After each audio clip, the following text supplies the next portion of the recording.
Yoo-hoo.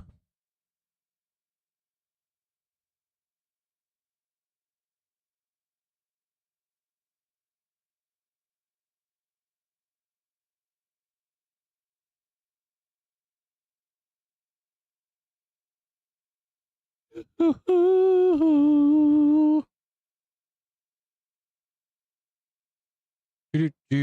Multi-stream. There we go. Multi-stream chat is up.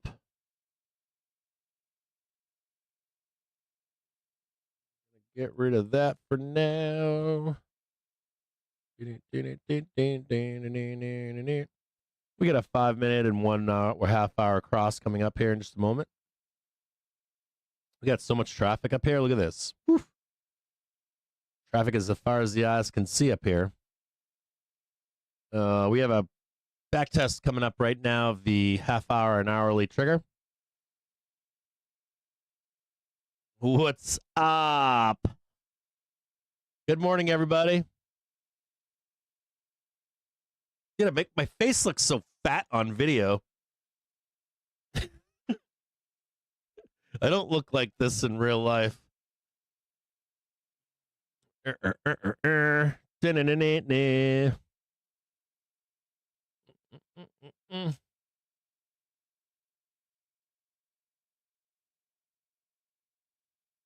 morning out there. How are you all doing? Good to see you all. Hang tight here. I got something I got to do.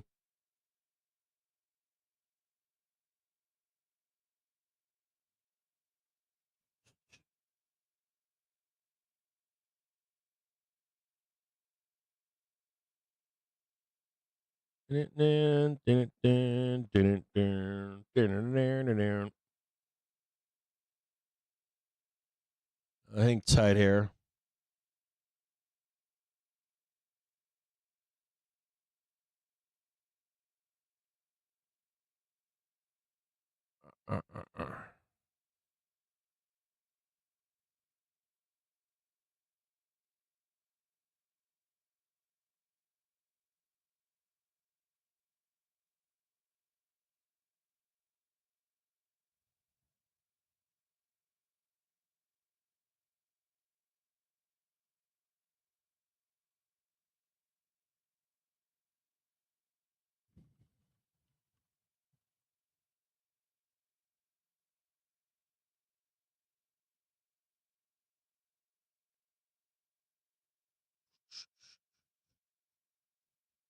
Paul, give me a second here, guys.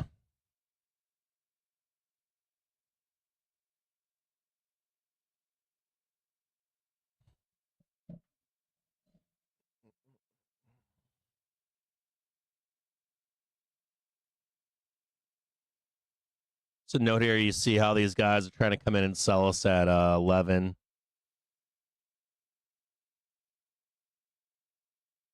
They took a stab at it up here. We've got inverse basement boy nipples up the top there.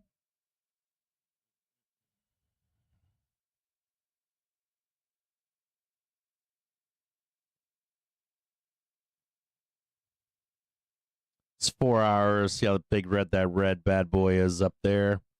Gap's still left to fill up higher.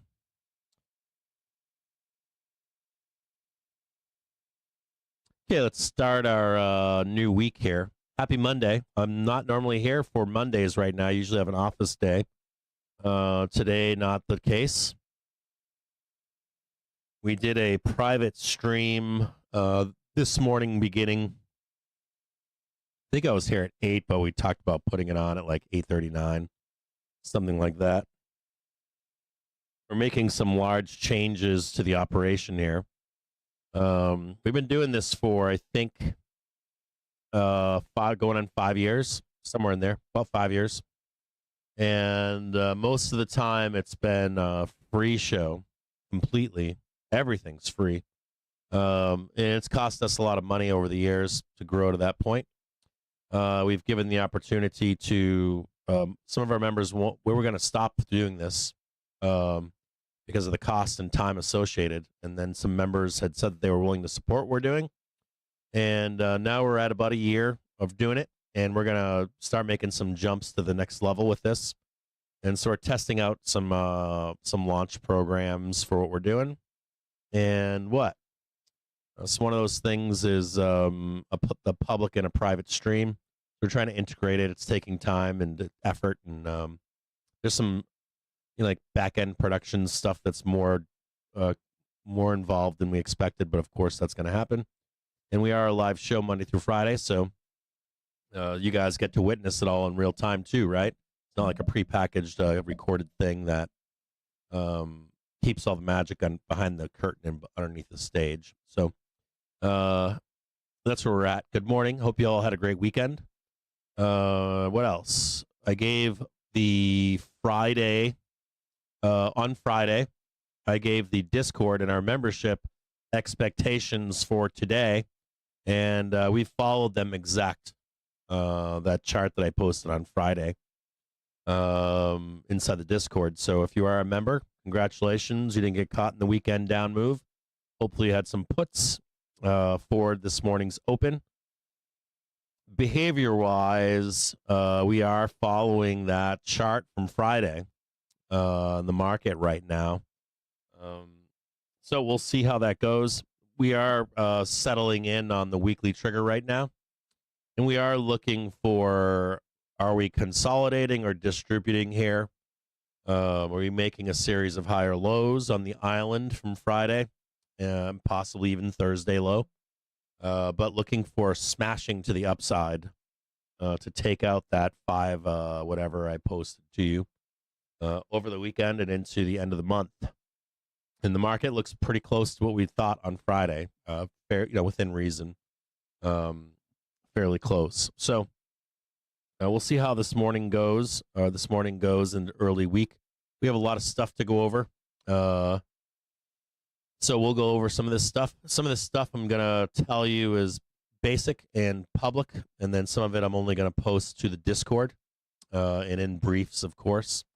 But we wanted to spend this morning explaining, some if this, then that stuff for the week. So that you're not just reading a brief, you're also getting like a video brief on the start of a week. Trying to test that out and see how that looks. Maybe we have to change the time or the day that we do that, but we can at least discuss it. Where to look for excess and where to look for targets to the upside or downside, depending upon the week. So this morning, it's Monday. It's a new week. Over the weekend, what did we have? Well, first of all, over the week, or looking forward into this week, let's take a look at what we've got going on. We know, or let's look over the weekend. So we know for sure that the U.S. there are some developments over the weekend. First one would be that the U.S. And Iran tensions are really growing. People are thinking that we're setting up. There's been explosions in Iran. I don't know if you know that. There have been like port and factory explosions. There's a shadow war going on in Iran probably at this moment. There have been, I think, 3 or 4, maybe even 5 explosions in like factories. Let's say the factory makes like screwdrivers, and they were probably also making missile fins, like the fins to a missile or something, for intercontinental ballistic missiles, or even ballistic missiles. And so, hold on a second here.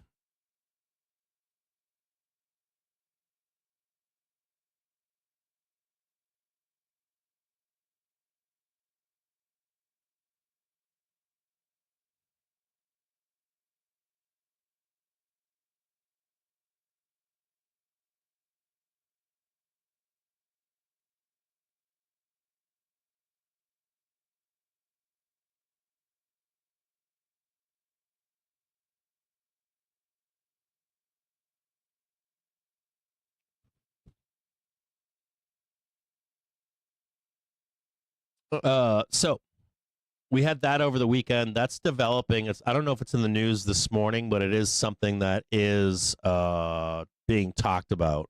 So I want you to know that there is some looming volatility out there if that war was to expand. So just be aware of that. Number two, over the weekend, we also had a 60 Minutes program drop where they went after Trump.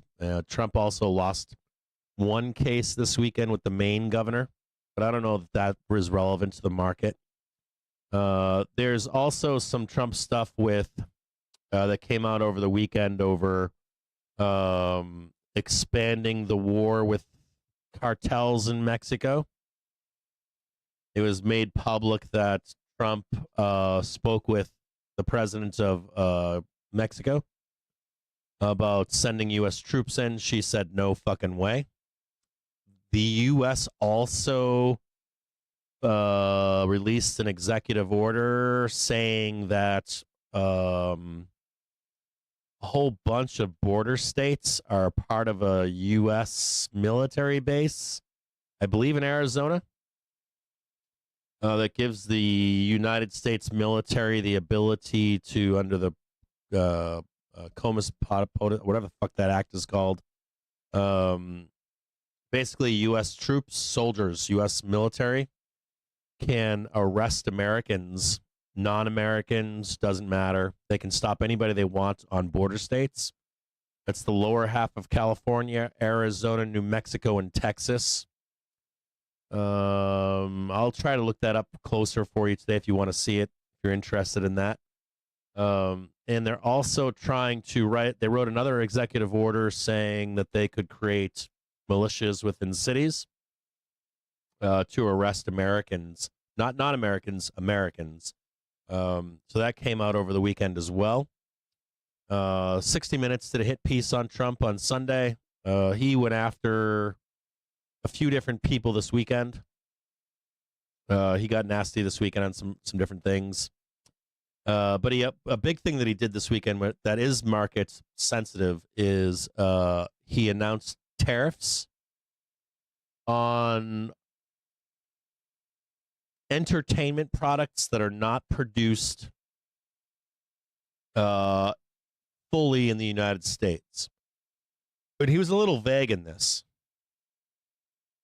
Not clear. And what's fascinating about that statement over the weekend, it of course involves a lot of companies that are publicly traded. Netflix has outperformed the greater market, and they would be impacted by this. Because Netflix is one of those companies that went all in on cross-cultural entertainment, right? How many of you watch shows or movies that are not from the United States? Not even American, let's say. The film Red Tails? It was produced in Europe, although it was made to look like it was filmed here. So it could be American-made productions or blatantly non-American productions. Now, there are implications into whatever that tariff is, and which what I find fascinating mostly about it is tariffs are normally on goods, not services. But he was implying that it does involve services. So the idea being, if I send, let's say I have some post work to be done on a film, I go to another country to get it done, that would be included in this tariff, which is a service, which is usually falls under taxes, or it would also fall under sanctions, depending on how you deal with it, but not normally under services. And then we have the whole accounting practices with the IRS that are also wrapped up in this, and how entertainment in this country is accounted for, and when that is declared, which is, there's a lot of like funky accounting practices that are allowed for this type of entertainment. It's been like that since the beginning of movies and stuff in the United States, at least turn of the century. So there's unknown unknowns with that stuff over the weekend. We've also had some news that shortages could be pushed off slightly. And there's some mixed feelings on shortages. This weekend, I took a trip. I intentionally took a trip. And I went to shopping centers. I didn't buy anything. I just walked them. And I took a bunch of pictures. And I saw, like, some of the things that I saw. Like, I noticed shortages with linens, towels, sheets. I noticed shortages with low-end bicycles. So if you know, I actually know a lot about bicycles. Your low-tier bicycles come from China. Your mid-tier bicycles come from Taiwan and Southeast Asia. And then your high-end bikes typically come from Europe or the United States.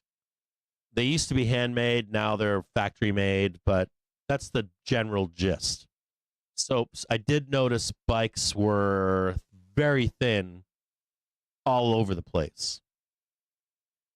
Another thing that I noticed was thin was cheap garments were very thin. I also noticed cheap shoes were very thin. I also noticed that Walmart is beginning to fill those reach-in containers with bug juice. That would be like Kool-Aid in a 2-gallon bottle. Not everywhere, but I did see some of it. The glaring things in the grocery aisles, I noticed canned goods, likely due to aluminum shortages, are thinning or empty. I did notice that. And I noticed in the bakery aisles that anything that needed a tin plate underneath it, like a small pie, were thin. Likely because they don't have access to those containers. They need new containers, maybe paper. Be a good idea for these companies. And then I noticed some of the fruits and vegetables were thin or not apparent. An example being, we're in blueberry season. There were no blueberries because those blueberries still don't come from your neighborhood like you think that they do, or your state.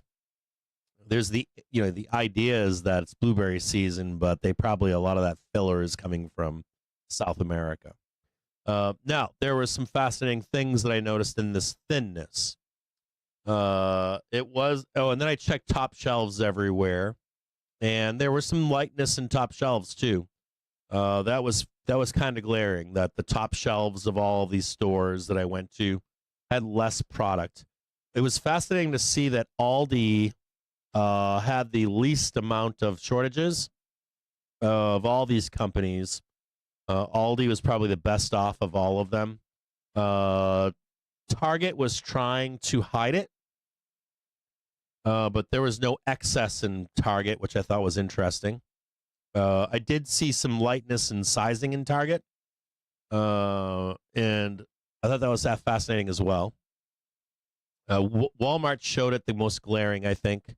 I also noticed that these companies, so I went to Menards and Home Depot, and they're doing different mixes of dealing with tariffs.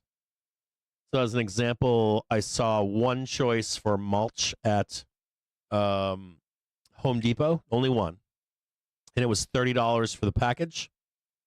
Menards had $14, same package, mulch, and they had multiple different grades or companies selling mulch. But what I found fascinating was there was a lot of price disparity between all of these stores. Disparity meaning how they do their mixes. Maybe they have more of this and less of that. So they're jacking prices up already on some items, but not others. And it's hit or miss.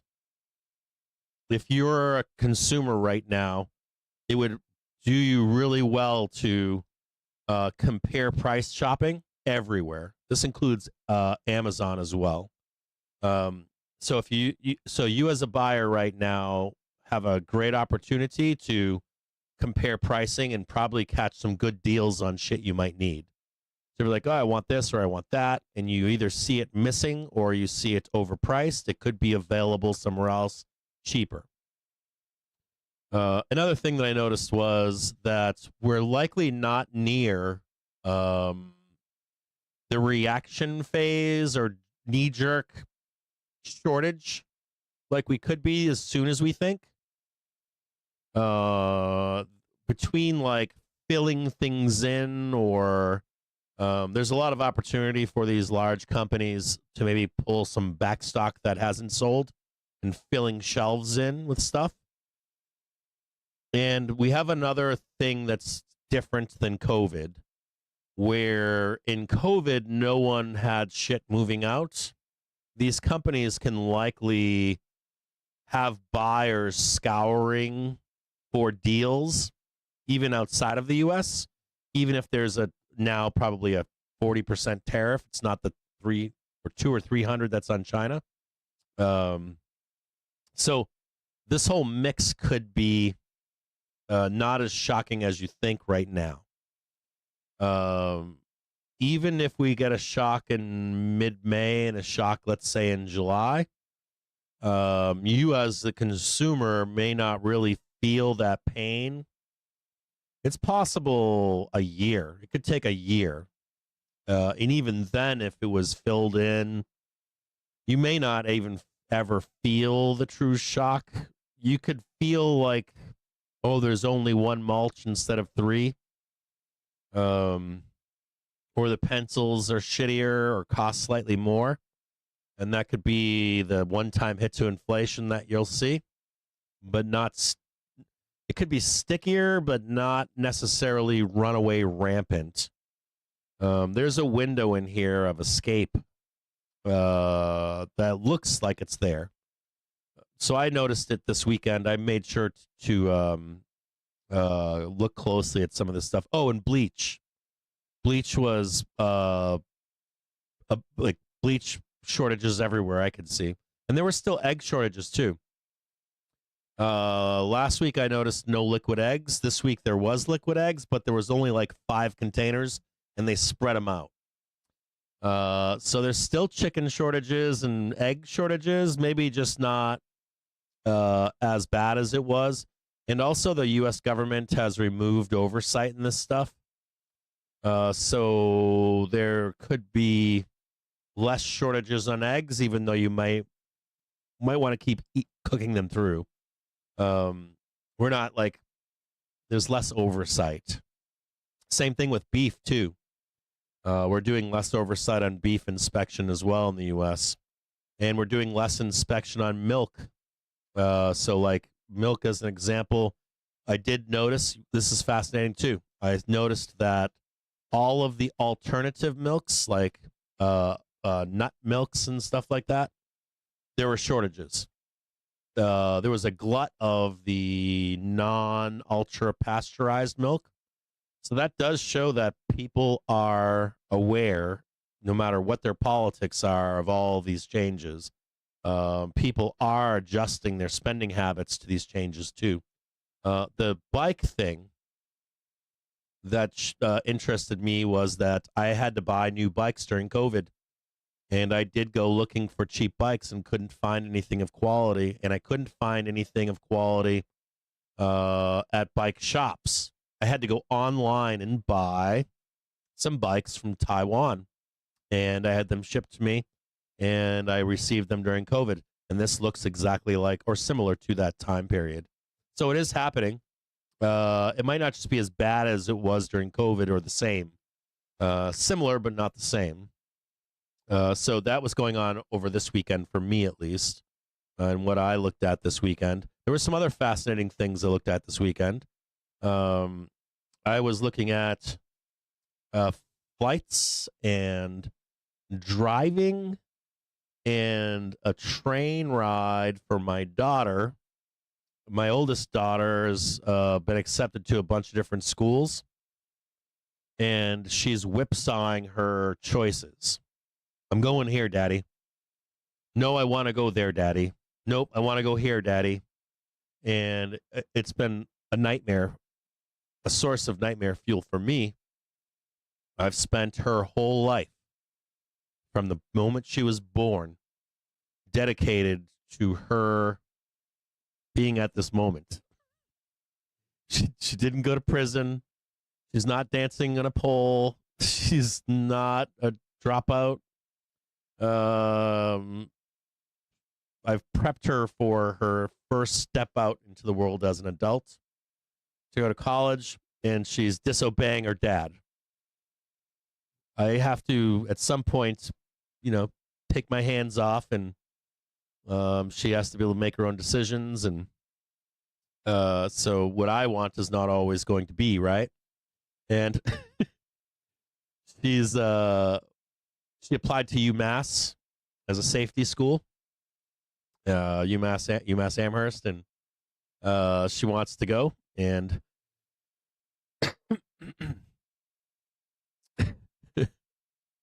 like UMish, cheap, local, whole thing, right? And so she's entertaining that right now. Some other schools too. But what that did was it sent me emergency scrambling, like, oh shit, if I have to bring her to college. In the olden days, you would drive your student to college. And it's like a process, right? You go with the family and hug and kiss each other, and it's this big. If you don't go with your kid to college, your kid goes to college and feels bad. Their parents don't. I've been to college, so if your dad and mom don't show up, you're upset about it. But the moment you show up to college, you want your parents to leave. It's this really weird thing. So you blame your parents; they're bad if they don't show up, but you want them to leave anyways once they get you there. Bye-bye. See you later. Thank you very much. Yeah, I really appreciate it, but I don't need you here, right? And so I'm like, oh, I don't want to. So, well, first I started looking this weekend for. Looking this weekend for. Oh shit! If I have to bring her to UMass, what do I have to do for that? And it's a nightmare drive. It's like 8 or 9 hours going into Canada. Now we have problems with Canada, so I don't know if they're going to stop us going to Canada. So if I drive around Canada, it's going to be 10 or 12 hours. And then I'm like, well, what if I rented a van to put her shit in there and drive her, and it's not miles on my car? Then it's a lot of space. I think the renting the van was like $800. And then the gas. A train ticket was the same price as a flight. And the flights were cheap. They were, and these hold 2 big bags. I think it was $160 round trip during Labor Day weekend, which is move-in day in Boston, if you don't know it. If any of you live in Boston or ever have, Labor Day weekend's a shit show. You can't get a rental vehicle. You can't get a moving truck. And it's a shit show. Like, they shut down, all these back streets in the Back Bay get shut down. There's, fucking trucks everywhere. It's a disaster. It's just kids. They bring, big fucking moving trucks. You're like, why are they bringing big moving trucks? They got to move that shit out at the end of the semester anyways. Or at the end of summer, you got to move that crap out of your dorm anyways. You come back with a moving truck again in the spring. But people do it. And of course, I'm talking to my wife, and I'm like, I could get 4 fucking tickets. I could get 4 tickets for the 4 of us, get 8 bags, and move all our shit on a plane. And it'd be cheaper than any other option out there right now. That was interesting, too. Flights are cheap. Southwest comes to mind. And they already said that they're in a recessionary environment. So I just thought that was interesting over the weekend, the options to go to these places. Airbnbs were more expensive than hotels in the city. Hotels were cheap to rent during that time period. Airbnbs were stupid to go there. And I don't know how I'm getting her there, if she's going there or not. I still haven't made that decision. I just didn't yell, but I was like, look, I need to know what school you're going to. And I know you've been accepted at all these schools, but I need you to whittle this down and make sure you're going to be you're confirmed that you have a place to live in a dorm. and you're not gonna get whacked. Did I post that in the? Oh shit! God damn it! I posted this in the wrong chat. God damn it! I meant to put this in the Discord market chat. Sorry guys, I posted this. Fuck. Damn it! Shit on me. Hold on a second here. I'm already messing this up here. Hold on.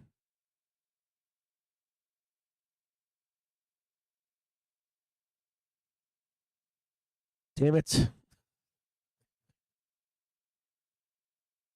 I'm over here giving signals to a private chat with like 4 members or 4 people in it. My bad. I meant to post this here earlier.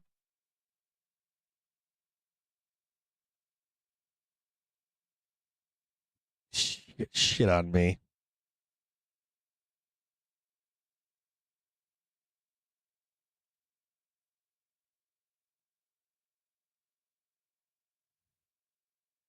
Oh, such a dick. I didn't do that intentionally. I'm sorry if you're in the Discord. I apologize.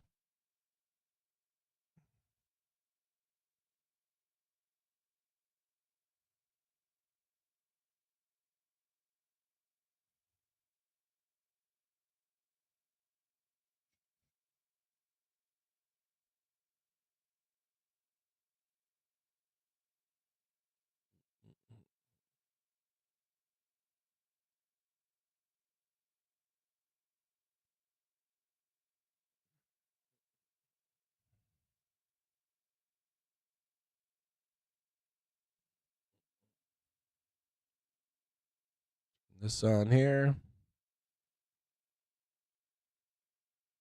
So that was my weekend. We finished doing some transplanting and stuff of plants and that kind of stuff. That was good over the weekend.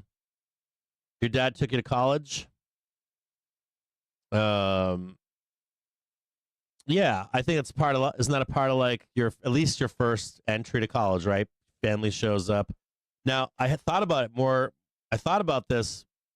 We had that conversation, and last night, you know, I thought to myself, well, first I was like, she can't take a. She's likely not able to take her car to college.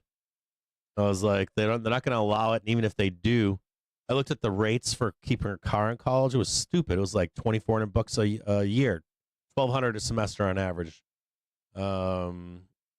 And these days, like a bus pass and an Uber gift card would be nice, right? Here's Uber, or here's the Lyft pass, $500 that gets you 20, 30, 40 drives.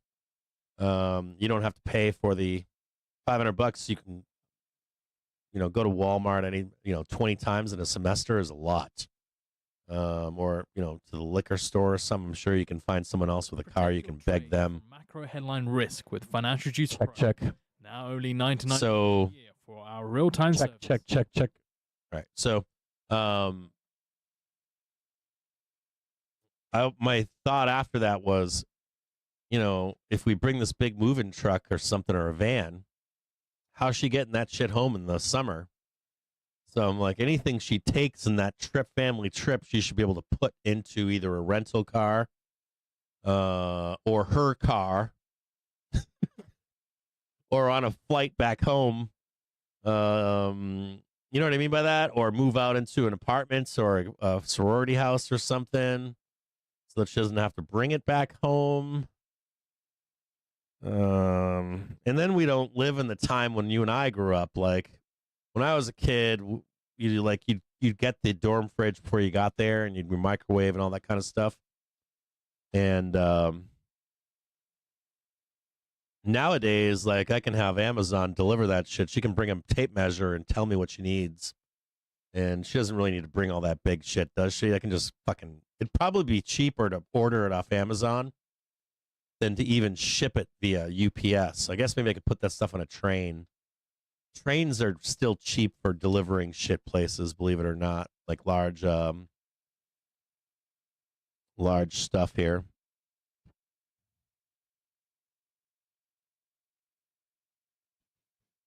Hold on here. right there.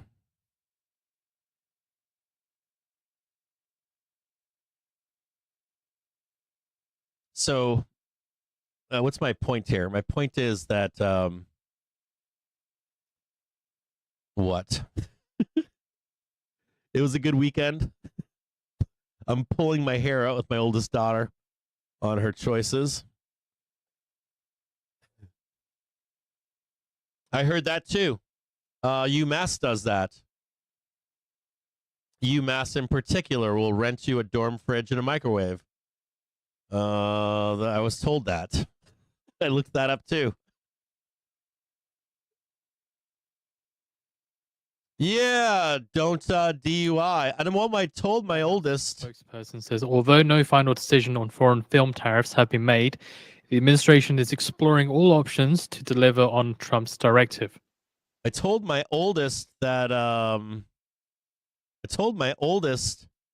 was like,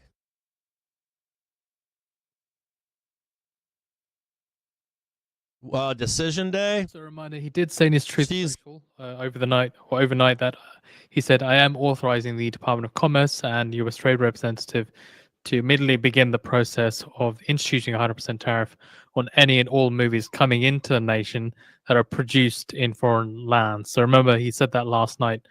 Just saying here now, according to White House spokesperson saying, although no final decision on foreign film tariffs have been made, the administration is exploring all options to deliver on Trump's directive. You guys got to understand how complicated this would be. It like that tweet, right, opens up this giant Pandora's box. Like massive Pandora's box that will not be explained by a tweet or a press release. That shit would need to be like 100 pages thick. I actually have some experience in some of this stuff. So anyways, the one thing that I told her was, I was like, I had a car on campus. So I was in the Army. I paid for my college through the Army and through some scholastic scholarships that I didn't deserve that were athletic. And my school didn't have athletic scholarships because it wasn't a D1 school. It wasn't D1A or AAA or anything like that.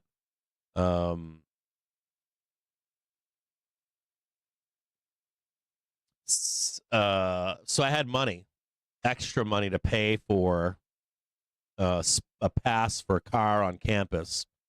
And I paid, matter of fact, my first year I paid for a single. I could do whatever I want when I went to college. Now my daughter, I'm like the one thing, the nightmare that I had when I was in college. I told my daughter this. I was like, I forgot that because I had a car, I was like, people looked towards me. They were like, this guy's got a car. He's a freshman. He's got a car. And we want to go to this party or skiing or something or whatever. Get away for the weekend, whatever it was, didn't matter. People would come and seek you out because you had a vehicle on campus. That's kind of like a highlight if you're a freshman. But I was like, it's a nightmare.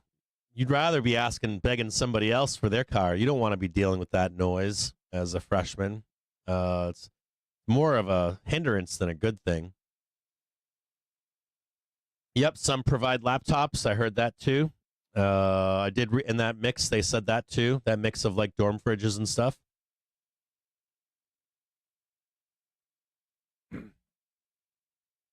Yeah, it's not even just the industry. Like you got to think about what's a movie, what's not a movie. Is it a TV show too? Is it a foreign made? Is it American made?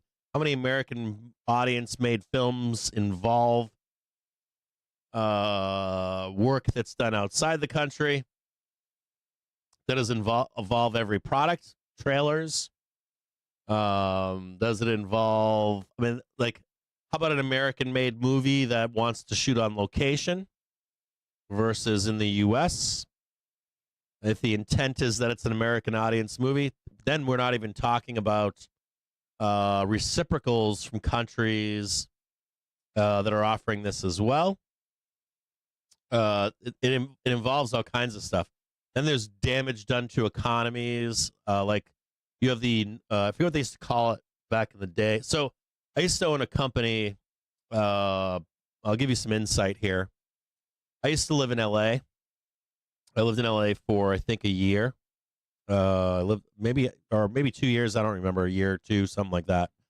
So I had a lot of insight in the industry, and then I've lived in places where there was some American, not quite B roll, but like there's like I forget what they call this stuff now, but like Canada has like it's called the Northern Hollywood or something like that. There's a lot of production done in Canada.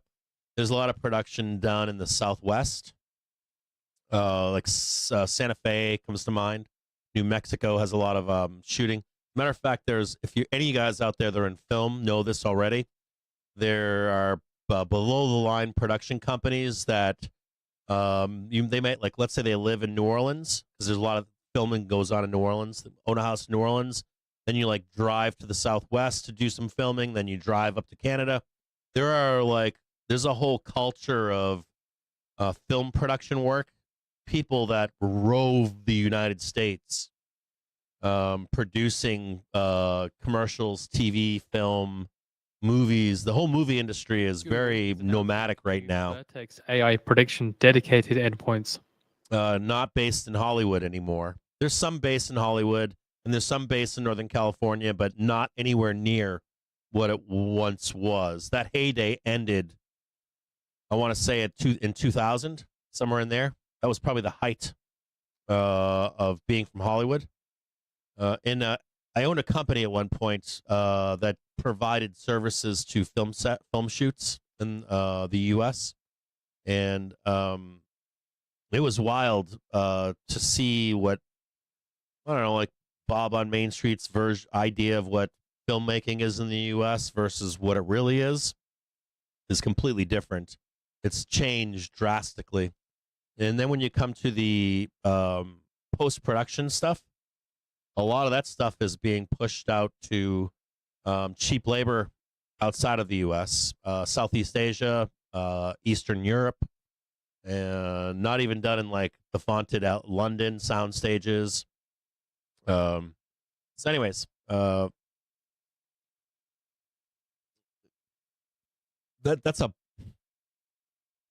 Hollywood or that tariff thing is bizarre. It's not normally attached to a service or a non-physical product like music or a film. It's normally assigned. It would normally be a tax, not a tariff. So even the wording of it is weird. And then the way our tax system is set up for all this work to be done and reported and accounted for takes a long time. So even that's bizarre too. Like there would be rules that would have to be made for taxes. We're involving taxes, of course, and tariffs and VATs and TVATs, and I call them Trump VAT, but it's fascinating. It's like dropping a bomb and not understanding the consequences of it. I don't know if he does or doesn't. And I agree with the other political side of all of that, but as far as like how it impacts companies here on the stock market, we'll have to look at that if we can today. We'll try to get into some of these major tickers that are involved in this. I'm going to assume that this involves any of the film, movie, and maybe even music. I don't know if it involves music or not. I'd be fascinated to find out. Fluffers on the go. Do they even use fluffers anymore? I'm assuming that they do. Yeah, they go with the tax breaks are 100%. They do.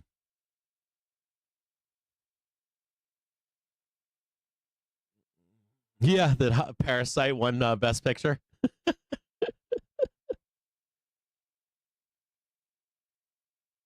Yeah, 100%. Okay, so Doug On It owns a production company, so he knows.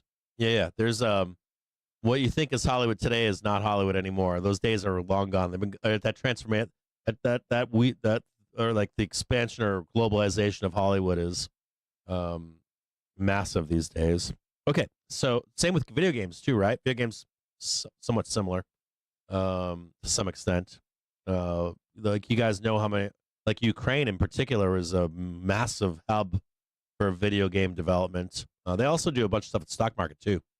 A whole ton of Wall Street back end done from Ukraine. For algorithmic and high frequency trading, all that kind of stuff. A lot of that development comes from the game development from Ukraine.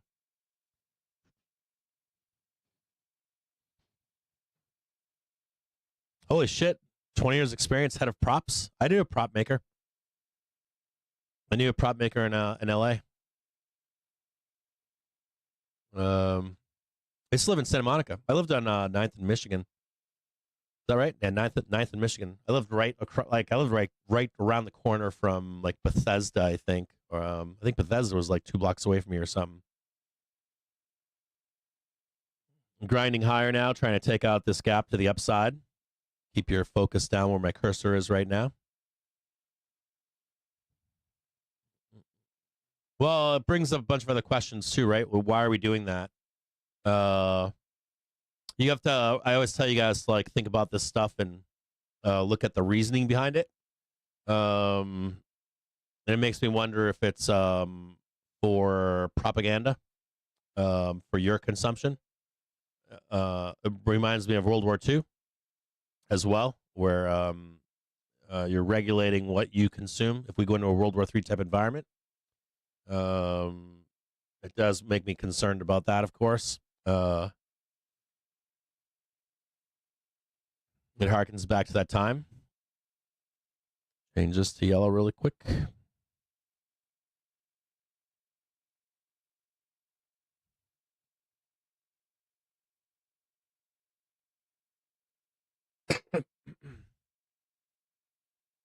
Like, why are we doing this? Is it are we doing it to spite certain groups within Hollywood? Is it meant to? Is it from anger from 60 Minutes? Is it anger with the press? Trump freaked out last night on a reporter as well.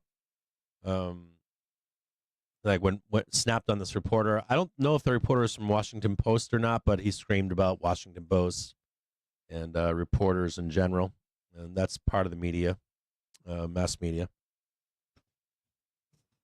Okay, what do we got here? Let's go over a few things here. We got a bunch of stuff to catch up on. So over the weekend, you guys did the right thing. You guys took your money and ran on Friday, rightfully so.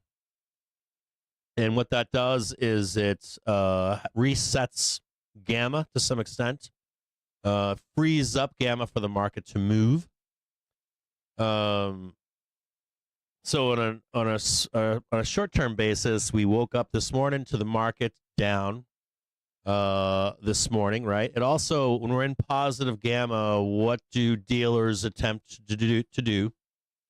We talked about this, I believe, on we talked about the fuck is that? Got a wasp flying around in here. A wasp got in my house. Springtime, they're all trying to. Okay, so if you remember on Wednesday or Thursday of last week in this stream, I said to you, I was talking to you about earnings and how we had major earnings until Friday, right? Or Thursday night. And I said to you, dealers in positive gamma will chase price, right? And in the overnight, or excuse me, during the day, and they'll attempt to sell the overnight as long as there's no more demand, right? So in positive gamma, dealers will attempt to sell the overnight as long as there's no reason to go higher. So if you have events that are volatile, thought process bullish, like positive volatility, that dealers may have to stay long in the overnight until these events don't take place anymore, right? Basically. So or there's two things to stay. Let me go back a little bit. You noticed that when we were in negative gamma and the AstroTurf machine switched positive from Trump, right? And Besant and everyone else out there. We were in negative gamma, but we were moving into positive gamma, but still in negative gamma. So when we had these positive volatility events like reports, we squeezed, right? And the second thing to note was the last two reports that we had. Sorry, I'm going to swing my. I'm going to attack this wasp and try to kill it before it bites me. I'm not afraid of like wasps and bees and shit. Be delivering a sports announcement. I'm going to take a swipe at this thing here in a minute. And that's with White House press pool. So there might be a video of him or a live video, but we'll probably have to wait until close to the time to get an actual live video of him. So you noticed how while we were in negative gamma, becoming positive gamma, we squeezed all those great reports, and then the last two was was it Amazon and Apple? I don't remember, but the last two, because we were already in positive gamma, we didn't get the squeeze, right? We got the in cash market, we got the response that's more consistent with positive gamma, right? We didn't squeeze. We went up, but then we sold, right? And then what's more fascinating is dealers really didn't have a reason to sell futures until Friday through weekend, right? So you and I took our money and ran. There was no more interest in markets closed. And so dealers took the opportunity to sell the weekend, to unwind, right? The weekend. And it's what we do. We came back, we pulled back into today. Now, we are sitting on this morning.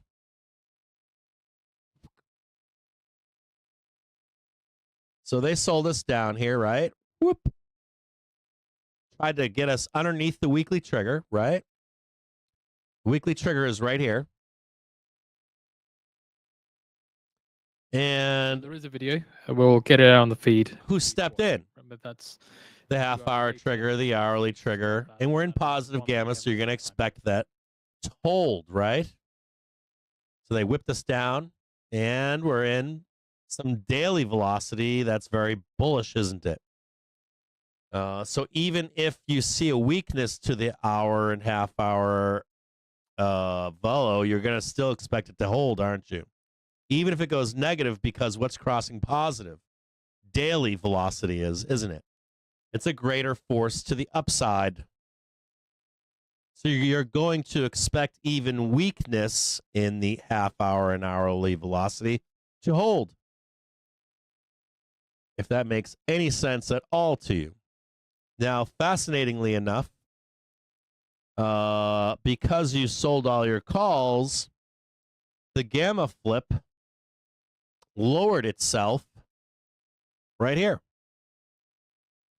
And we've held the gamma flip. So you're not going to expect crazy squeezes right now, are you? You're going to expect in cash market just a grind, right? We hit some resistance and roll back down and grind, right? Down and grind, down and grind. Hold on here. Oops, I made a mistake.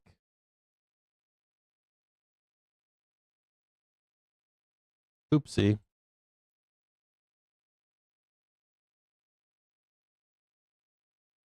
I've got some new stuff that I have to do here, and I'm not doing it quite well. So I got to get the new habits. So what I want to draw your attention to here is this island in the sky.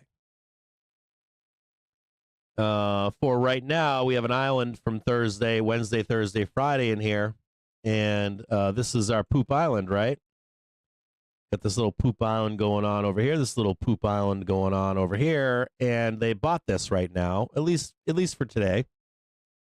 They bought this poop island, and they're trying to create a bigger poop island to do what? To go higher, right?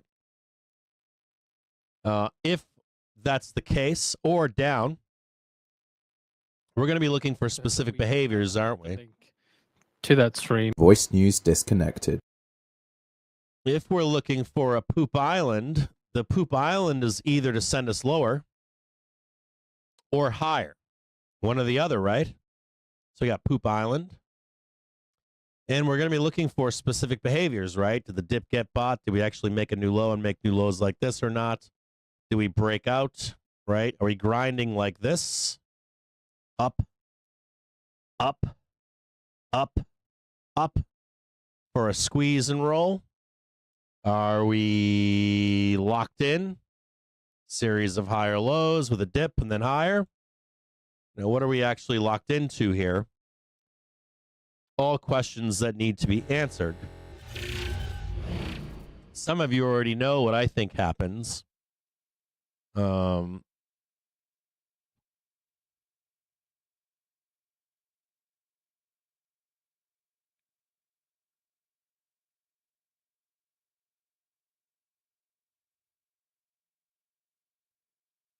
So we are still in positive gamma, is the point here. And we know where the prior high is from Friday, right? We know where the sellers are, right? They're right up here.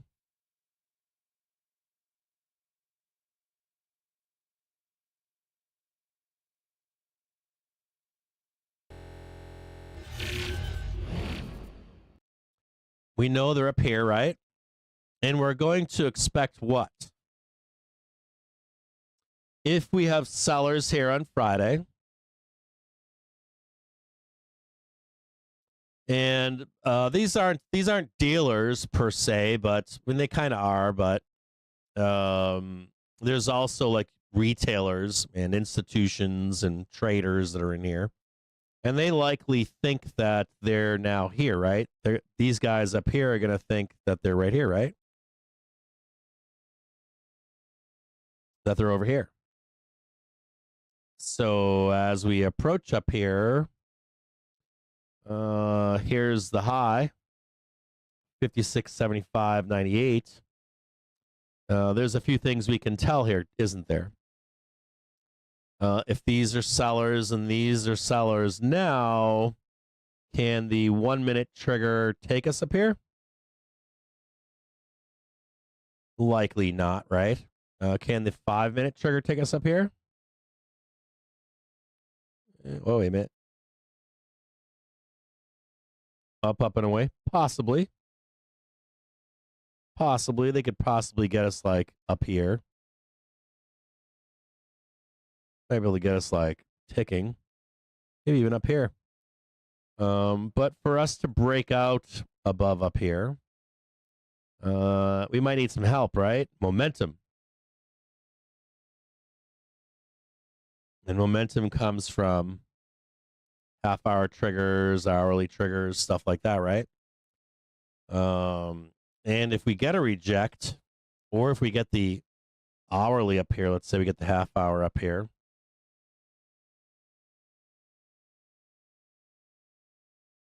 we get the half an hour up here, and we get the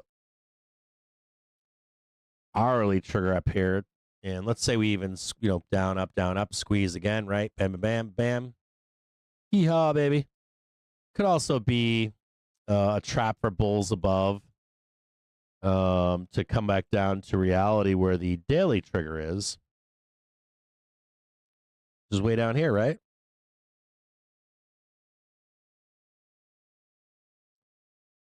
And you might need that daily trigger to be marching, right? March up here to this this weekly trigger, huh? To be real support in the market, right? So on an intraday basis, you're trading the hourly trigger. On the weekly, monthly basis, you're always looking for that major pullback to the daily trigger, right? That beautiful, sexy pullback to daily triggers. So some of you as traders are probably looking for that pullback to the daily trigger. They're nice. They're usually nice, aren't they? Wake up to a bloodbath What are traders normally saying here? Traders are normally like, oh my God, it's burning. I woke up. Oh my God. In reality, this is where a buyer is going, nope, we're long. Right? So if we can ever catch one of those doom trades down here, right?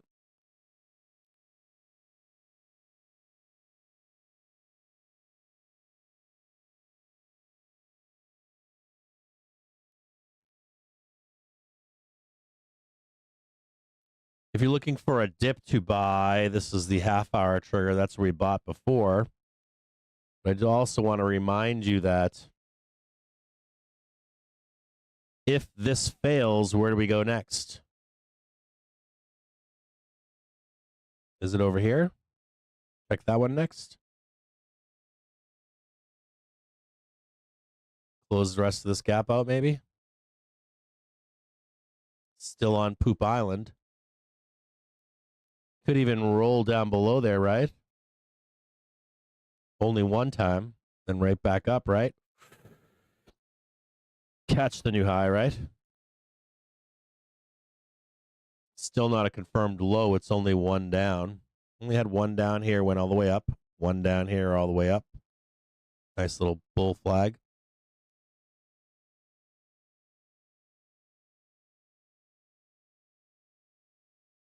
Or do we break out? We smash up here, come back down, stay above, and just keep grinding. That's possible too, isn't it?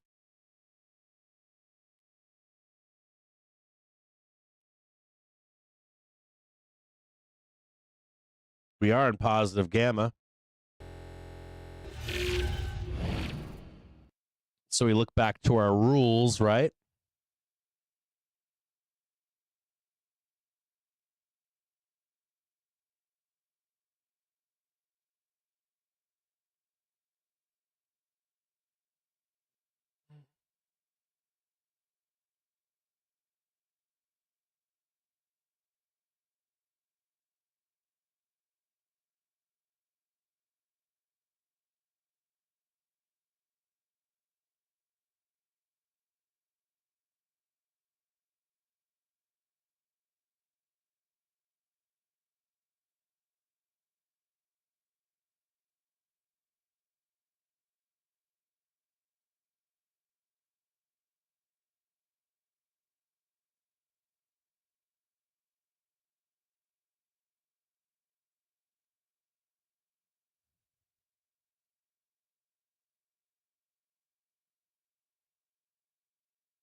You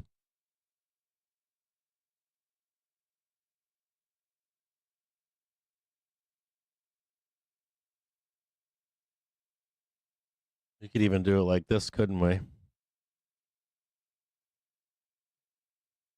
Just leave it like this for right now.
You deleted your PC screen, try to kill him.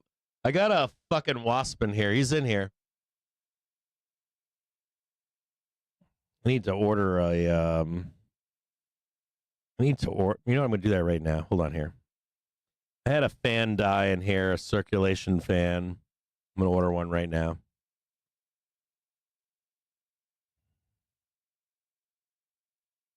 I need a replacement fan. Everything's dying. It all dives in waves. Give me one quick second here.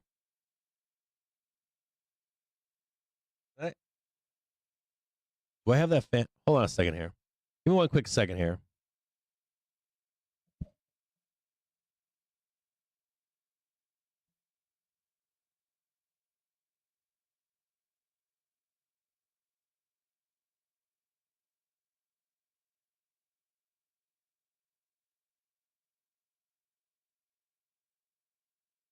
Do.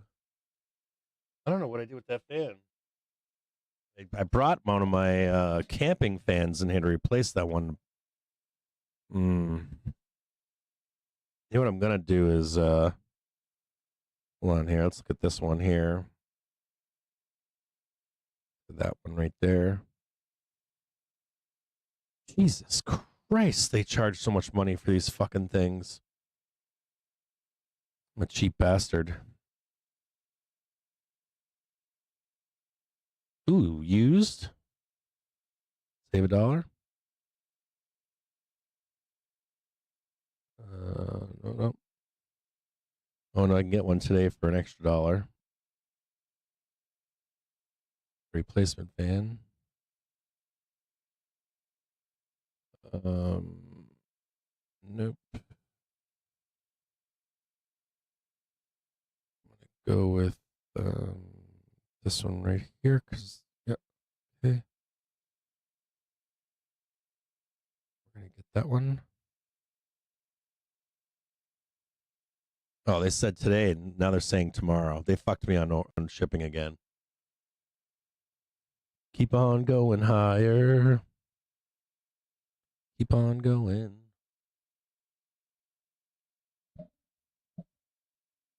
Keep on moving, don't stop now.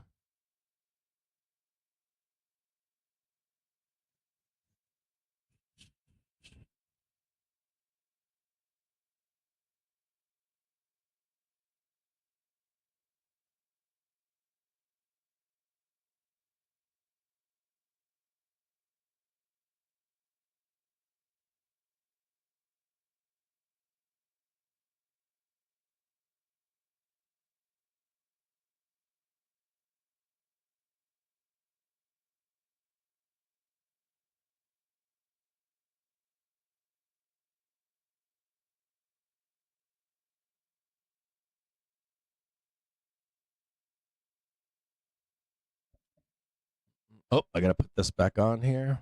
Hold on here, I got the wrong thingy going. No, I thought you did. What are you? I thought. Oh, my bad.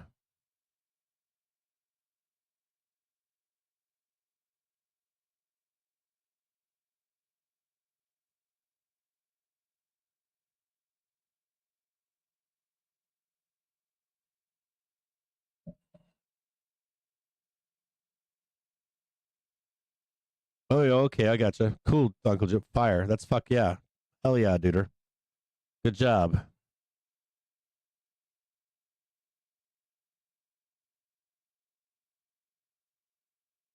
I am behind.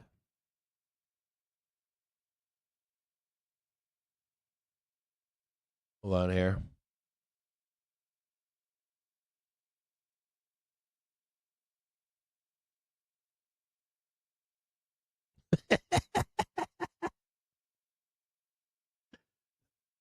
Yeah, I'm with you, Winky. I think let me show you guys something here. Let me see if I can hold on here.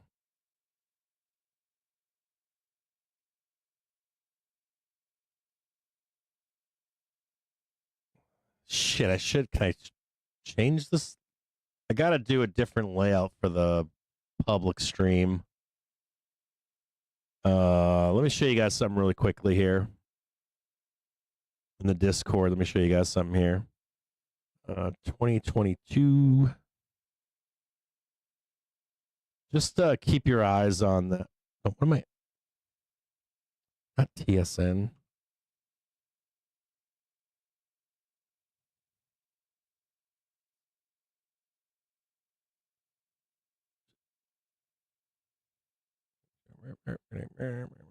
Just like 1 hour.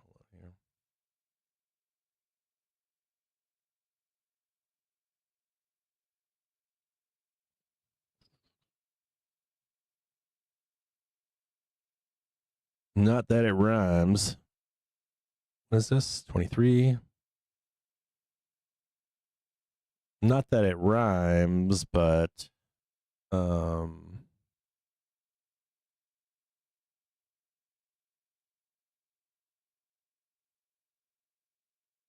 you know, and not that we trade this at all, but it's important to look at like,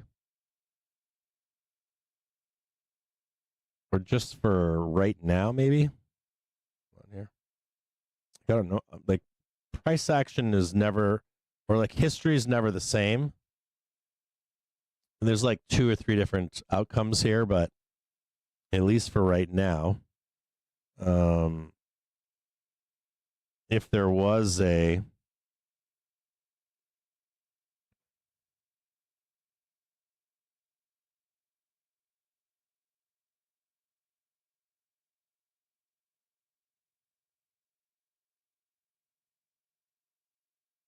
hold on here, poker heads up right there, fail, down, and then up, banging, banging, banging sideways. Or I don't even know how to. Hold on here. I'm not going to show it to you guys. I'll just tell you guys in the Discord here. Hold on here. I'll just tell you in the. I'm just going to tell you in the Discord. Give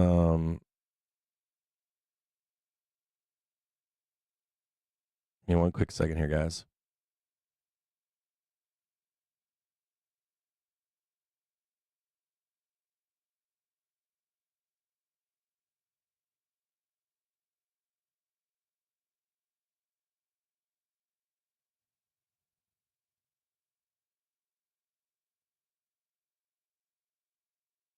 This. And that's what I want to tell you guys. So hold on. That was 45 forever. I was just going to fucking talk about this.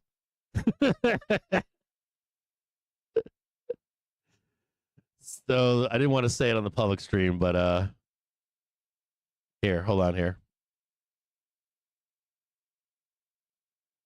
There it is right there, the prior high. Hold on here. That's the prior high right there. And yep, you know what we're gonna do. Or what's his name already knows what we're gonna do.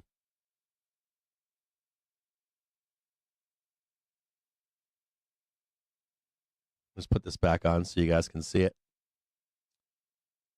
So hold on here. At everyone.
I'm writing a bunch of stuff in the Discord for you right now.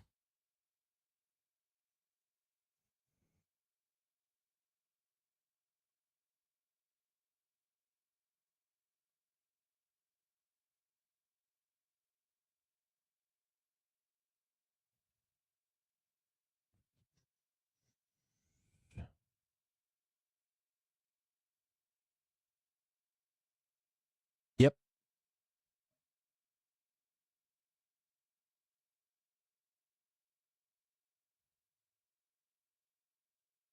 Just for a tick.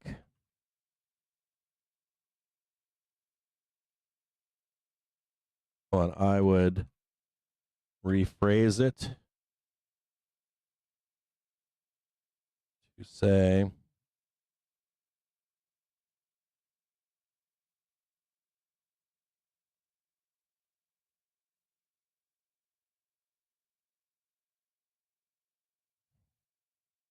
hang tight here. I'll show it to you guys right now. Hang tight. I'm going to show it to you guys right now. Hold on.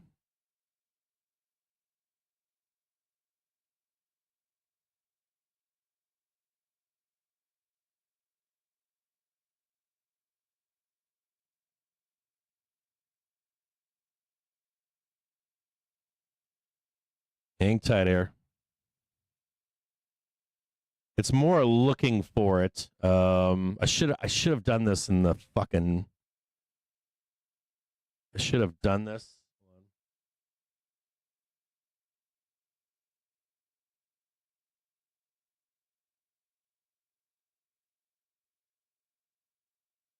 Hang tight.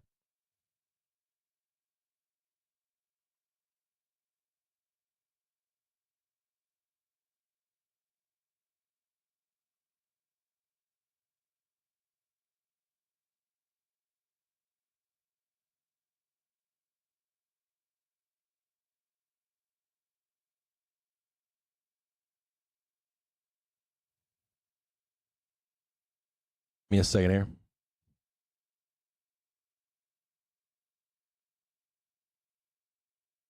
Hang tight here. Where are we at here? May. Yep, 16th, right? Hold on here. Hang tight, guys.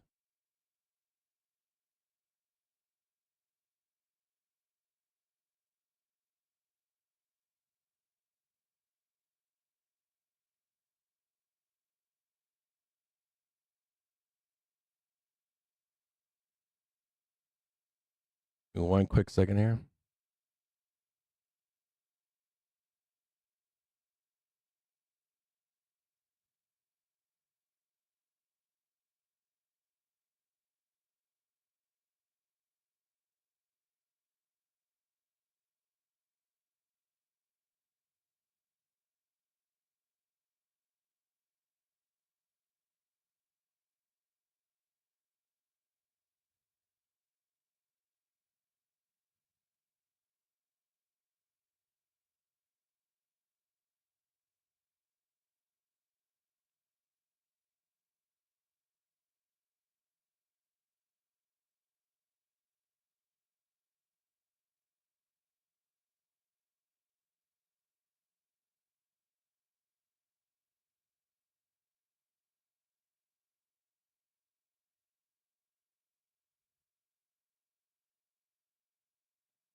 No, it doesn't. No, I want you to watch something with me here, guys. If you're in the Discord, I want you to watch this. Okay.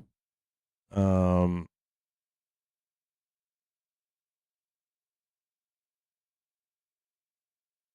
hold on.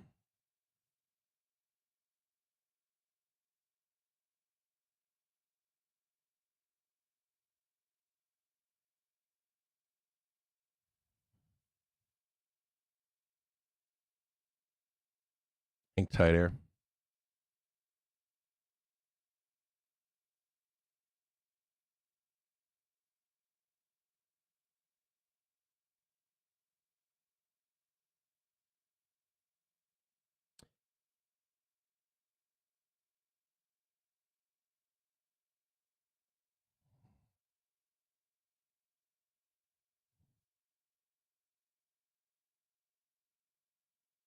Now,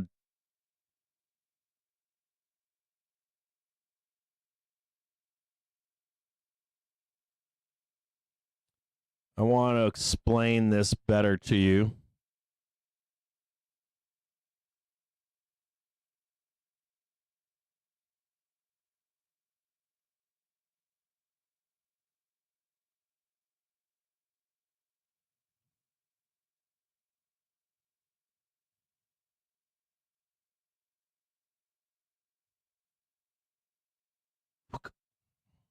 Okay. I want you, if you're at home or in your office, I want you to open this chart that I just showed to you. Make it as big as you possibly can. So, history does not rhyme. Okay? History does not rhyme.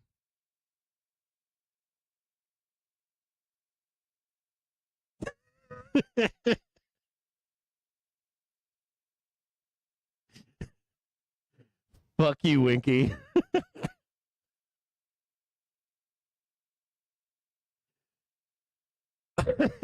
I know. It does it everywhere, H-bomb. It's a feature. It's a feature. They do it on TradingView too. With Eversource.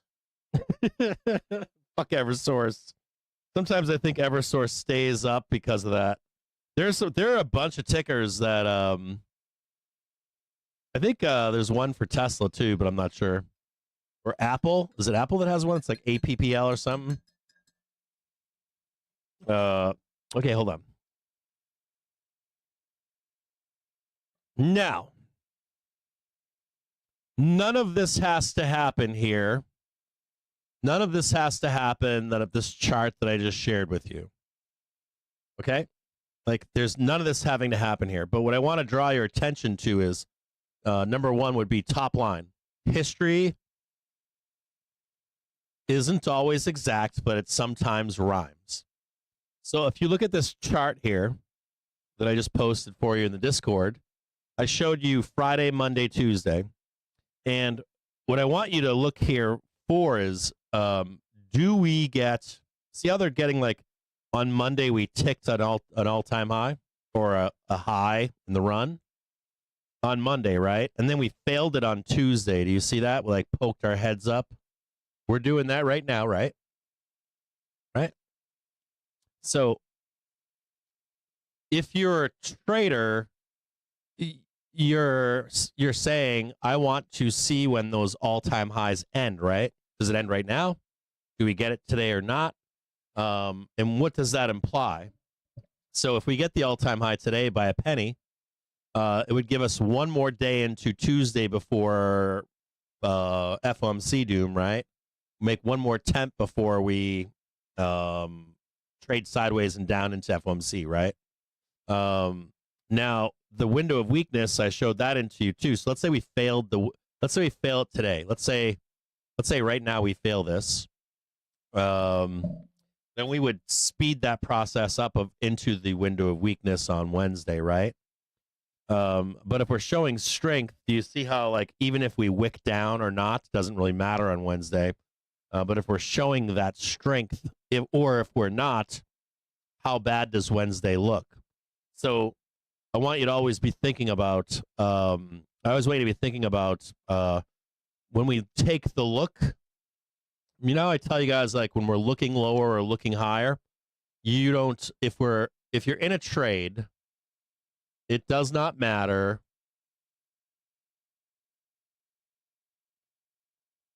So we have what we think is support and what we think is supply, right? Or demand and supply, right? On any time frame, doesn't matter. You're never, whatever time frame you're trading on, you don't really care what happens.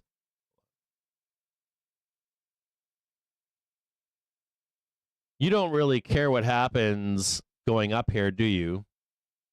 And you don't really care what happens if we're heading down either, do you? You're living in that time frame on the middle of the trade, right? You're looking for the hey, we got the prior high, we're gonna head up, right? And you're living in here. Or the the roll, right, is confirmed and you're living in here, but you're never living in here, right? Because you're mostly an observer at that point, right? Like, did we fail? Did we break above? Did we break above and hold and start making new highs? And the same thing's down here. So what happened this morning? This morning we held, didn't we? We did not close that little gap down below, did we? You can see it right here. So Uncle JBJ closed his puts down here, right? We like swooped down, opened the door. Opening the door to the downside, but didn't blood, did it? So we know we're going up here to fuck with this one. And we know we're likely going down here at some point, but when is it? So the bigger question becomes what? Bigger question becomes, do we slam up here? Do we slam up here? Do we just roll? Are we just rolling right now?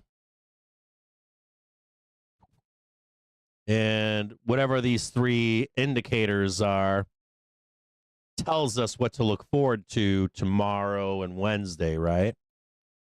So if we were to blast up here today, right, you would expect at least one more failure before the roll down, right?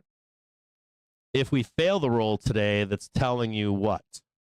It's telling you, nope, you're not going to get you're not going to get anything on Tuesday, and we're going to roll you in or tie you in to an eventual Wednesday roll, right? We're going to tie you in early. Then you're going to come into trader's brace for whatever, and then you get your downside move for that Wednesday low, right? But you can prolong it too, can't you? Right? Where it's this. The eventual outcome is already known, but is it now or is it later? And the impetus is that we're going higher, right?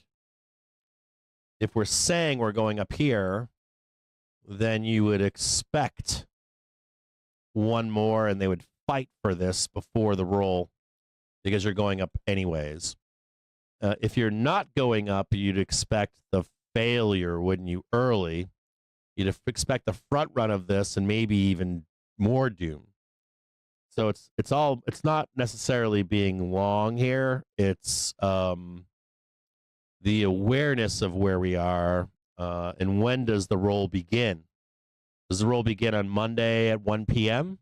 for Wednesday's FOMC? Or do we show this crazy strength into FOMC for that roll down because we know we're going much, much higher? I don't know if that makes any sense or not. So whether we get that tick or not, I really don't care about. We already know where to buy the dip. And you have to ask yourself, is the way higher or not? Do we get strength during this week of reports?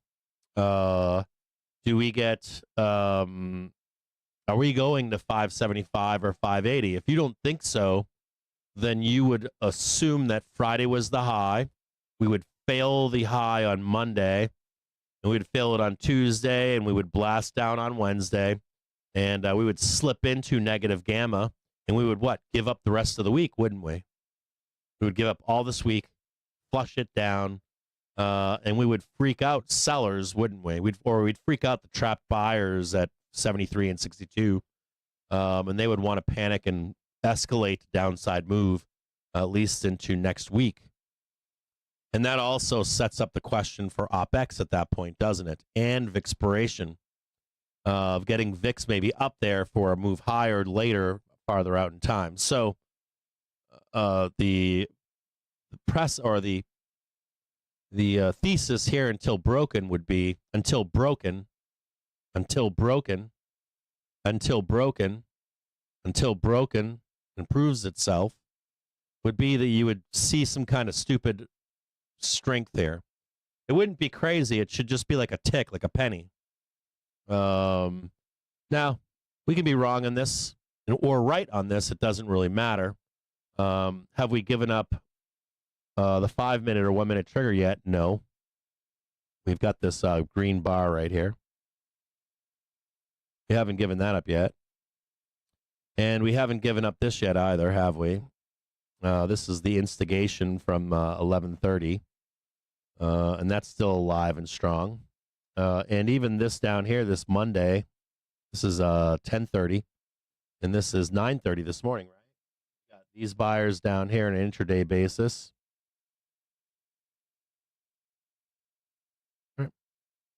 Right? We got these buyers right here. Got a lot of buyers, don't we? Just buy, buy, buy, buy, buy, buy, buy, buy. Rotate, rotate, rotates. We're in the middle of ER season. We've already made monster down moves. And if this is only a squeeze, to have a major sell on the 16th, like McGilligot says, if that's the case, if it's true, you may expect this to look absurdly bullish when it shouldn't. Now, if we're wrong, that's okay too, right? Because if we're not going to make that all-time high, that's signaling us some information, isn't it? It's telling you, no cap, they're likely going to rope us in on Tuesday, and we're going to get the graphics from CNBC that traders brace for Jerome Powell on Wednesday. But we're not there yet, are we? So, you guys, I want you guys to look at this, though, that chart. Because now this chart is sometimes on the inverse, too. So the potential window for weakness is a bad terminology. But it's potentially there, right? And so we're kind of mixing I'm mixing words with you on a few ticks, aren't I? Like if you look at that chart, we're talking about on a 1-minute basis, it's just a few fucking ticks, right? On a daily basis, it's, that ain't shit, right? This was Friday high. This was the high on Friday. So it doesn't really matter, does it? So we'll let this play out.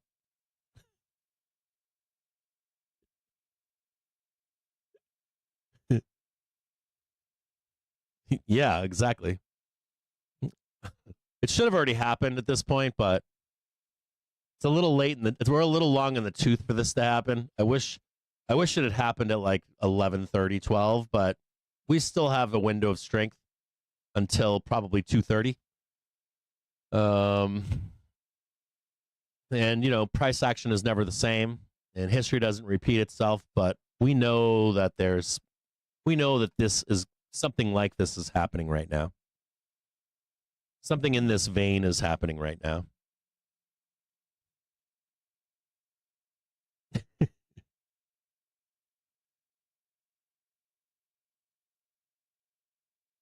And looking at that chart too.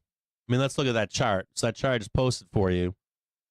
In those windows of weakness, if we begin to reject them, that chart looks different, doesn't it? So we're always looking for hints, right? What is the market telling us about future price? So we'll see what it tells us here.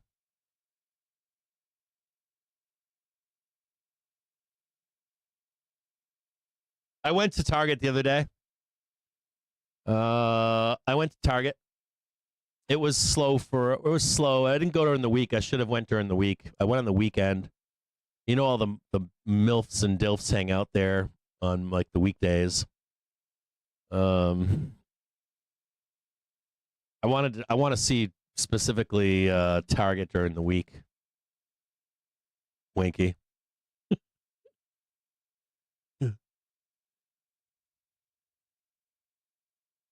I wouldn't be in puts there. Not yet. I'll tell you in the Discord. If there's a time to buy puts, I'll tell you in the Discord. The answer is no.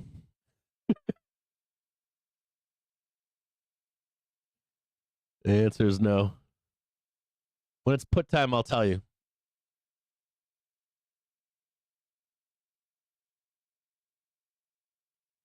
I'm telling you right now, it's up. They're going to ram it up your fucking ass. Well, they're not going to ram it up your ass. They're going to ram it up to all-time highs at least today and maybe tomorrow. We could get we'll get an all-time high today by a few pennies. We'll get a failure of all-time highs tomorrow. They'll rope us in sideways, and we'll await Powell doom. If that doesn't show up, we'll be buying some fucking monster call 0 dates for Friday, and then they whipsaw this fucker up, and it gets wild. You know what else too is on Wednesday of next week, if we don't sell, if we don't sell Wednesday of next week, we're gonna fucking power bottom bears into OpEx.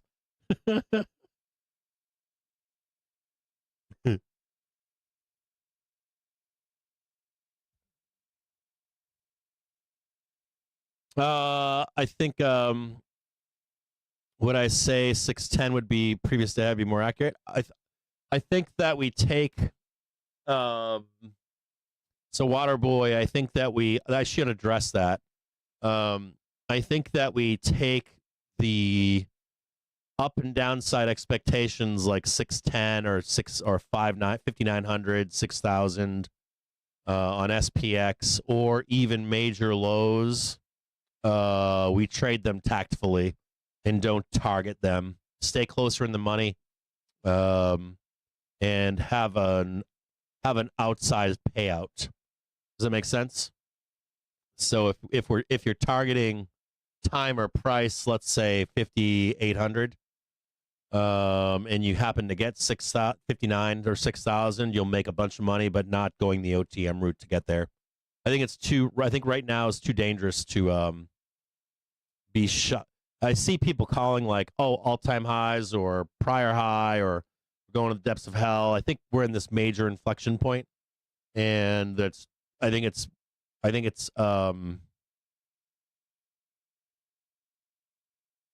wantonly irresponsible to be calling either side of that outsized move. I think it's irresponsible.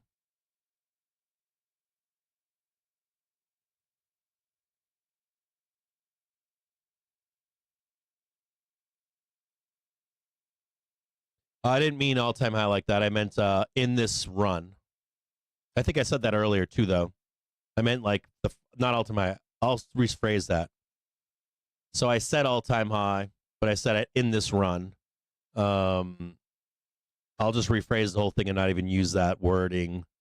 New structure. I shouldn't say that anyways. I meant it. I'm using it because of the chart that I gave you is a moment in time that repeats itself frequently with different outcomes, but that is a structure that is common from month to month, and specifically within a quarter, a second month in a quarter. So I shouldn't have. It's bad words. I used bad words, so I won't use them again. I shouldn't say all-time high. And I shouldn't say all-time. I shouldn't even say the second part where in this run.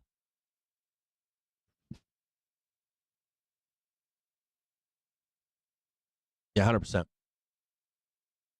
So watch this closely. We're still parked up here. We're not moving yet. It's 1 o'clock. We're heading into 1:30. We know that the Bears like to come in and do a hit and run between 1:30, 2:33. We'll pay attention to that. Looks like they're getting their way. We had the chance. This is looking more neutral at this point, and not the get the high in the day. We'll look for the swing lower. See if we can get one more run higher here. About to lose it right now. Not quite, but almost.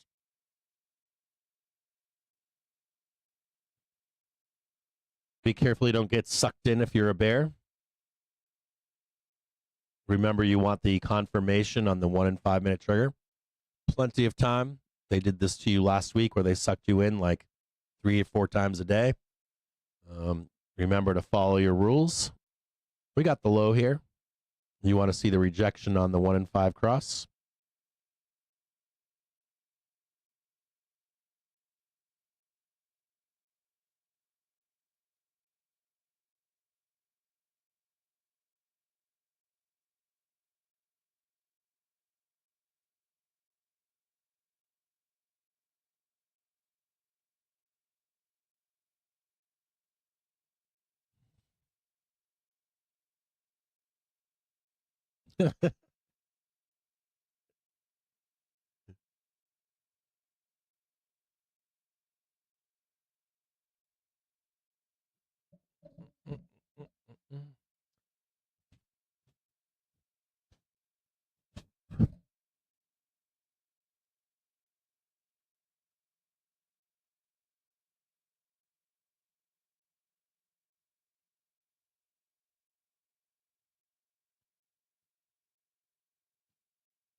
Yeah, they're sucking in these bears, or I think that they're sucking them in.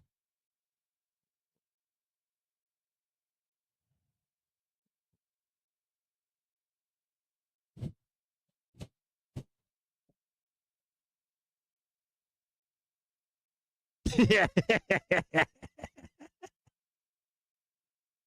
I want them right now. Hold on a second.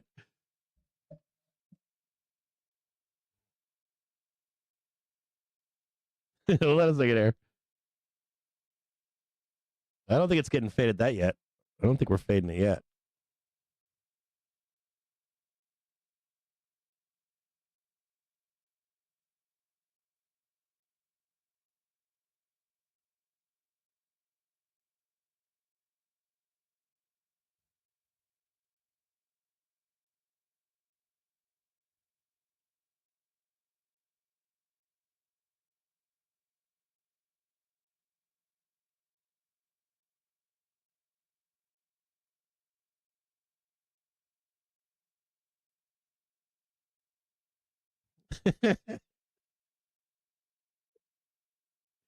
Theta Gang wants that week so bad.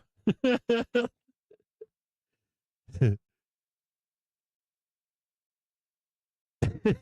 know what they want.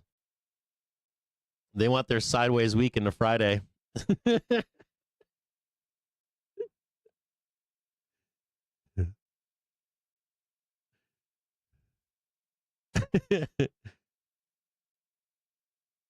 There's a good put spread you can get today. Even if we squeeze up, there's still like you can do a put spread right here. You can have it expire Wednesday on any of these highs up here. There's plenty of room. Like anywhere from like here to here, good put spread. We're gonna get a little bit of doom into Wednesday. We already know that. This is probably all put buy in here too.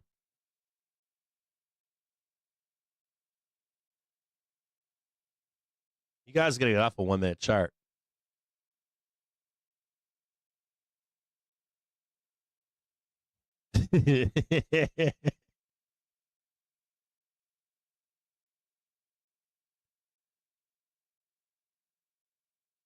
Not quite yet.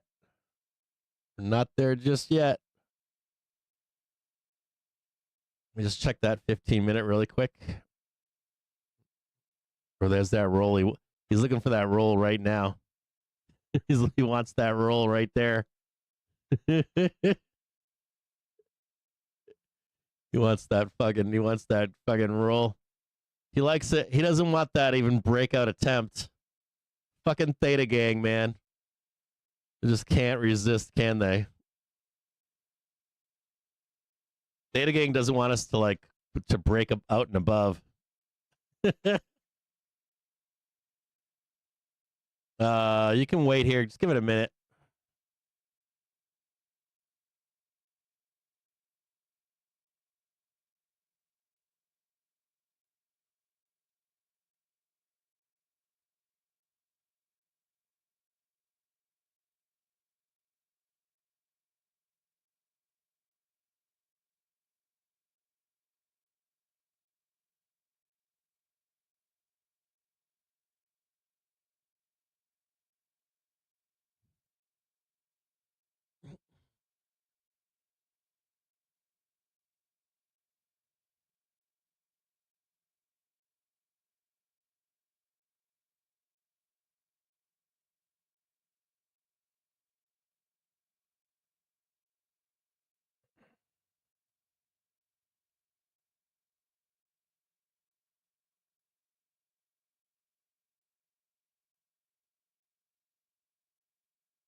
You guys are always so fucking quick on the drop, and then we're in positive gamma, dudes.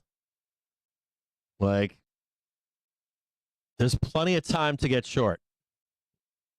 Like Friday close was like it was like perfect wait. Wait until Friday close, then get the fuck out. Got a nice little print this morning. Just be easy. We got the low here. That's good to see. That's good to see right there, but I want to see the bulls. I want to see the bulls like choke over here. You can set the trade up, but I want to see him choke here. It's like this half-hour trade. Let me just go down here and look. This little fucker down here. See this little guy right here?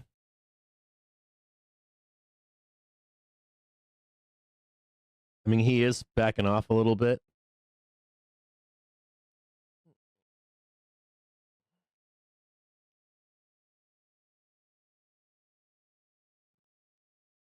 I want to see this door close.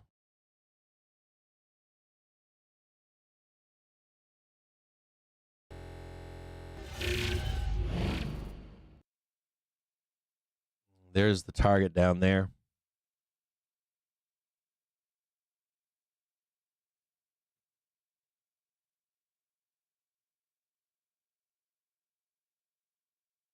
There's that 230 doom.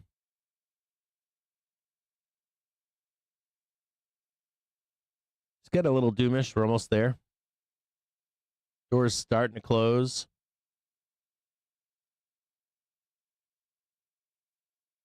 This now becomes this right here.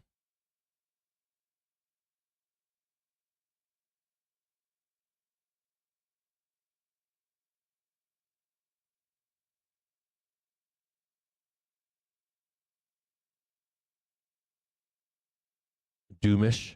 Almost there.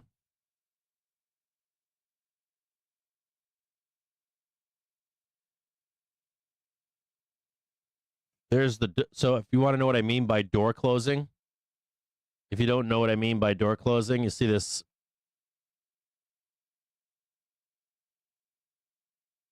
So what they did all last week was we set these up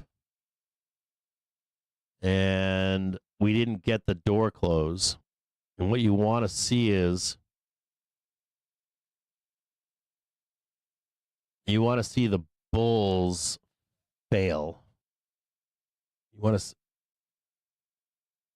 to see the bulls like fail to get any higher, like this kind of stuff. And then you want to see like you want to have the trade set up, but we make the low right here, and then you're like Johnny on the spot right here.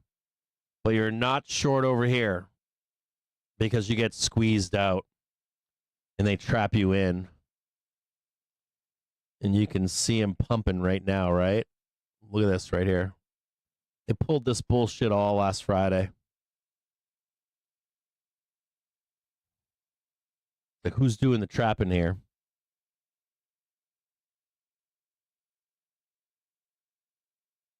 You guys get so used to being bared up that you end up giving all your money back on the way higher.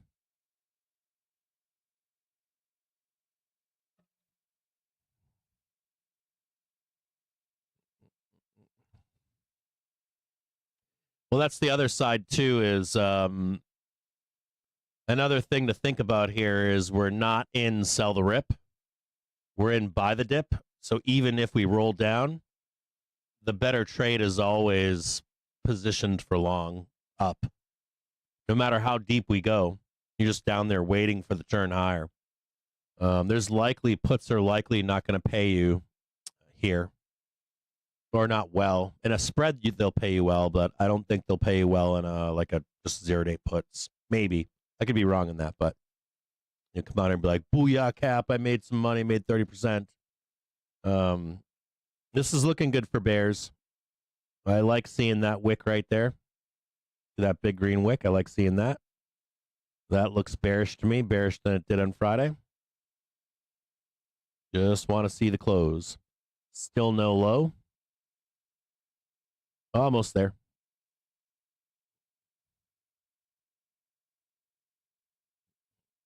Still not there though. Door not closed.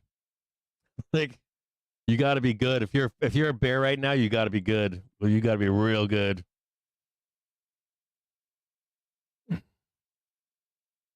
And we ain't there yet.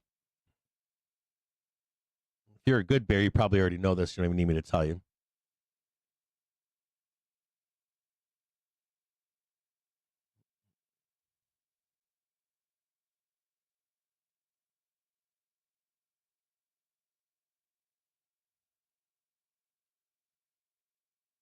I think we went through this on stream last week, didn't we? Or is it on the private stream?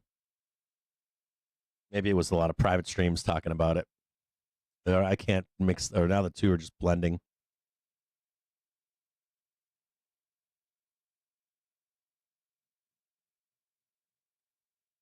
I'm looking to get long hair calls. I'm not even thinking about puts here yet.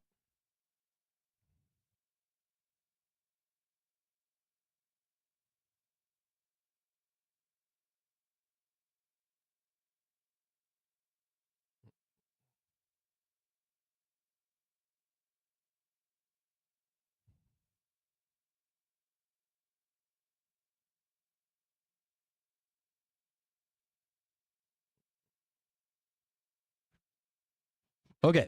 We got a bunch of other stuff to go over today. We haven't gone over. It's the new week. So we've got a bunch of data, or we got a bunch of information over the weekend. Luckily, most of the White House stuff did not involve like big tech. We do have the volatility in entertainment, publicly traded entertainment companies.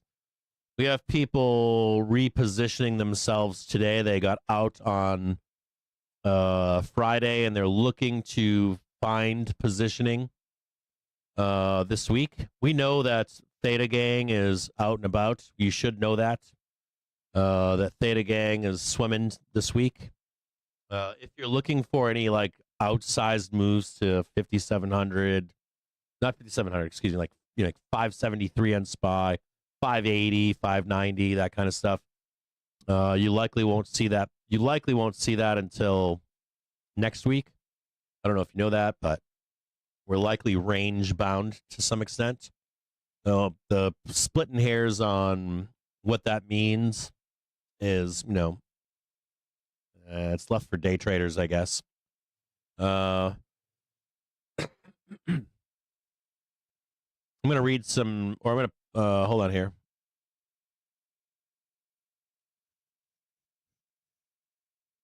What else do we have here? Can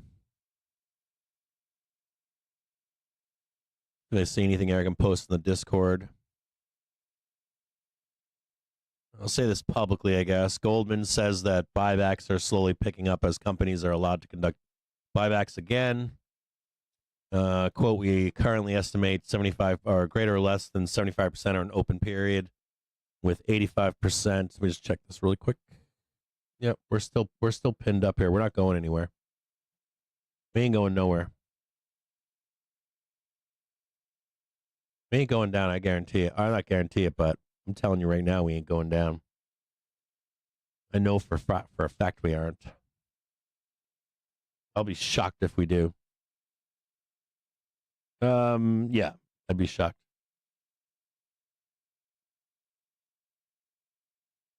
We're like roped into this 565 into the bell.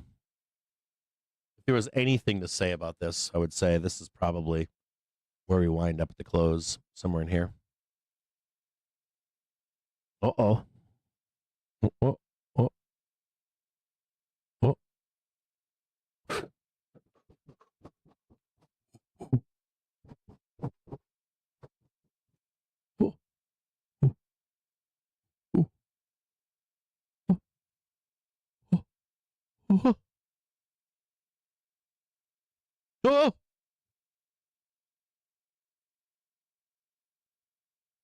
Oh.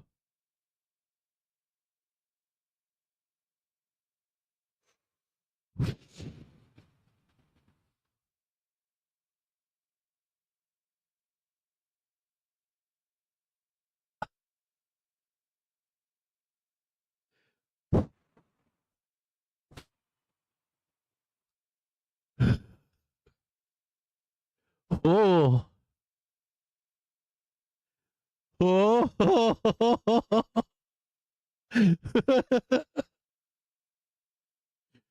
Whoa. Oh, gotcha.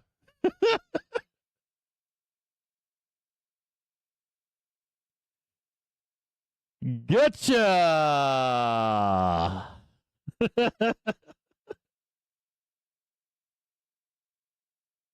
Raro.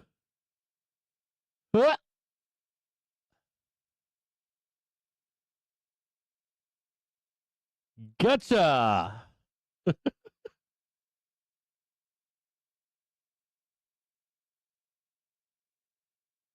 Uh, uh, oh, all right, Ro.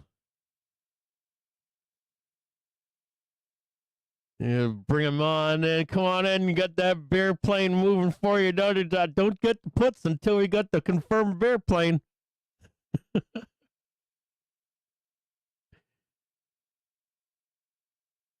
Grab him by the balls. Whip right there. Goose him.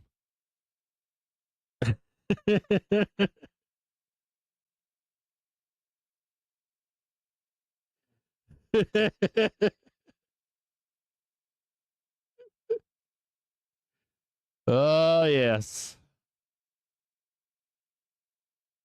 Yes. Who's the captain now?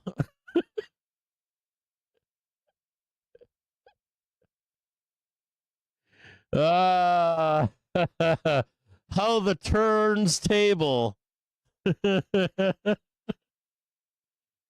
Oh boy.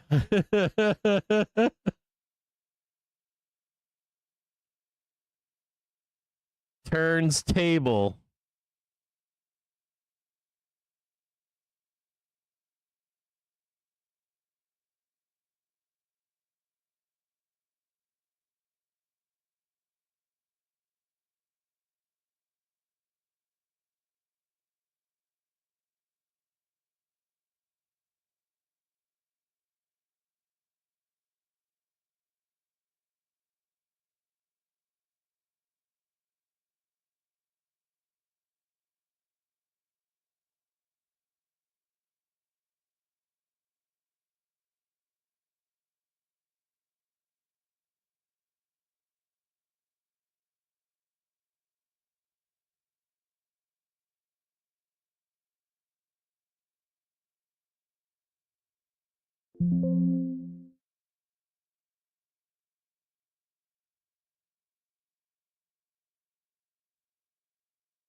Got him. Got him.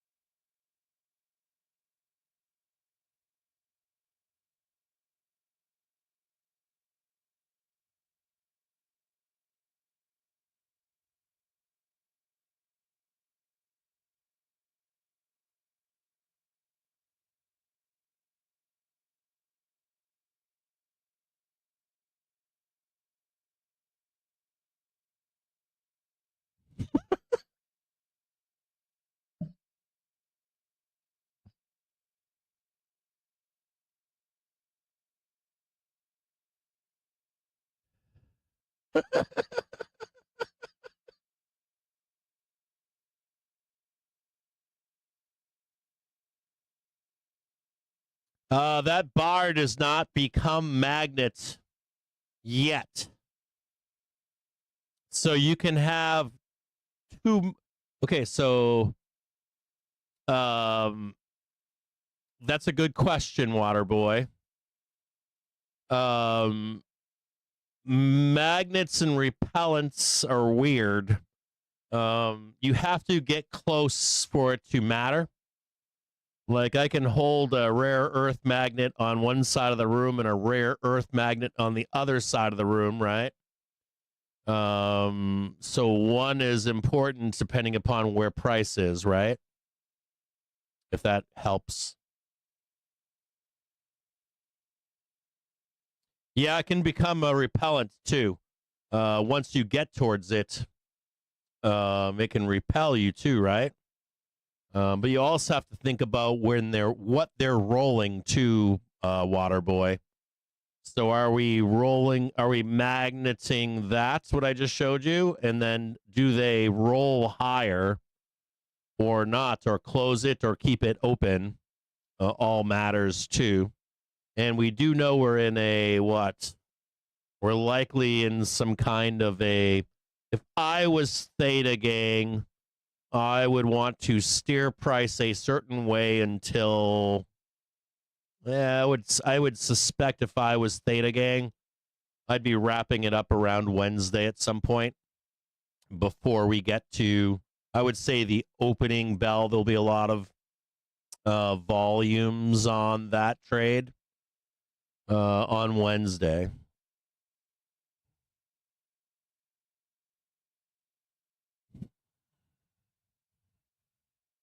Start thinking about when would they close that trade and when would they reopen it. I would also be thinking about if you had the Friday high and you could get some weakness on Wednesday, and I was Theta Gang, I could be looking for rolling the bottom legs of my market trade, and I would be looking to maybe roll the other side closer towards OPEX. If that makes any sense. Start thinking about other players in the market.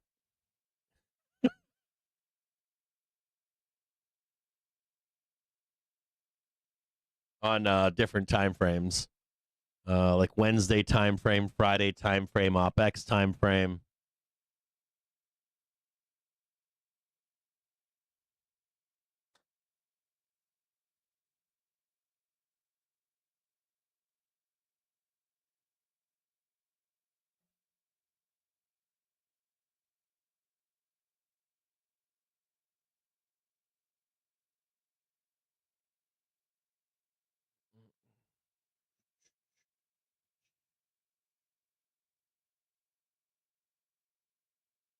Remember, see where we are right here? I want you at the end of the day today to remember this zone right here. End of the day. Right where we are, right here, end of the day.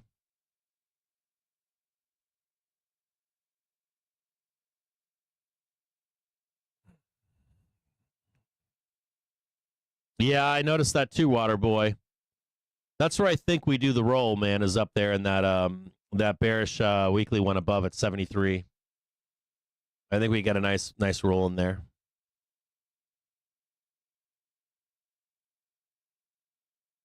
There's other ways to look at this. Like, I mean, if you're a bull, you should be looking lower, but you have two opportunities for it, right? You've got one on Wednesday, and you got one on after OPEX and end of month.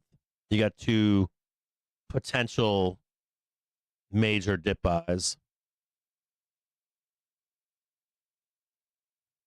But this all, like, I could describe this to you like 4 different ways, and it would appease all 4 different traders or investors or sellers. Yeah.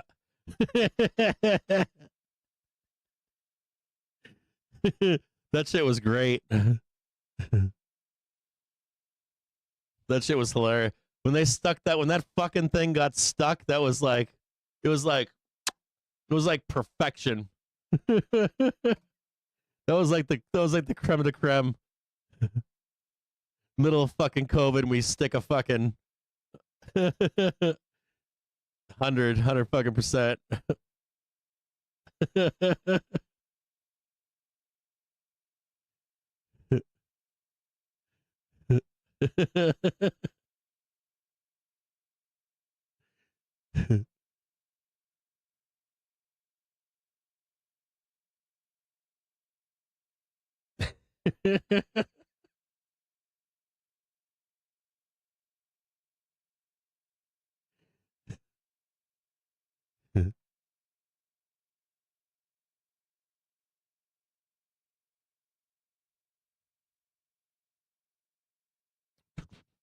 Let me take a quick break. I still haven't gotten potty this morning. I had to reset my internet. Give me like 5 minutes.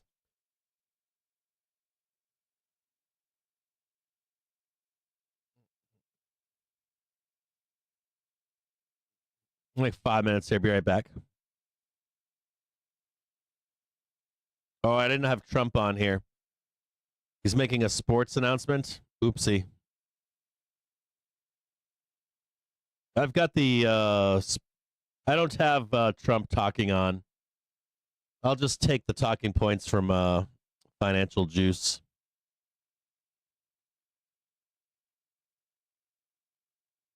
Oh, baby, it's looking juicy right now.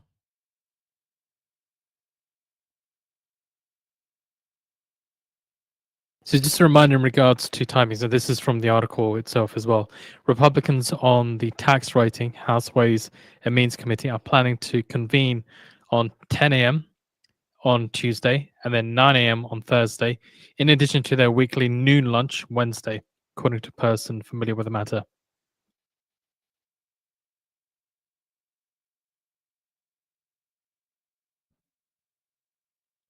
Close the fucking gap. Close the effing gap. Do it. Give me the gap and the all-time, not all, I keep saying all-time high. Give me the gap and give me the after hours new high at the close because we're in earnings season. Give me like 568.38 on the close. 39, excuse me. I want both.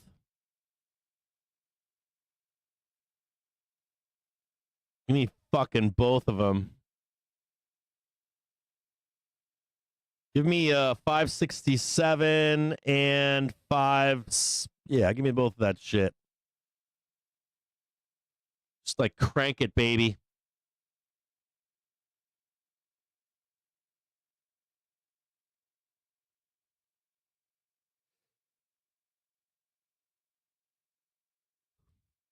We had our dip buy this morning. It's up. We're going higher. Send it.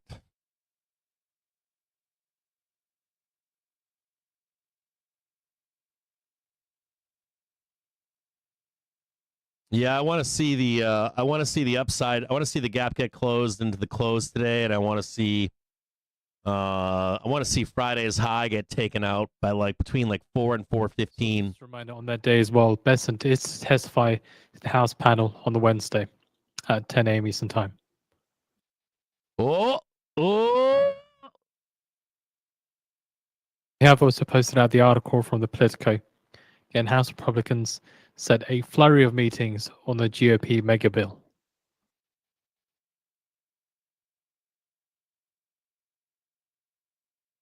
We'll actually give you a target here. You ready?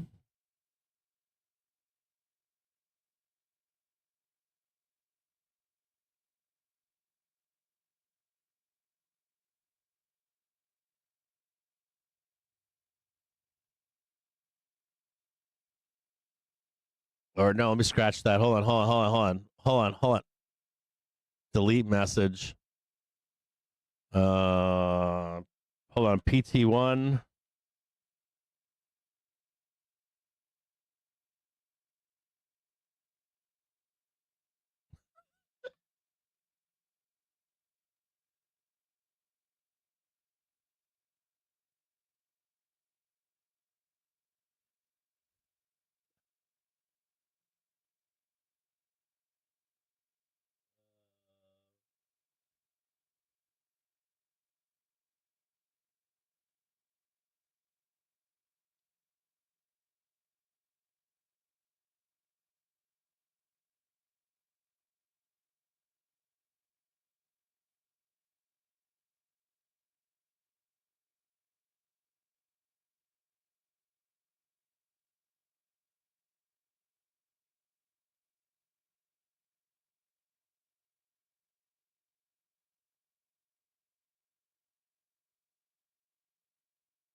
There you go. I put it in the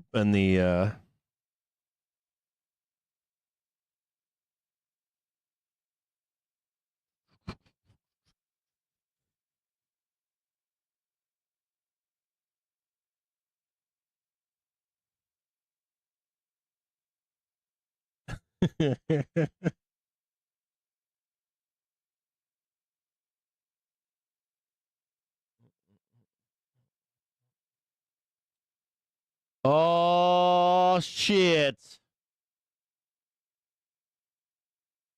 We got a little bit more for an intraday high.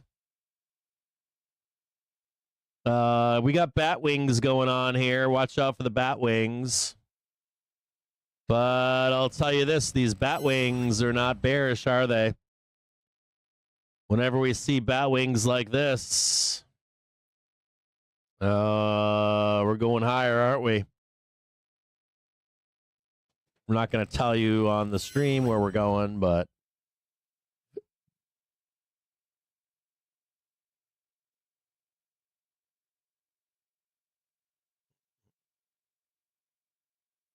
pretty bullish bat wings there. That ain't looking like bat wings to me.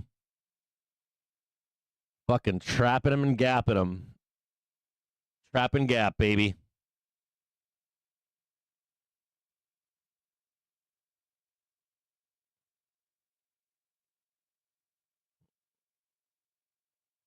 Oh, wait a minute. Oh, wait a minute. We got rolling of calls coming in right now.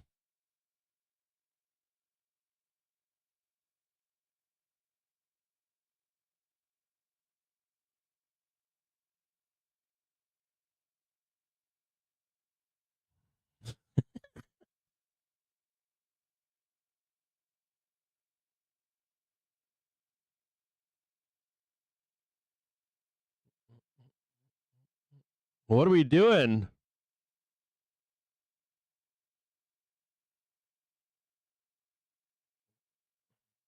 It's kind of like Friday, huh? Oh!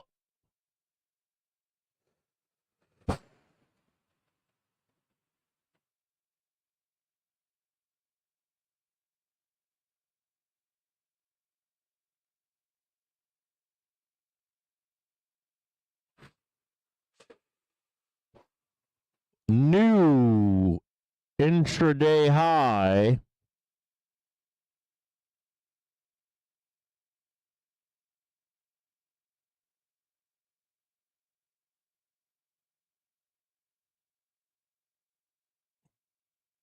Beer angry.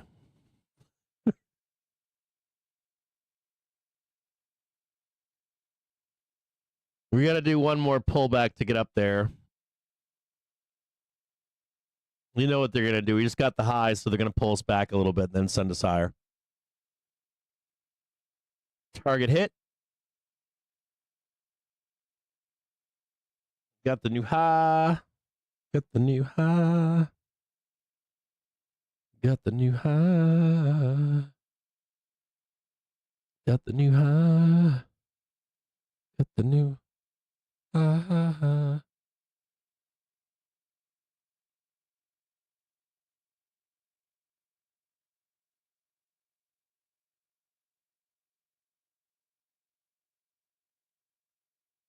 Whoop.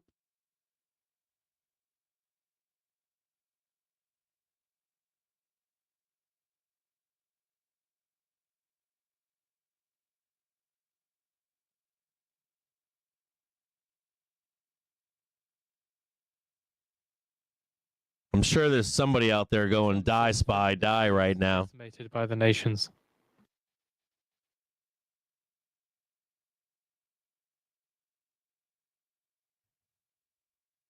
And in that, I want to help the film industry, and we will meet with some film industry officials. It's like there's so much like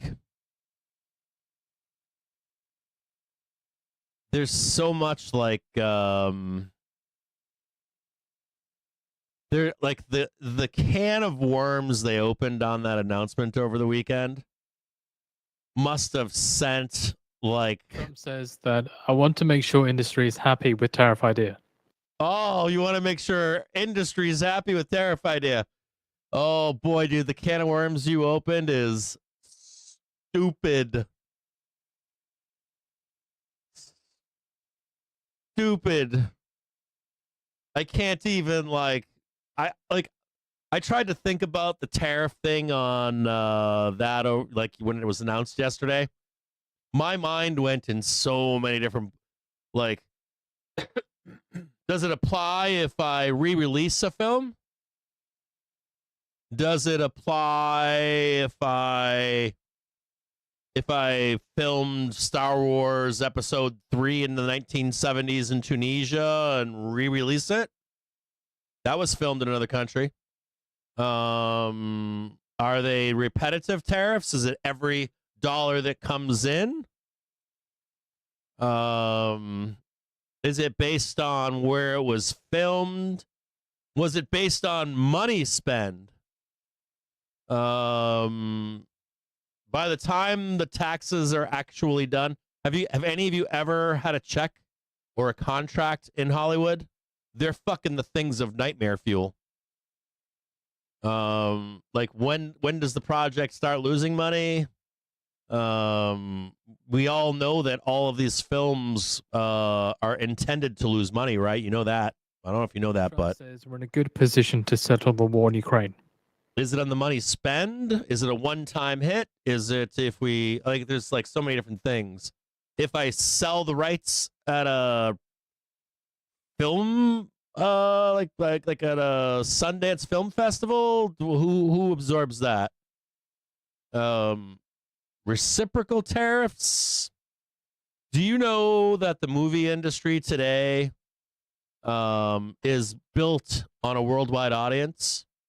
We make movies today for the world. We don't make them for the U.S. Or the U.S. audience. There's like so many ramifications to all of this. I bet that announcement yesterday sent like a lot of people freaking the fuck out. They want to settle, and Ukraine wants to settle. Trump on Nord Stream says a lot of people know who blew it up. Like, does it stop production immediately for some films? Development put on hold immediately. There's so many questions with this. Like, does it involve music rights on a film because it's tied into a film? Like it's like the can of worms he opened. He just said like we have to meet with these people first. Like, like the can of worms that he opened in that statement was like, whew. And I'm not necessarily against that statement. I'll be honest, I'm not. But again, it's how it's being done. It's like absurdist. It is. It's absurdist how it was done or even said. You know what it reminded me of was I got to be honest on this. It reminded me of going to the shopping centers this weekend. And it made me wonder. I was like, no matter what your politics are, for or against this, I don't really care. What really bothered me this weekend was the uncertainty that forces people to spend money on things they wouldn't normally spend money on. That bothered me.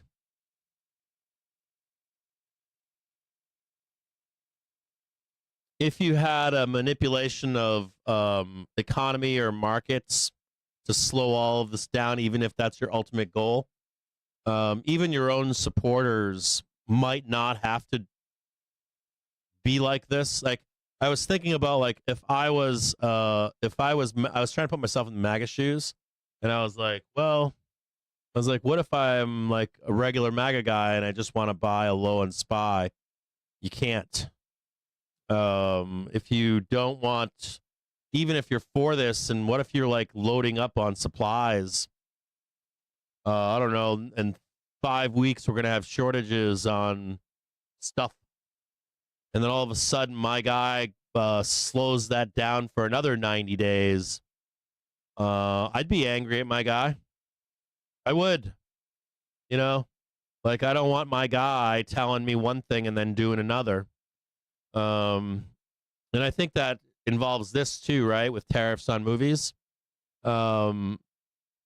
Whether you're for or against it doesn't really matter. What really matters is it's done Trump well, says he's in a right? good position to Right? settle with Russia. as Even if all you're the price against it comes down. or for it, you want it done well, Again, we're in a good position to settle with Russia as all not the like price is this. And I think that's a big. I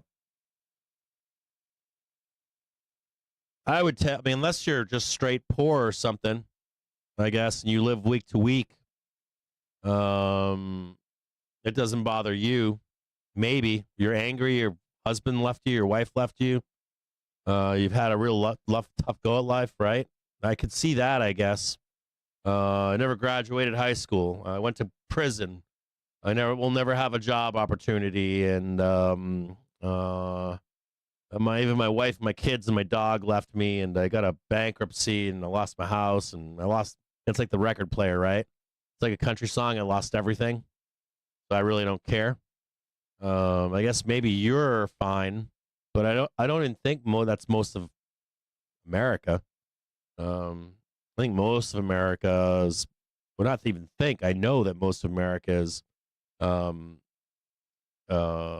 believe in exceptionalism, and they have terminal fucking positivity, right? They have a terminally everything's going to be okay outlook on things, and this most certainly doesn't match that, does it?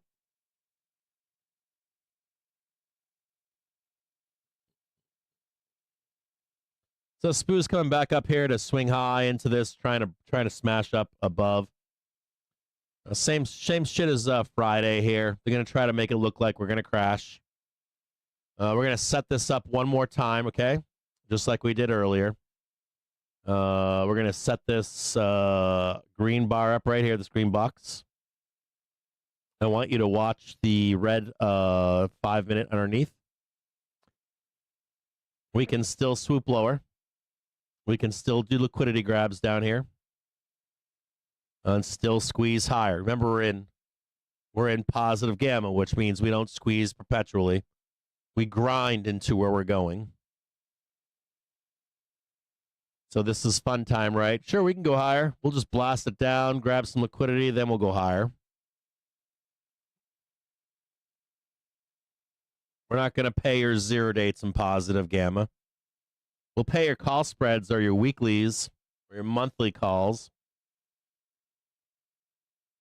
But you know, this Hollywood stuff. It's like Trump says, "I think Canadian PM wants to make a deal." Probably one of the most complicated. Remember, Carney is visiting Trump tomorrow. If you were gonna tariff, which I don't even think that's the right word for it. I think the right word is tax.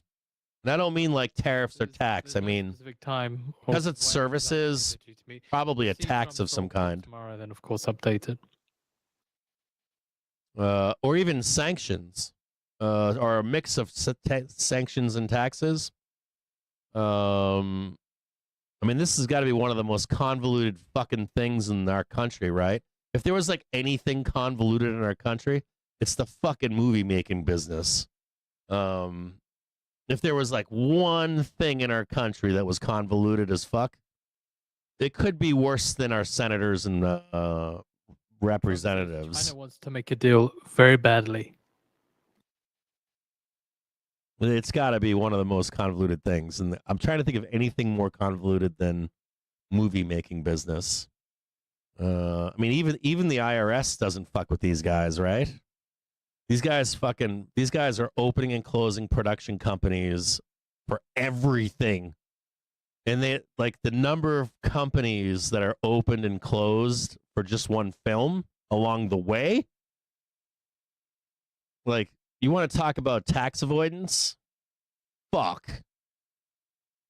the movie business will make any other dude. My good. I've told you this. I shouldn't say good friend. He was a good friend. I told you one time about my friend who was an attorney. Right? He made more money. He made more money fucking dropping his. He was an attorney. He like gave up his practice to go be a legal secretary for Hollywood, and he made fucking bank. Like he passed the bar and he got an offer working for MTV in the early days, and he literally just said, "Fuck it, I'm gonna go work for MTV." He made millions. It's probably the biggest, like, if you could audit anyone, audit Hollywood. It would be insane. You think pharma is worse for taxes? I don't know, man. Taxes and IRS, and this falls under taxes. I don't know if big pharma would fall into that. I understand they fall under price gouging, but like tax code and tax weirdness in our country, I don't know if there's anything weirder than. Could you guys come up with anything weirder for tax code and its application and enforcement? It'd probably be. If you tried to pull what movie companies did, you'd be audited in like fucking a year. It'd take 1 year.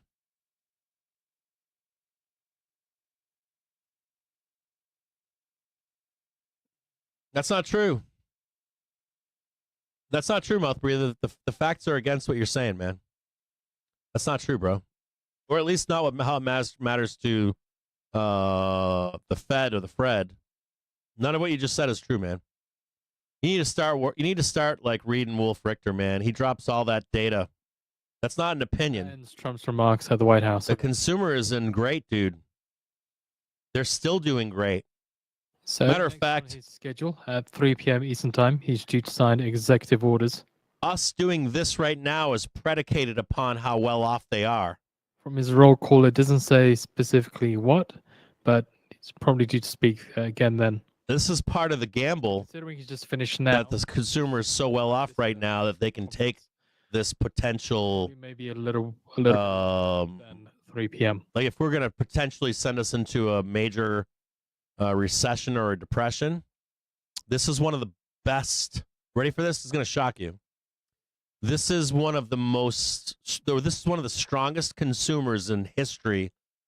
In history, they actually because we gave all that free money out during COVID, like Americans are better off than they've ever been in history. So they can take this. Like you can actually beat them up with this stuff, and they can. Or there's a chance they could absorb it. I know you might not feel like that, and you might be consuming that content other places, but the data disagrees with you. I get the feeling, though. I understand it. I feel the same way. But my feelings don't really matter here.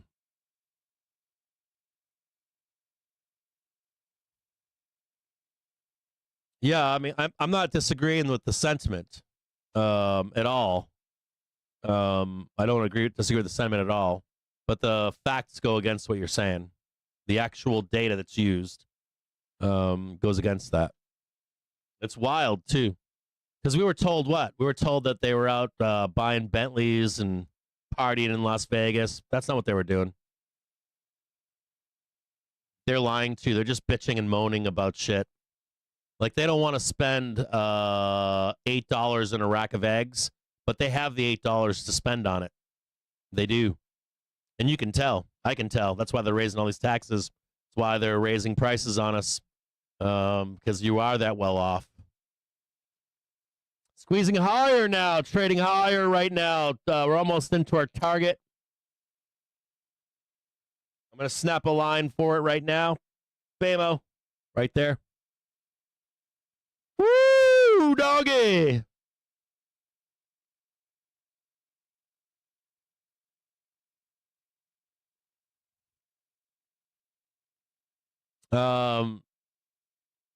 I get the zeitgeist. I get what people say. I get selling newspapers. I get the sizzle. I get it all. I understand it all. I get picking out only a little bit of the data, but not all of the data. I understand all that's there.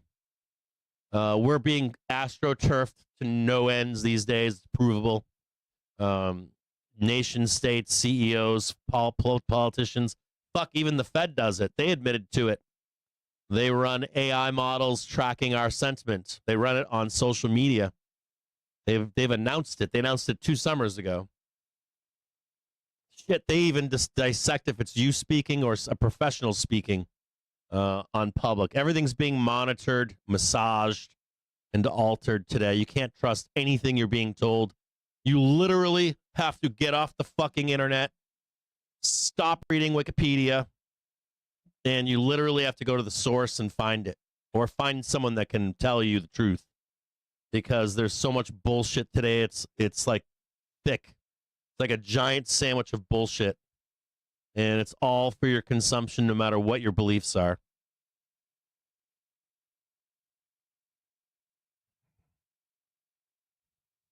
It's out of control. Come on up there, close the fucking gap. Close it. Close the goddamn gap. It's got to be one of the worst like moments in history of this, or where it wasn't done cleanly. You used to just like tune into you used to just read your local newspaper, right? You read the Democrat or the Republican newspaper. What do you watch? I watch Channel 4. What do you watch? Channel 7. Oh, you suck. Fake ass news on Channel 4. And it was CNN and Fox News. Now it's everywhere, right? Everywhere you turn. Social media, fucking YouTube, fucking Twitch, fucking Reddit, Truth Social. Fucking doesn't matter where you go. It's like it permeates everything.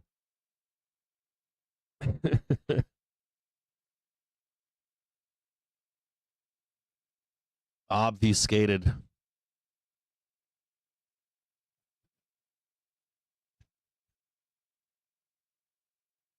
Give me that pump, baby.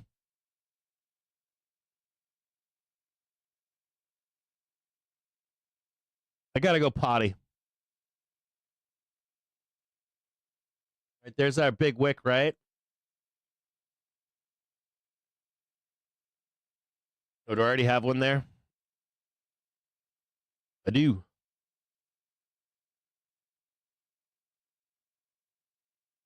Nice little pump here. Got that pump right there. Look for another one.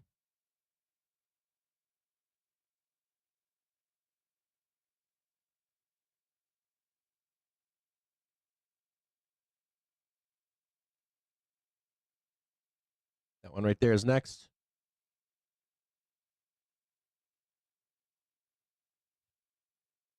I'll be right back. Give me like 5 minutes. Watch out. There is, see that down there?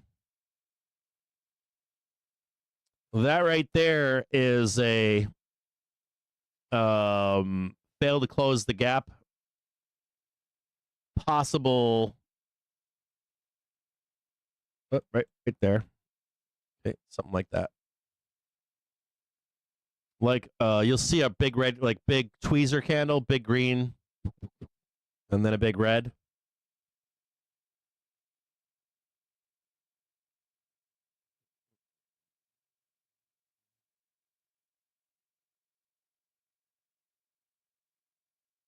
Get rid of that.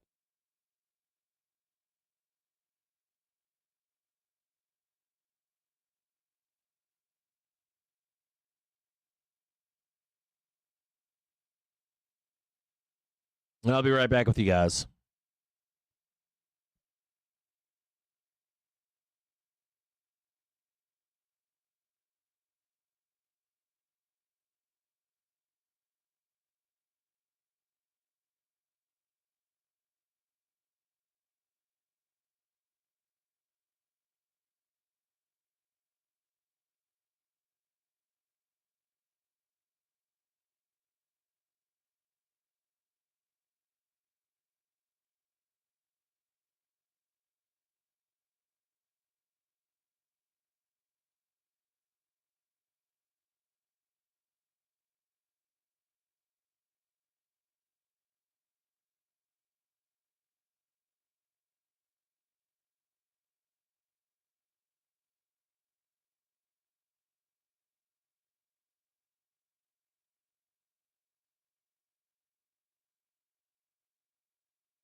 According to Massachusetts statement, 6 U.S. Northeastern governors, led by Massachusetts governor, invited Canadian premiers to Boston to discuss impacts of Trump's tariffs.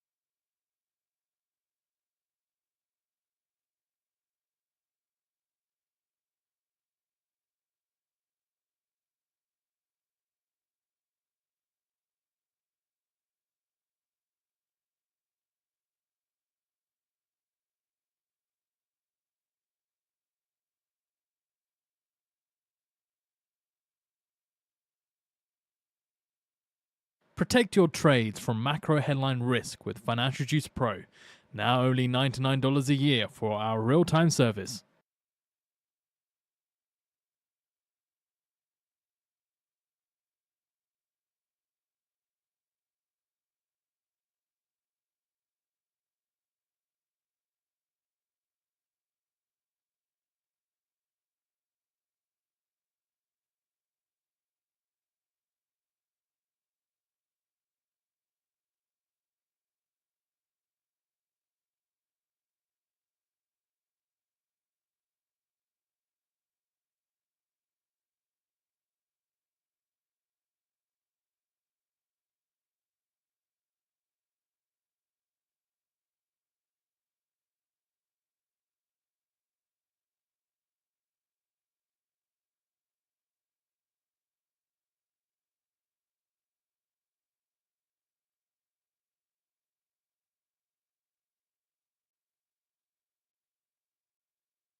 Yes. So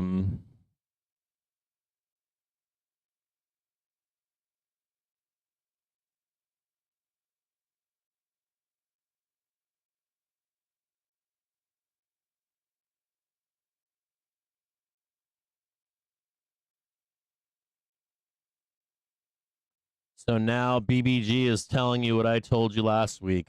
And spot gamma. Nice. Nice.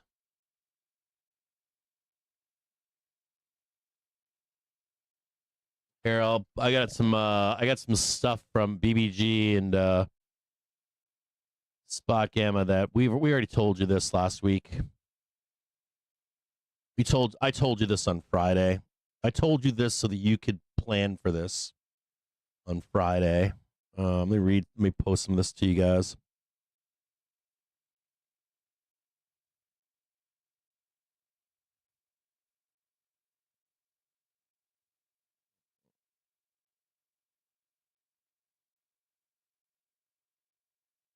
Hang tighter, guys.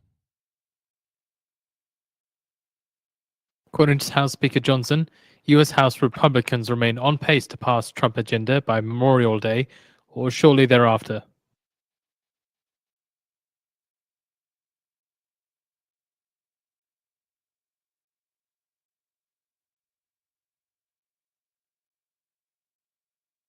So this came out today.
Hold on here.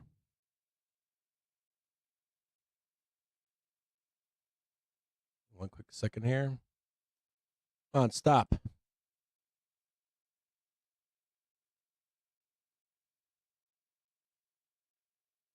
House Speaker Johnson says Trump's agenda is not facing a setback in the U.S. House.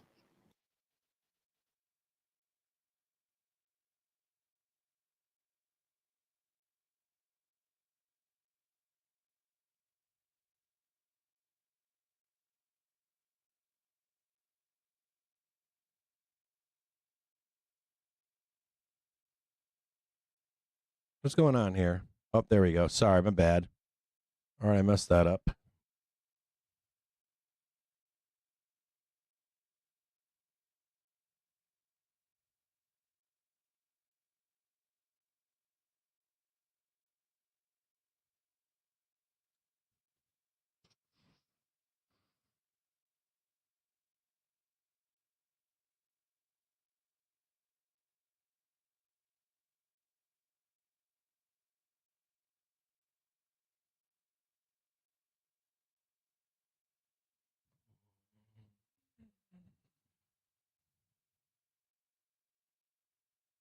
Hold on here.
Oh, not 570. Sorry, put that wrong.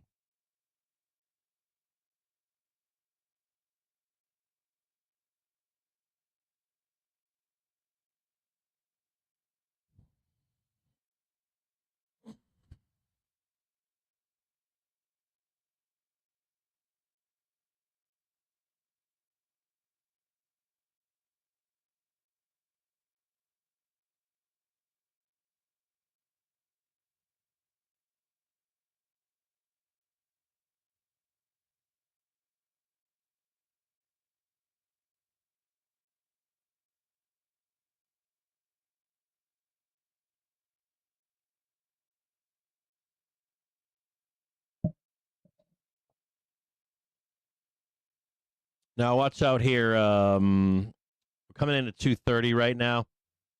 They're gonna try to slam this down. Watch out for a. There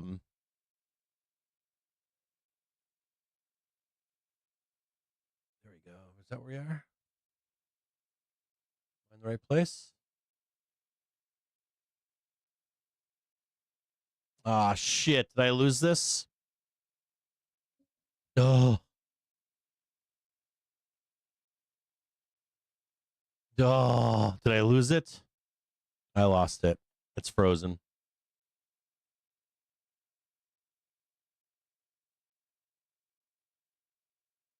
I'm gonna restart this over here. Can't wait till this other. I can't wait till this other like internet line is running. Ooh, I can't wait. But go higher. There's a lot of unknowns here right now.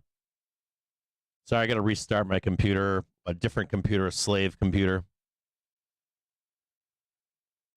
It doesn't like not being reset. It kind of hates it.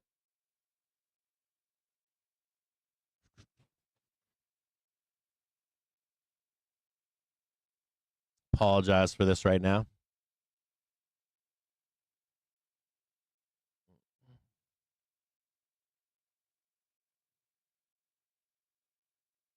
No, I wasn't watching. Or I was trying to get it to. I was like, "What's going on with this fucking thing? Why is it not working?" App used by Trump Advisor says it is temporarily. Well, it was so squinched up, it wasn't moving. Hack. I was like, I gotta expand that and see where we are. Come on, pump it, baby. Just start fucking doing it. Give me that fucking Friday high by the fucking close of business today. NYMEX WTI crude June future. We can sell that too. $57 and just so you know, a barrel, down $1.16 or 1.99%. If we go up here and catch the Friday high, we'll fucking sell that fucker down again, and then we'll get a failure of a intra-week high tomorrow.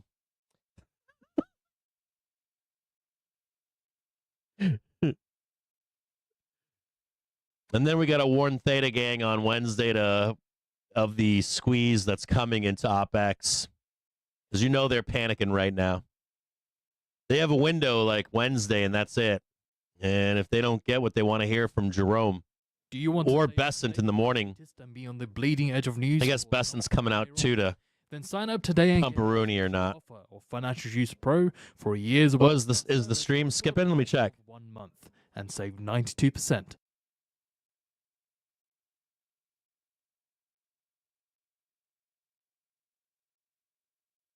I really think it's Gas June futures settle at around $3.55. Gasoline June futures settle at around $2.02 a gallon, and diesel June futures settle at around $1.97 a gallon.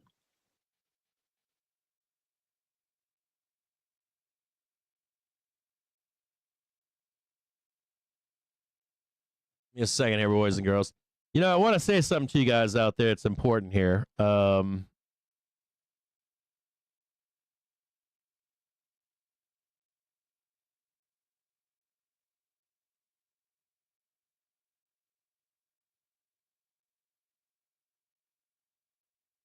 Is that working now?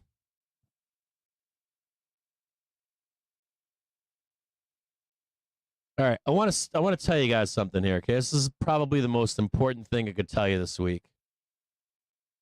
I want to tell you something very important. Okay, and I want you to think about this stuff here, because Come on, give me the window. Get up there and do it. Do it. I want to talk to you guys about this is garbage right here. That line's not there. They're not going to try to take us out just yet. But just be careful, like right here. Grab that tip right there. We're so fucking close. Like here. So look. We're here, okay? We hit it. That's all we need to do. I fucking like missing for like 2 seconds. See that right there? We're done. Now, even though we're done, the next target is like here, and then here.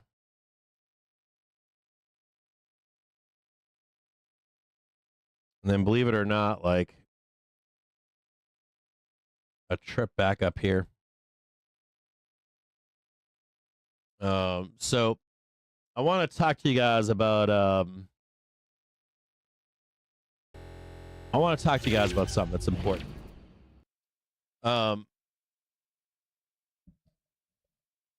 Gather around here.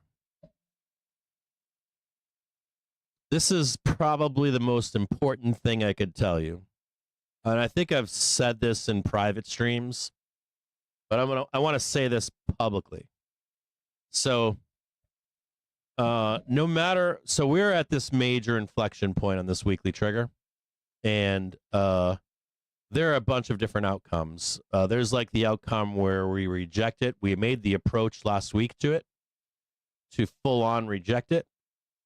There's the trade where we trade above it and squeeze higher for liquidity to like do this depression trade thing. I've shown you guys like hey, we failed all-time highs, and we come back and get the all-time high trade at the end of the year.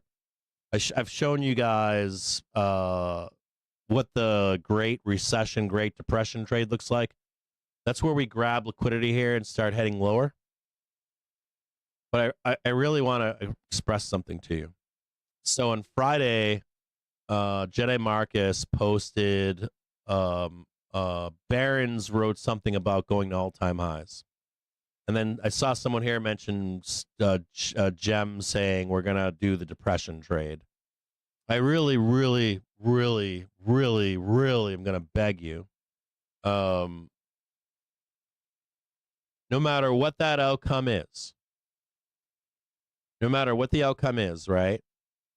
If it's fail all-time highs, then all-time highs end of year. If it's the second leg down trade, depression, Great Recession trade, no matter what it is. And this is kind of why I went out this weekend, because I read the data from the Fed, the Fred. I read everything that Wolf Richter puts out. I read it all, dude. I read like the GS stuff, the big, 300-page paper, beginning of the year, front running it now, and all that kind of shit. I read it all. Like I consume it all. And one of the pieces of that was going out this weekend. I read and watch the guys from the shipping and the shortages and all that shit, like all of it. I got it all. I try to be objective in all this stuff, all of it.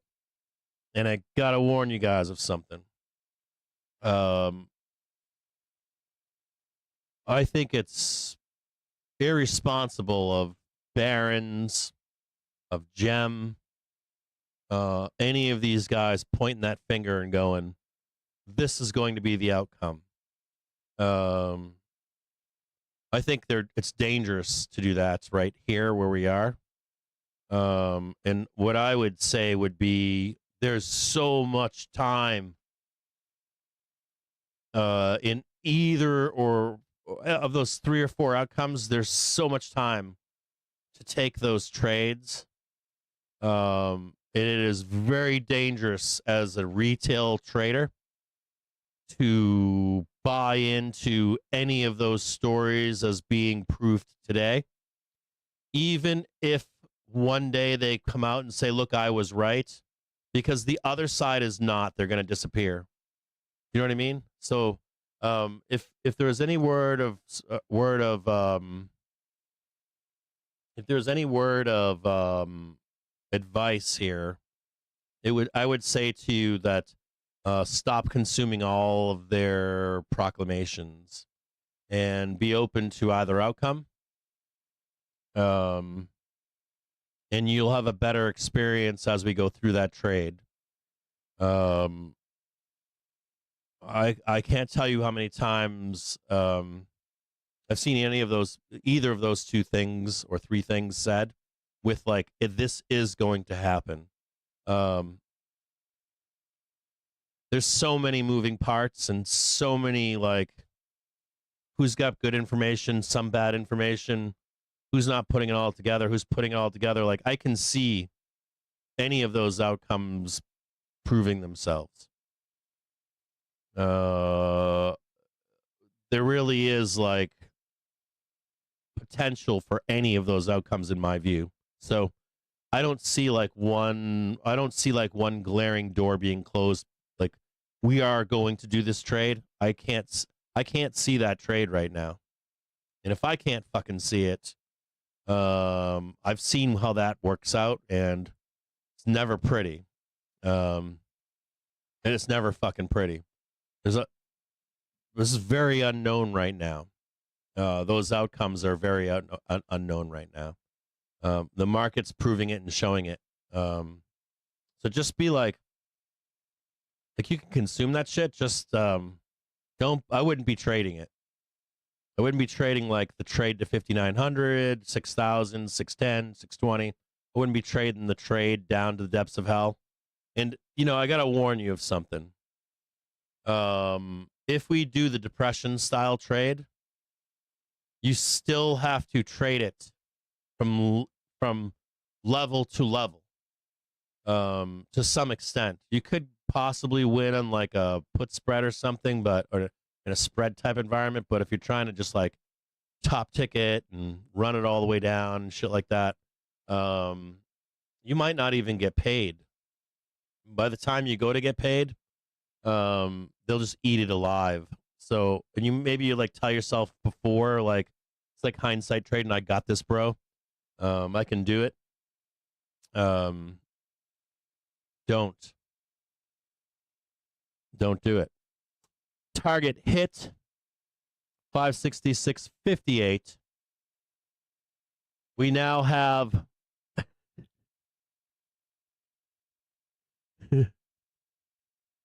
I thought we were going down today, boys. We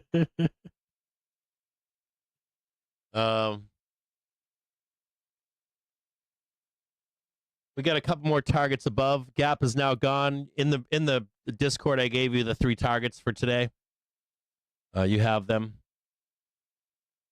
I really gotta I respect all those people. I respect anyone out there that's like Gem or Spot Gamma or I don't know, BBG or the banks or whomever, you name it.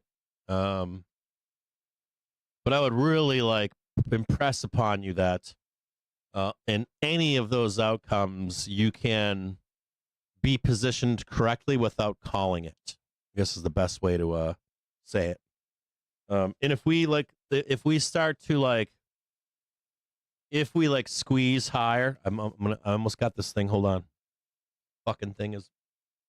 Damn it.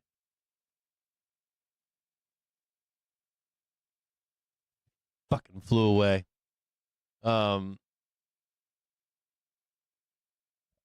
It's easier for you to.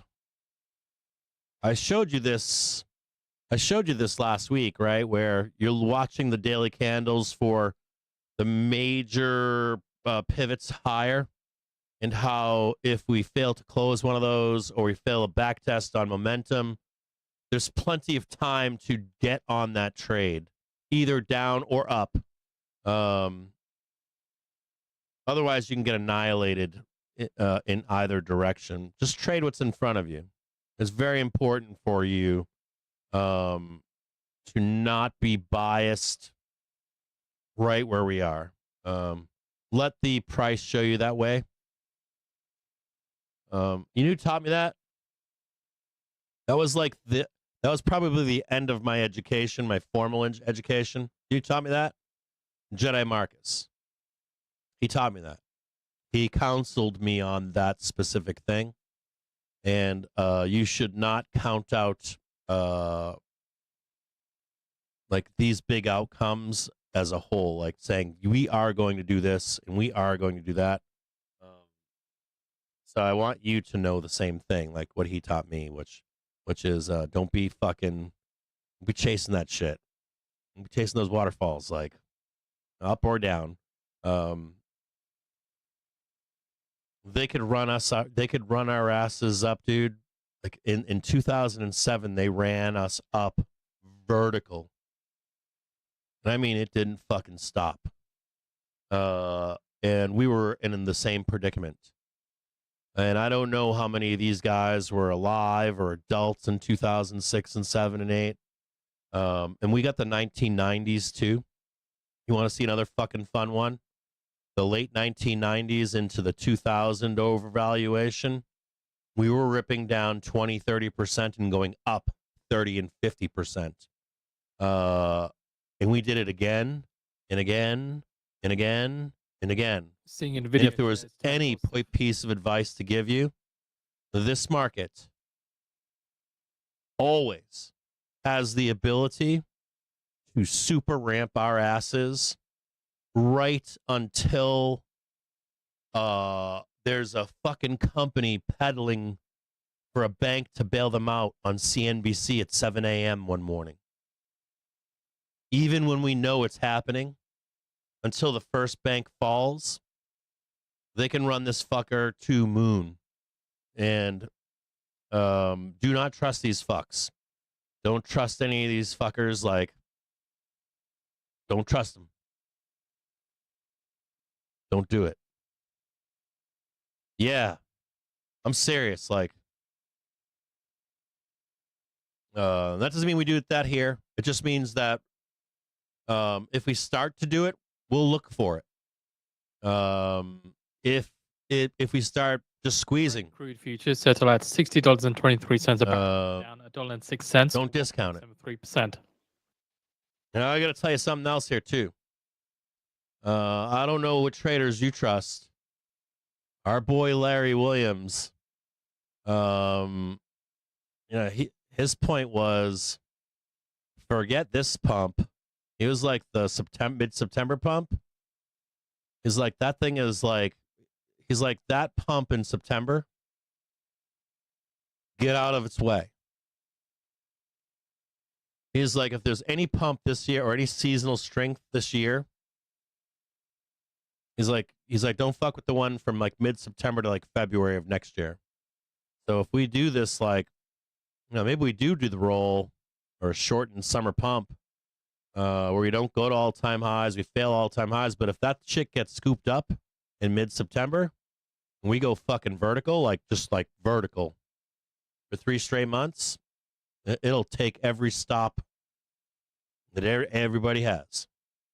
And just be aware of that it's there. Even if I'm bearish. I want you to know that. Like I'm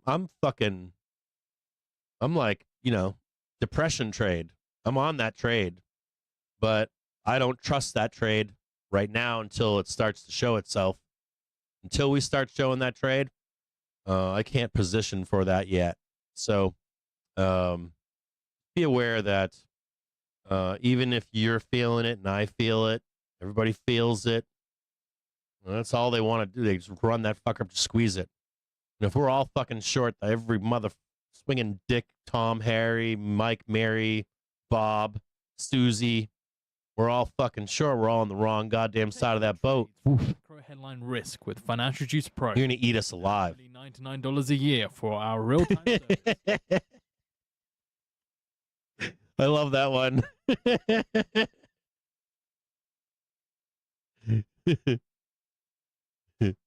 So, just like, take it as it comes. When they say this shit, guys go, yeah, show me why. Yeah, got it. And I think it's all valid. I don't think there's any invalidness to it. It looks all right to me too. But you know, what the market does and what we all write down on a piece of paper, it's like toilet paper. It's like good for the read. It's good to be aware, and that's it. Trading that though is you need to see that price action proof it. In my view, too many times, you say that shit and then it's like, oh fuck, we're getting hit, like fucking hammered the wrong way, right? And remember something too. Our market is resilient. You know, it really truly is. Like our market is resilient. And I don't disagree and discount that we're going in this depression trade, but like you gotta really you gotta like shoot it with a gun, you know? Like our market needs it needs to be hit with a think about that. Like think about in COVID. You know, think about what was said in COVID at the bottom. Like think about what was said when we exited the COVID trade, right? We're in like the 2022, right? And remember when the rate of inflation went to moon and the rate of inflation came back down and then they arrested it with over loosening, right? We got hit with like a 50 BPS cut, right? Remember? And so they arrested the rate of data, slowed the rate of data to buy us more time. Now I know that we've priced in a bunch of doom and shit, but the data still says we're good. The reports still say we're good. These people that are trying to change our economy, if they're able to not hurt the consumer that much or get these things done, they still have a time frame that they can do this in. They still have 4 years or 3 years, right? Not even they have 3.5 years. They got another, what do we say, 7 months or a year before the elections start where we don't listen to them anymore. Then we might have to go back to listening to them. There's so much shit broken at this point. Even if I wanted to just throw something at you, like other outcomes. You could have other outcomes where they hog tie his ass and then they still follow through with it, AAA, but in a more rational way. Sovereign ratings. The DNC could be in on this, and you could even see MAGA or Republicans say, "No, you know what? We'll do it this way," and it still happens, but the destruction doesn't happen. Like time can thwart that stuff. You guys know that Jerome bought time for the market not to crash even farther in 2022, right? You watched how he manipulated the market sideways. So we got a time correction rather than a sharp straight down correction. So don't rule anything out. Like just don't. We don't know the cards they're playing with. I get that trade. Goddamn fucking thing. You guys understand what I'm saying, though? Is like, just be open to all of it. Just be like, yep, I got you. Thanks. I get the Doom trade. We're going to 0. Just show me the fucking roll. Like, show me the fucking failure at 5,900. Show me we're breaking back down. You know, we're making new lows in the market. All that stuff. Like, and take those trades specifically, and ride it all the way the fuck down, to the depths of hell.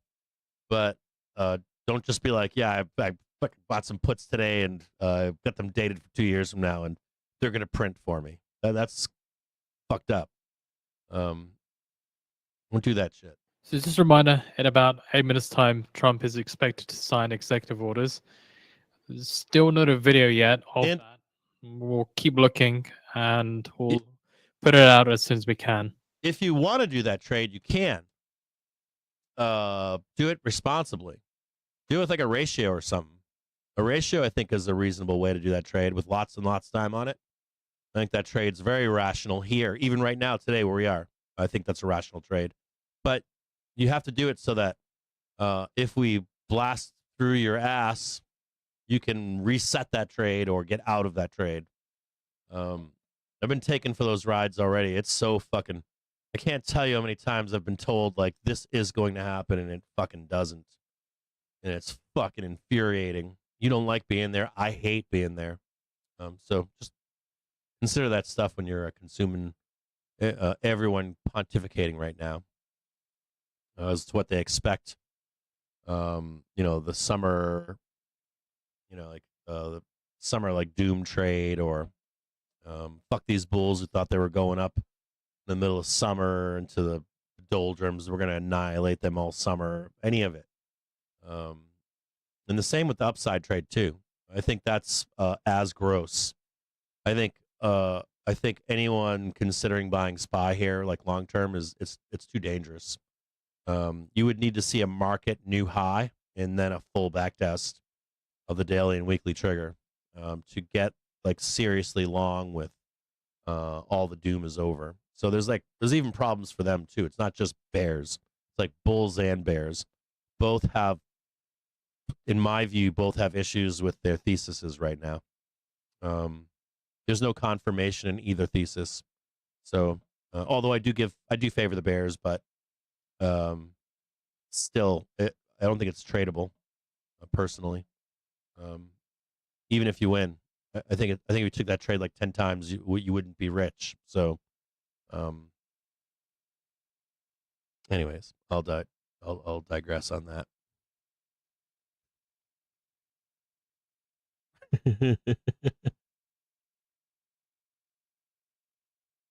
Thanks for that, talking monkey.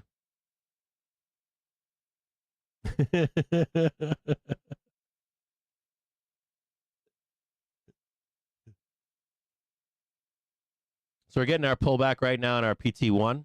We're going to be looking for, watch these two white lines down here that you see. We have more upside targets into the close. We'll see if the 5-minute trigger on SPX can hold. It's right here. Let's just watch this back here. Bears are going to come in here and try to sell us down to the depths of hell. I want you to pay attention to this pullback right now, and there's a giant markets here, seeing a little bit of downside movement on the dollar and a little bit of downside on the SP 500. Just trying to find a headline backing up the movement. Shouldn't be any headline for this movement. If we lose this here, we'll take that trade right there. Okay, we'll take that money trade right here, but not quite yet. It looks like on a 1-minute chart, it looks like doom, doesn't it? Not quite though right now. So we're still on trend. We've trapped in sellers once, twice. And so we just want to make sure we're going to get that roll. So even this pullback right here, don't trust it just yet. I'm going to give you some downside targets in case we do lose it.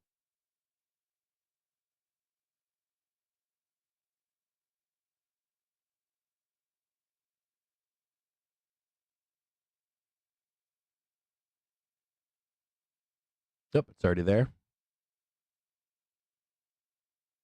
Right here.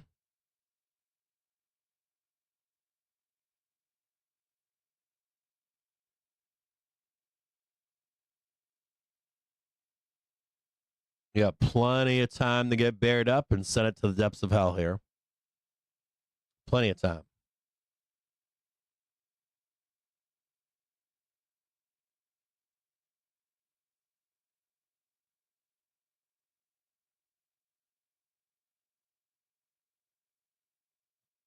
S&P revises Canada base case to reflect growth of 1.4% in 2025.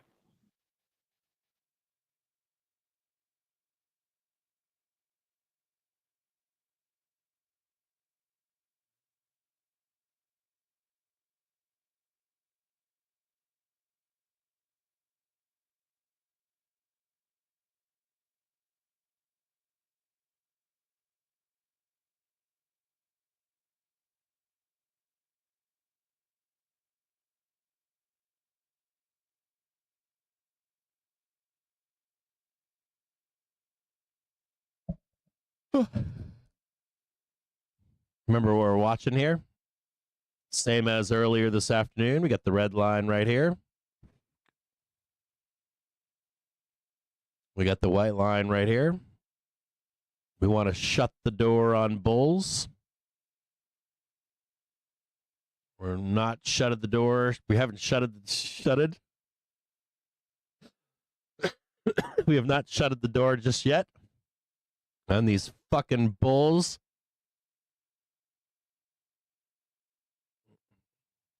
They have another dip they bought right here.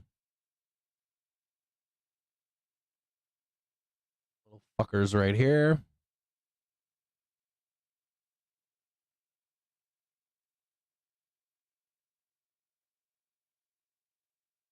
These little fuckers right here.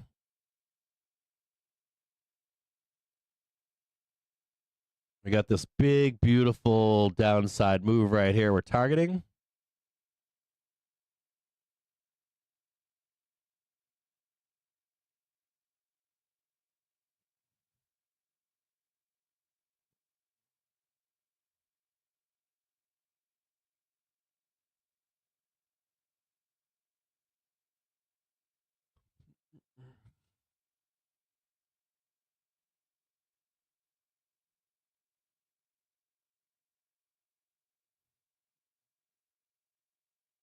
(3 p.m.)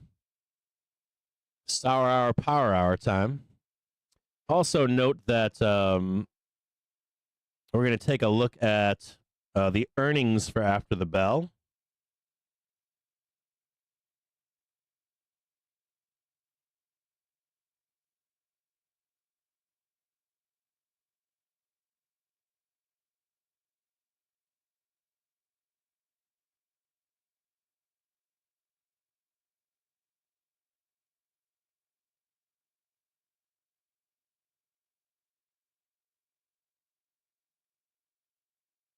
Make sure I have an updated calendar.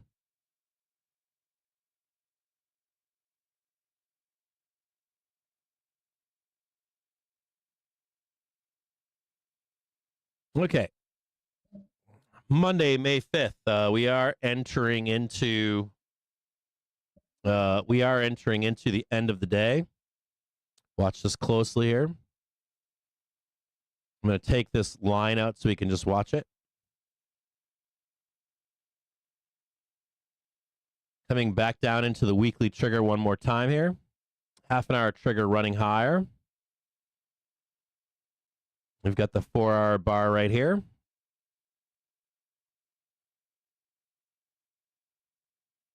After the close today, we have Palantir, Vertex, Williams, CRH, Reality Income, Ford, Diamond Energy, Clorox Company, Hims and Hers, Celanese.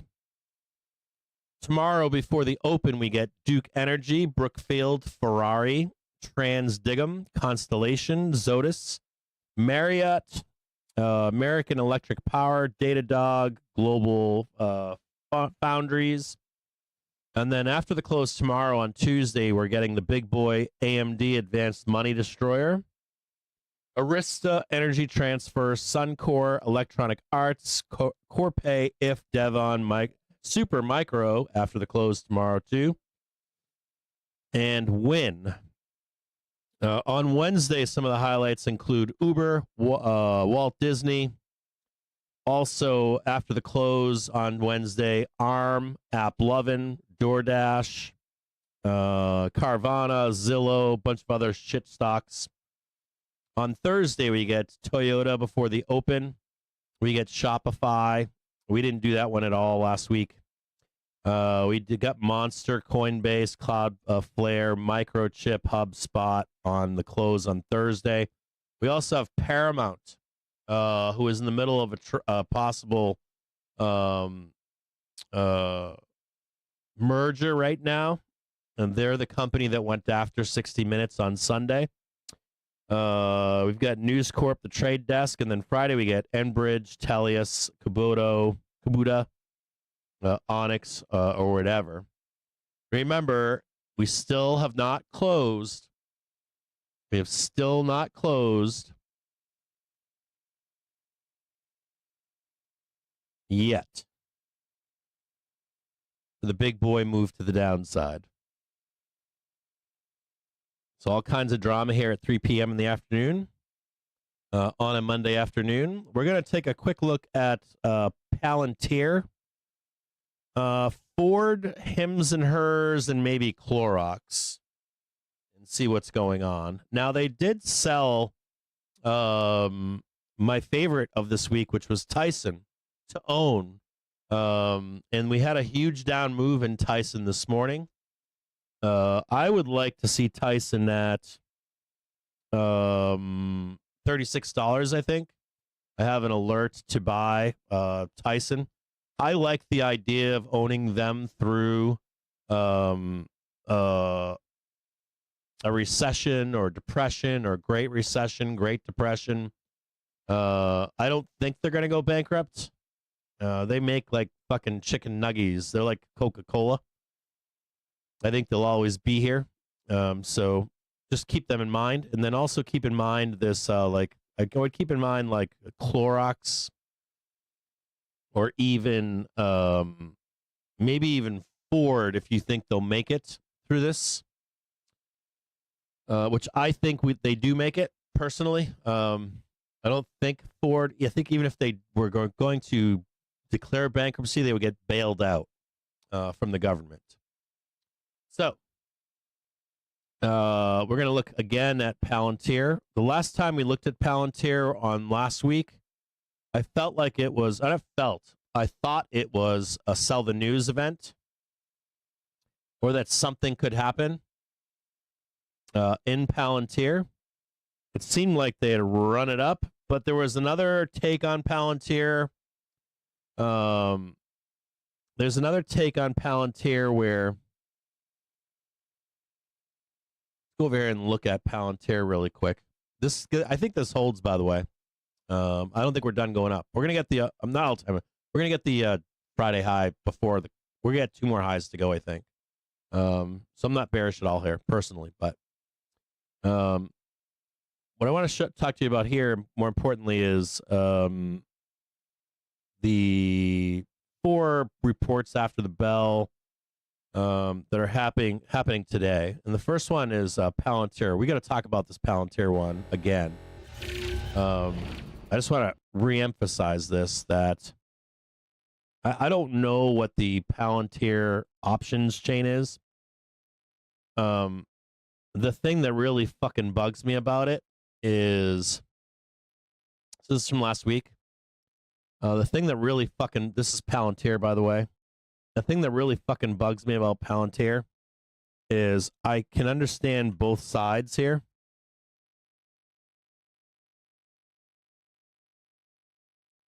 For what this looks like here, this set of bat wings, I can see the upside squeeze, but I also see this like down move here too. And there's a gap down that needs closed down here at $89. And I don't know what the options market is right now in this stock, but I guess there's an argument here that could be made if you look at this from the perspective of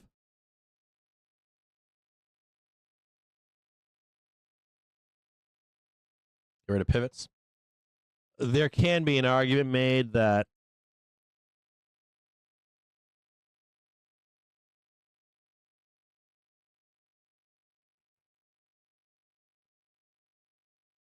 we do the break higher here in their earnings,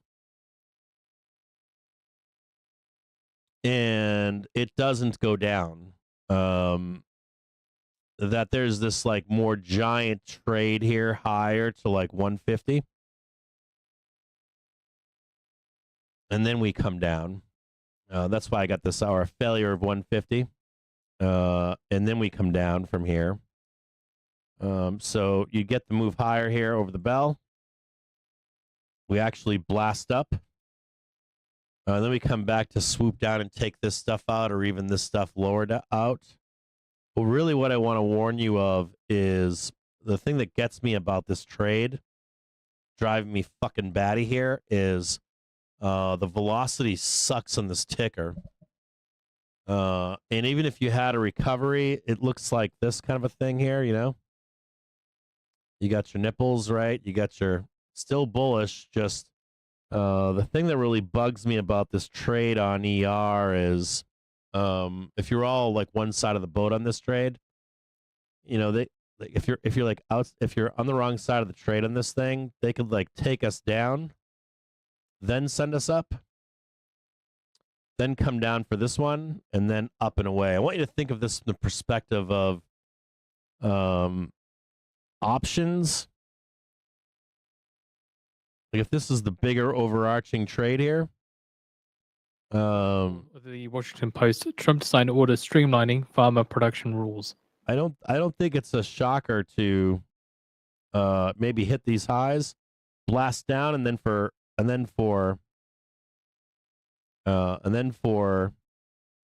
options sake they print you later.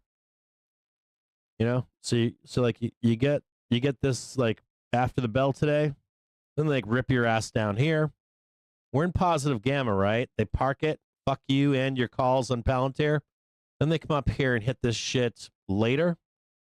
And it's like a lot of garbage.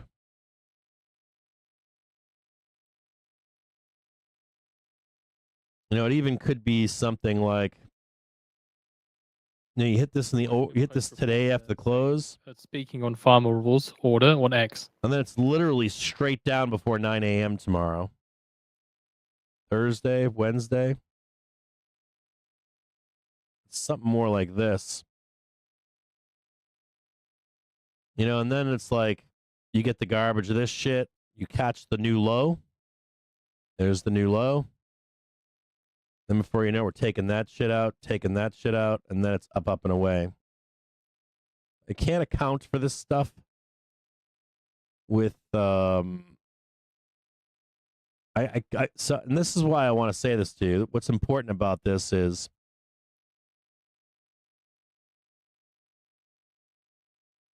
what's important about this is putting on risk before we ever get there.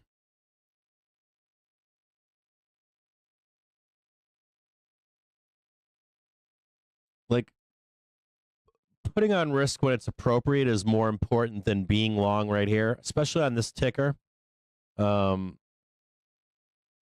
mean, shit, even if you, you know, this doesn't even say that. This says rejection time, right? Downside. So I guess my point here is we just close that one. We go higher if this is the trade. Here, so ahead of possible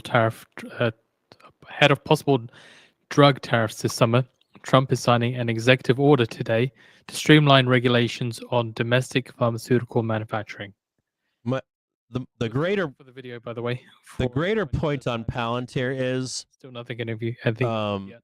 If you're only long right here, you're kind of like fucked. We're not kind of fucked, but look for a print later in cash market would be my only point. And this is primed to not even do this. This is primed to just blast straight down, and come back for it later. I feel like you're always a loser here with Palantir. I feel like you should always be lower. It's one of those stocks that moves like crazy. Like, look at that giant fucking move, wham. Then it's back down again for you to get long. It's one of those stocks that's always be adding, but never on highs. Always be adding, but on lows. It reminds me a lot of Tesla. With the latest and beyond you're always looking for payrolls. Then sign up today and get our special offer of Financial Juice Pro for a year's worth of our service for the price of 1 month. Like, save 92%. Ooh, gotcha cap. You know, in reality, I don't really care if it does that. I don't really care if it goes down here. It's one of those stocks where you're just always waiting lower. And if anything, you're taking the money and running before we even get into PLTR today. It's risker-free money when you're always on lows with it on trend. You know? And I think that's proved itself quite well. You know? If you've been a buyer of Palantir on trend, it's been fairly good to you, right? So Palantir, I'm not necessarily bearish on it, but hope and look for, you know, something to grab down here, whether that's in June or July, even if it trades higher, and then comes down for June or July. I do think that the I do think that the better trade is lower. So I just want to say that to you if you're a Palantir bull. That so much fuckery goes on in these ERs that if you're already long from down here in trend, stay long.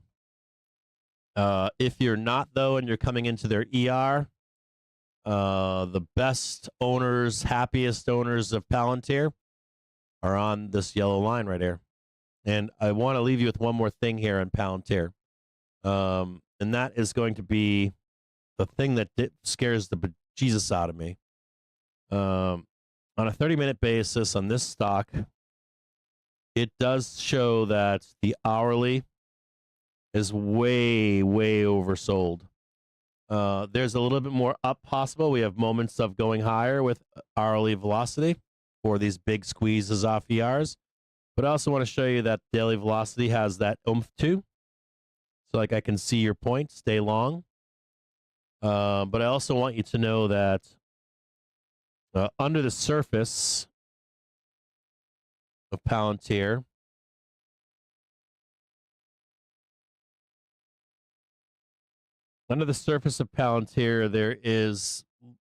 there's some deleveraging under the surface, and we're maxing out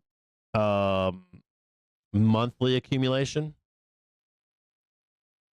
So I don't know what that means or why that is. Like weekly looks a little okay, but you know we still have high, low, higher, low on a weekly basis. It's like telling us something here. And there'll likely be some kind of, even if this is going higher on an intraday basis, it's telling you there's deleveraging going on under the surface. And that will become glaring at some point. And I don't know if it's I don't know if it's like hit 150 and then we're just fucking ripping faces lower. We're coming into a major top on Palantir, maybe. So the only warning I would give to you is I wouldn't say you have to sell out if you've been long. I would just say if we start hitting these like 150s, 200s, there's a major correction hit hiding somewhere in here. Eventually, next 3 months, 6 months, 9 months, somewhere in there. And I don't mean like it starts to roll in that time period. I mean like it'll be fucking rolling from up there down into that doom and destruction to the downside. And I don't know why that is. I can't tell you. I don't know if it's a split. I don't know if it's good news, bad news. I don't know if it's war. Water resolves itself. Maybe I don't know. So that's all I can tell you about this stuff. If this squeezes up in the after hours, take the money and run.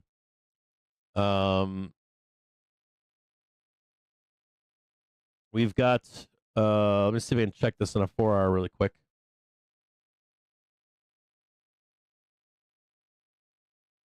I mean, I get it. Like,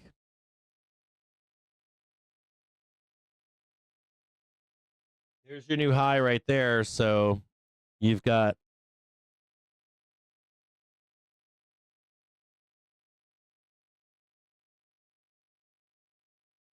you got 1 right there, 2. You beat this one like it was nobody's business. Is this just 1 right here? And if so, that means it's only going up a little bit more. Then you get your pullback, and then your higher trade right there. You could count it like this. The other way that this could be counted would be a flat correction, especially on these prior highs right here. You got 1 right here.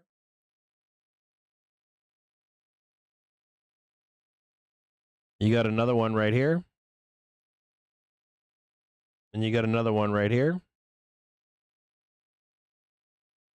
So you could also count this like the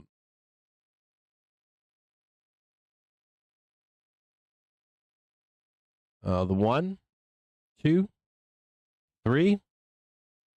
Believe it or not, 4. And this is your 5 right here. in either case,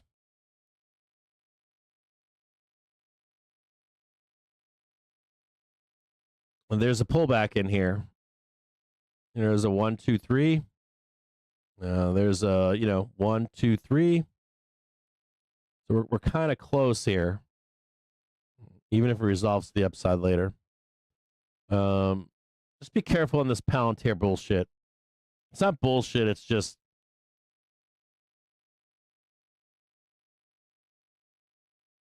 let's see what it's doing today after the close here. Let's look at a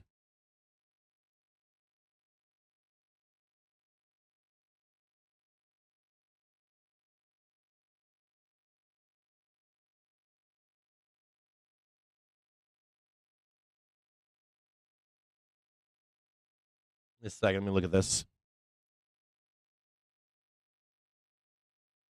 Here's a 12% move after this bell here.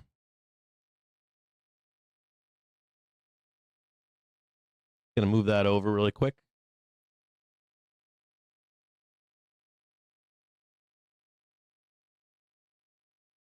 Hold on here.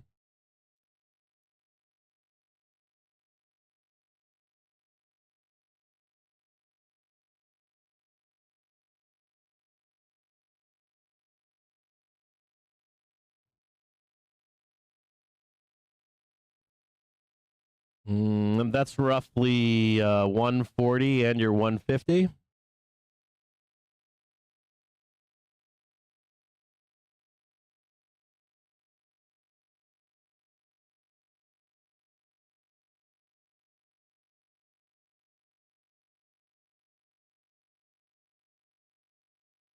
And then you've got your 12% move to the downside.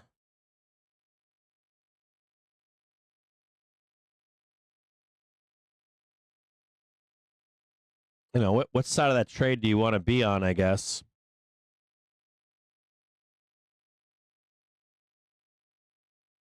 This matters, right? Like, you're either in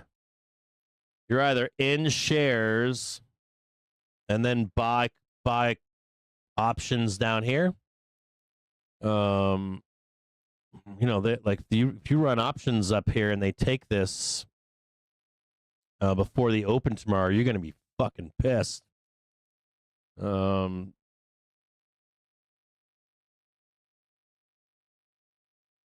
Like perfectly priced, right? I'm bullish. I'll say this. I'm bullish on their earnings. I'm bullish on their earnings. I'm not bullish on your calls printing. I'll say that. And if you're trying to get long on this stock, like an owner of Palantir to sell options on, the way is lower. 108.50. Maybe even the daily trigger down here whenever it gets to it. And this could take time to get to, so just be aware of it. Palantir. Bullish trap for bulls. Likely not trading where you think it is tomorrow. I'd give it like a 30% chance that it's trading higher. Or how about this? I'll make it better. I'll give you a 30% chance that on Friday, this ticker is up there for Friday's close. And you'll likely get a good dip buy on this stock. They're trying to drop SPOOs right now. Next one we're going to do, we got a couple more to do before the close here. It's already 3:22. Hang tight here. We got Palantir. I want to look quickly at Clorox if we can. There's a trap.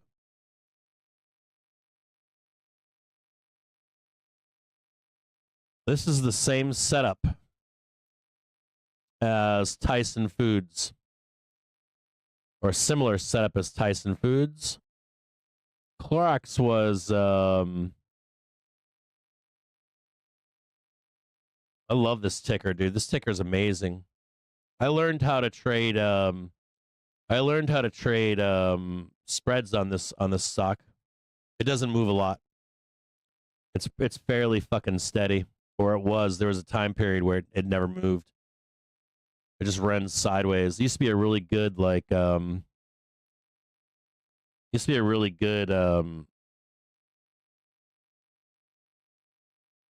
this got gaps down below too. And they had shortages this week.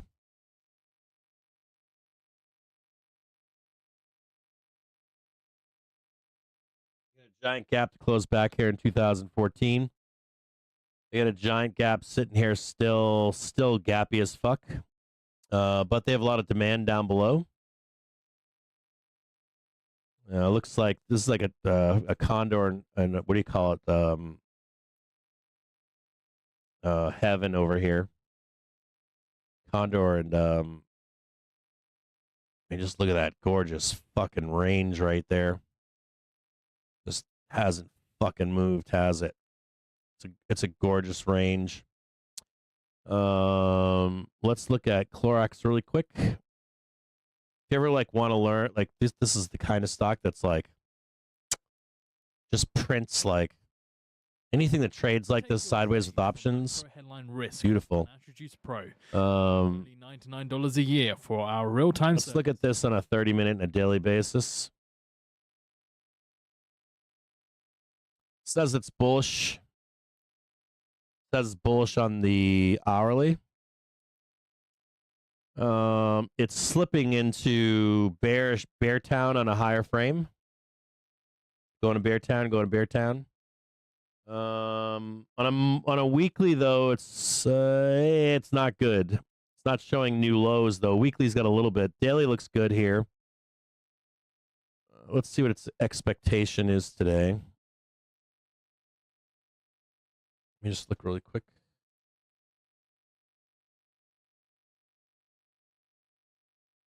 It has an expected move of 6%.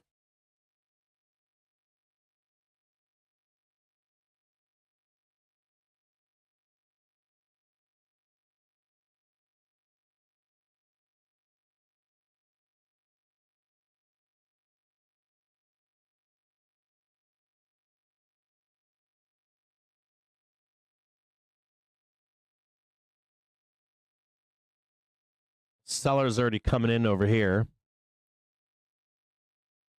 Just take a quick look at this really quick. It's got a nasty bear cross right here.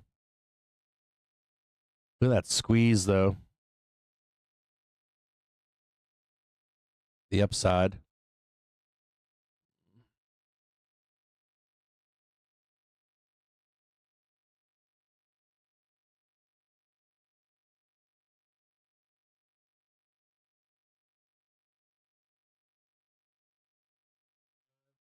One, two, three. That's saying down and up.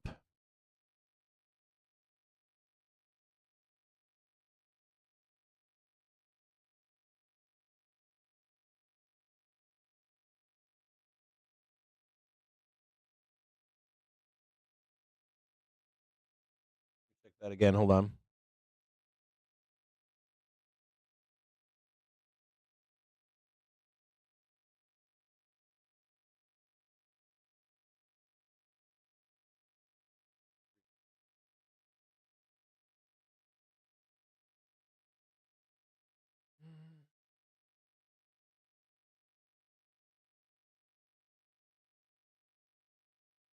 Saying that this is complete.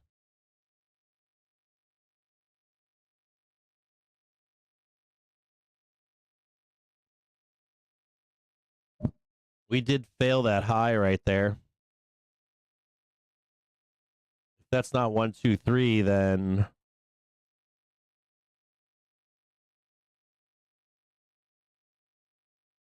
one, two, 3, 4, 5.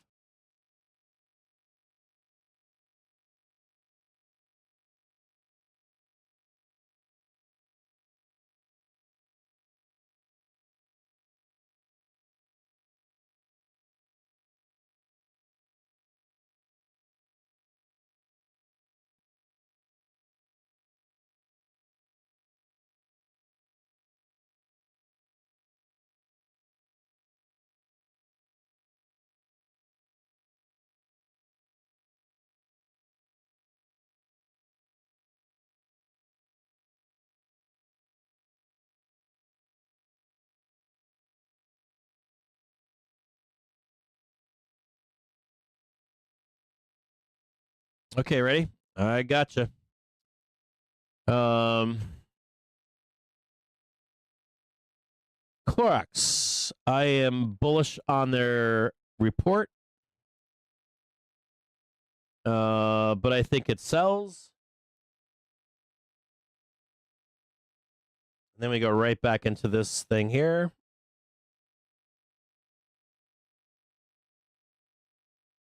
I think we trade this upper move here in Clorox. I do want you to know that there is a. I want you to look at this. Gold rises nearly 3%. I want you to set an alert on Clorox. I think we get the rip higher here. And then we sweep these lows maybe. But all in service of a breakout. See this blue? This red? See that turning up? I think we are in another down leg here, but I think it resolves in a major way to the upside. So whatever this is in June, July, it's gonna crank.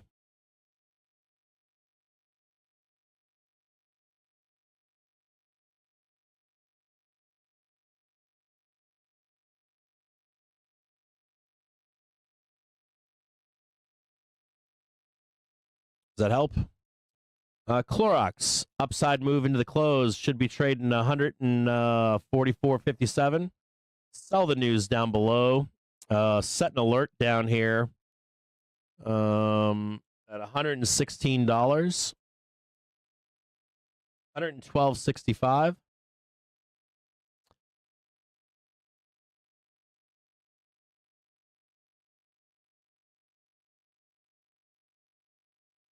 We got an alert down below. We're going to change that to green.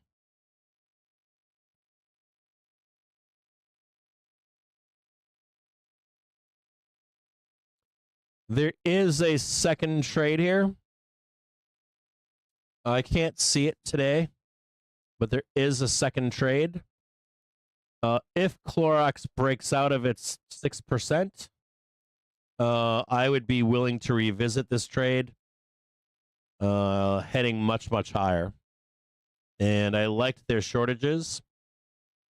If we get the 6% up move in Clorox and it turns in like a 10% move, and we begin to turn higher, we will relook at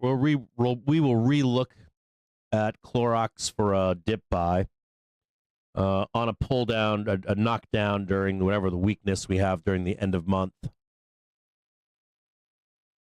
that's outlook on Clorox. And then the last one we'll do Ford and Hims and Hers. So nothing like worth trading here in Clorox. Palantir looks like take the money and run. Let's look at Ford.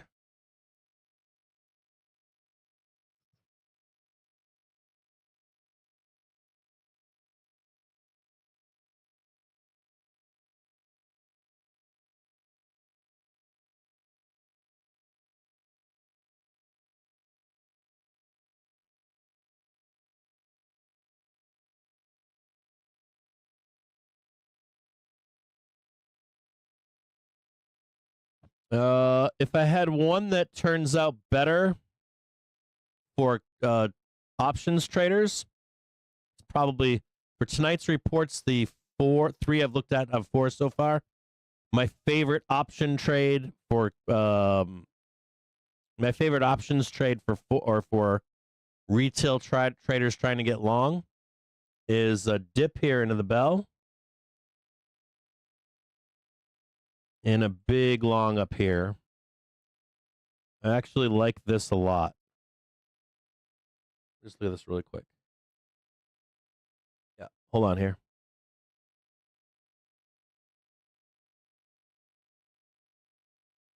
I like Ford the best so far. Trading $12. There is one note to be made here. You've got your low, and we don't know how far down this comes. Maybe it's after the bell, or maybe it's even tomorrow. They might not even leave it. But this is probably of the three that I've looked at, this is the one that turns me on the most. Like potential. Either a call spread in the close, some time on it, midsummer, or be waiting down below here. There's a small gap that needs closed right here.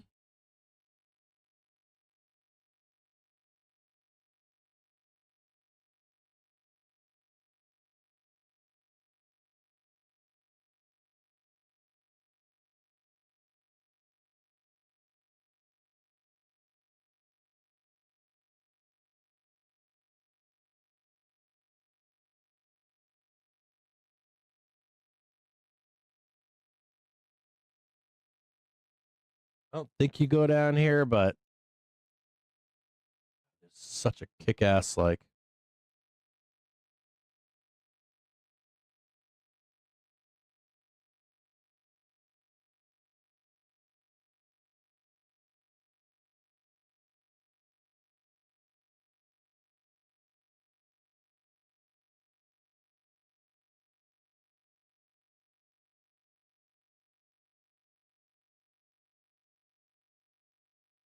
There.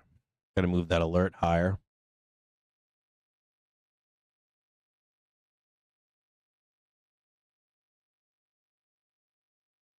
If there was a best like out of box trade here for uppies, it's probably this one so far.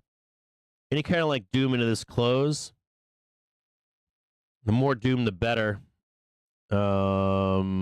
Anything down here is a buy in my view. And this cross right here, oof, this thing holds. Like we have a magnet down here because of that, but it should explode to the upside. Velocity is in favor of Ford. Hims and hers.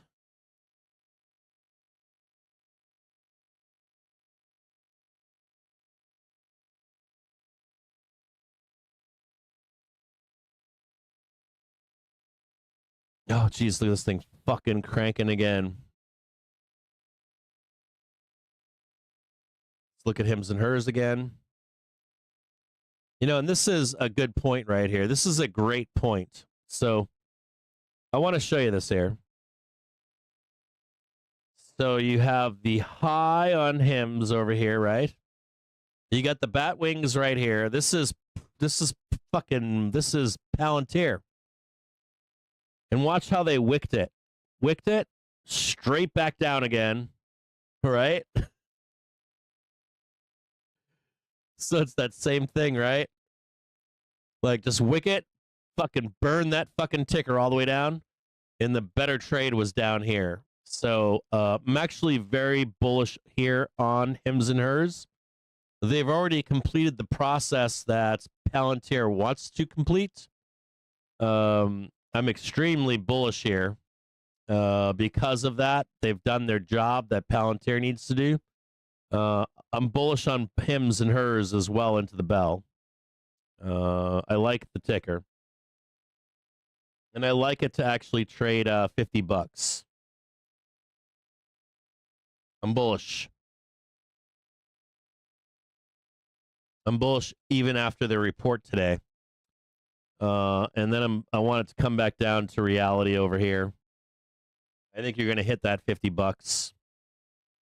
You'll hit like 48.5 or 50 up here.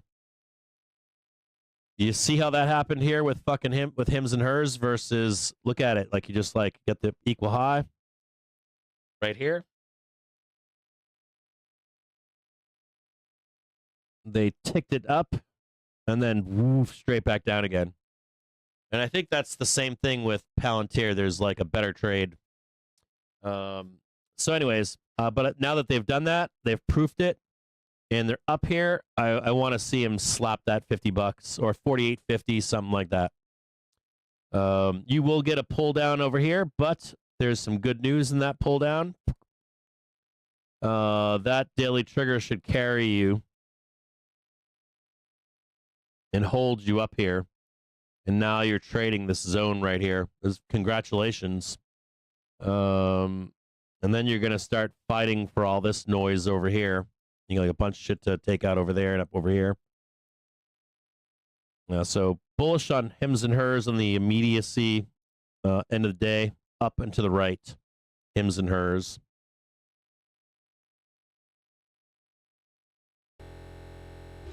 Main screen. Let's go back here and look at this.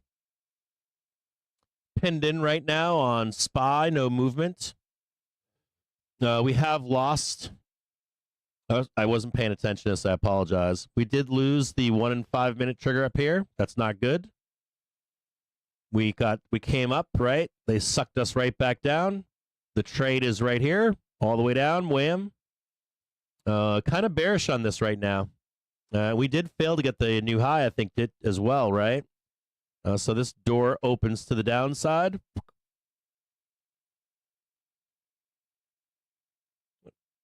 Right here, I'm gonna just check this really quick. 930. Where's 930 low? Let me check this really quick.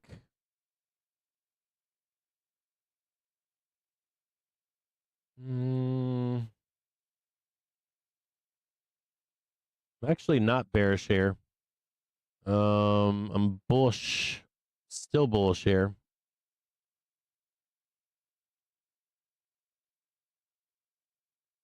I am interested for tomorrow. If we get roped into tomorrow here, if the roping happens between now and the open tomorrow, we fail in here. And they actually do begin to rope us in. Give me one quick second here.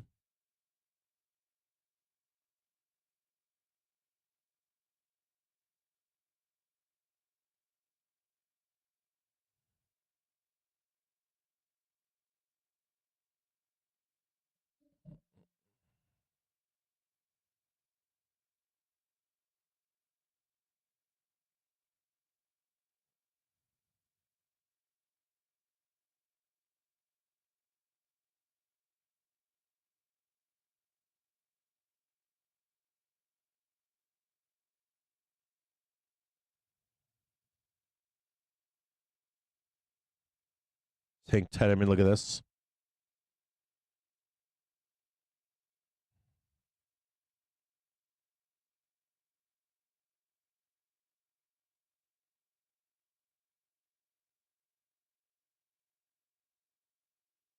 CBO Swagel still sees late summer for debt ceiling X date.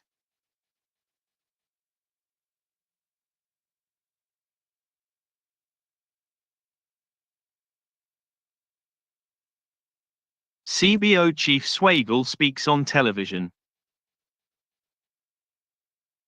Give me a second here, guys.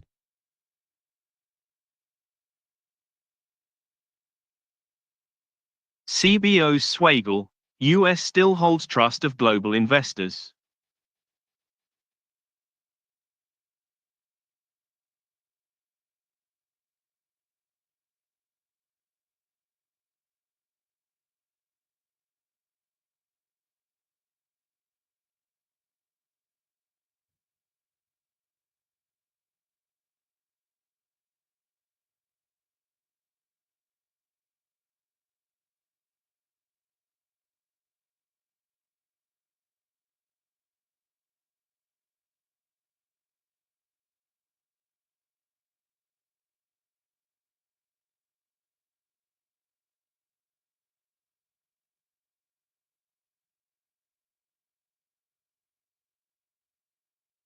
Where's Tuesday at 1600?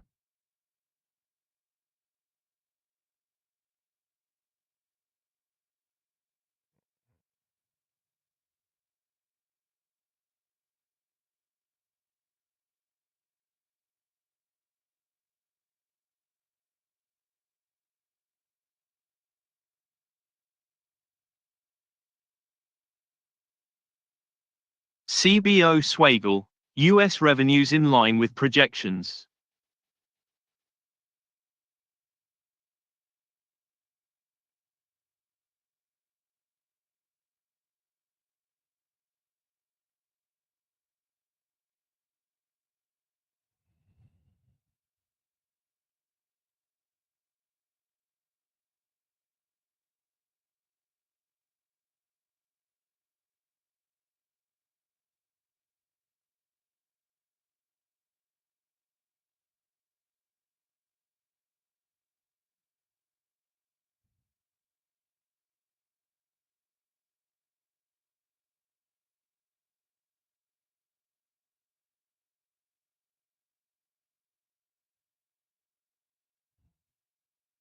Sorry, I'm not. I'm gonna snip this here for you. Hold on.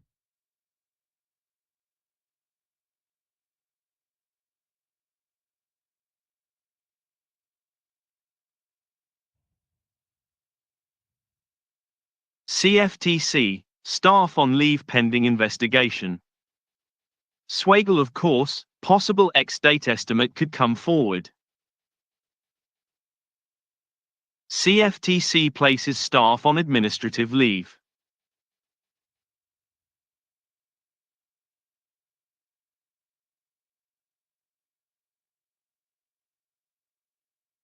I'm gonna make this bigger up here so you guys can see the time frame.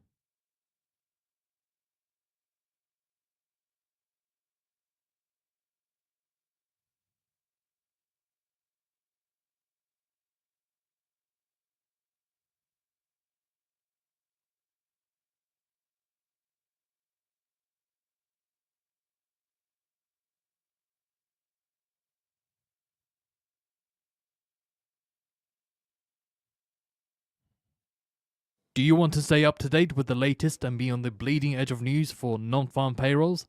Then sign up today and get our special offer of Financial Juice Pro for a year's worth of our service for the price of 1 month and save 92%.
I'm gonna post this in Discord.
1 minute to go now until we get the market on close imbalance data.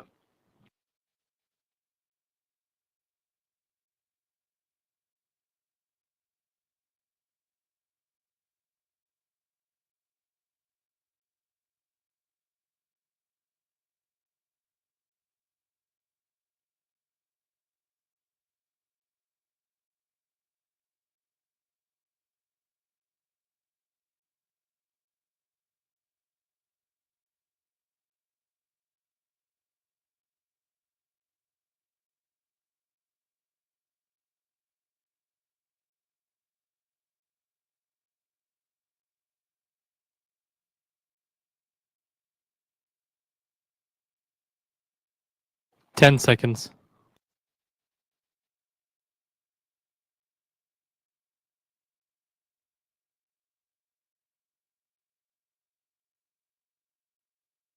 Market on close imbalance S&P 500 to the buy side 640 million, Nasdaq 100 buy side 221 million, Dow 30 buy side 200 million, and Mag 7 buy side 140 million.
Save this.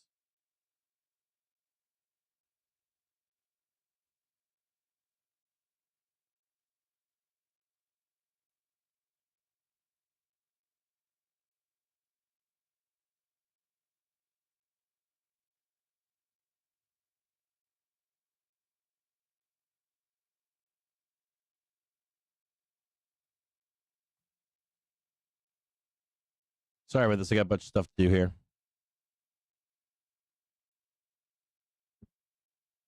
Predicated.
Time is right now. We only got 7 minutes left. Come on here.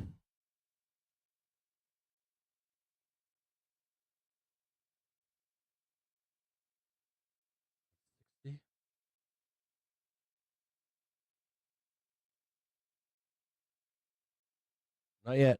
A little bit more. A little bit more.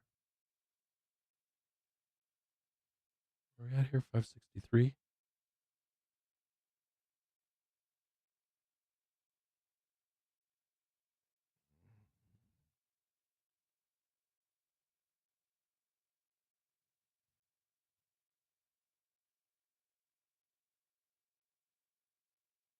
Still no signs of Trump speaking anywhere. Still looking for videos Three. of him He was due to be signing executive orders at 3 p.m. Eastern Time, then welcoming home a returned citizen at 3:30, but still no videos yet.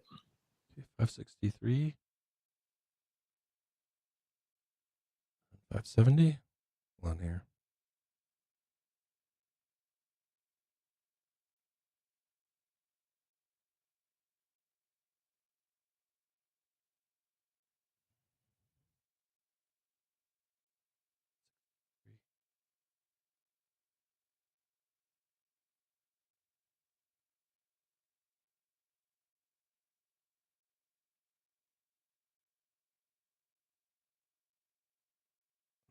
$570.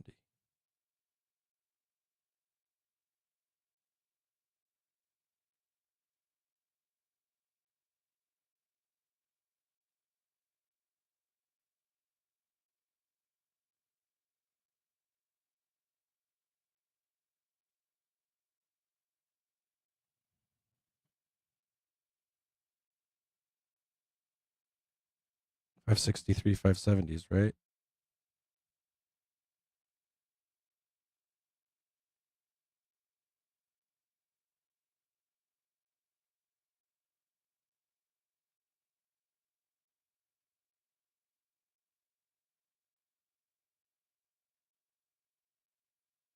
Wait a minute here.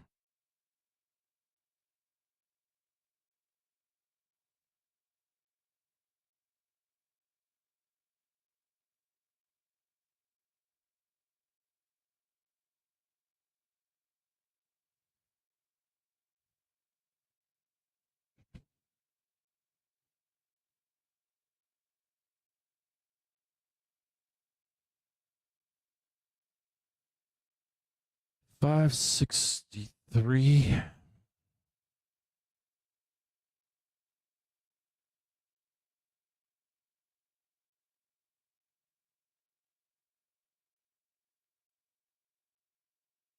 Let's fucking fill, motherfucker.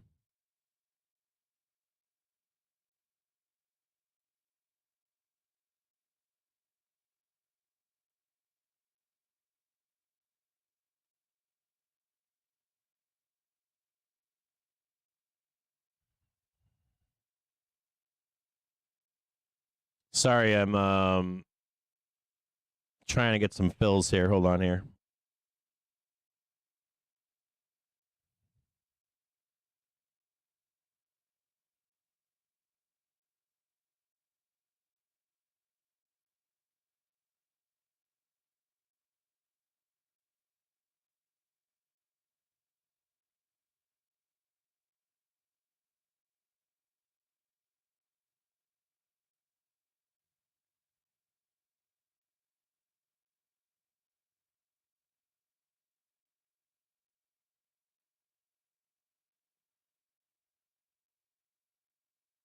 Oopsie. Oh, wait a minute here. I gotta.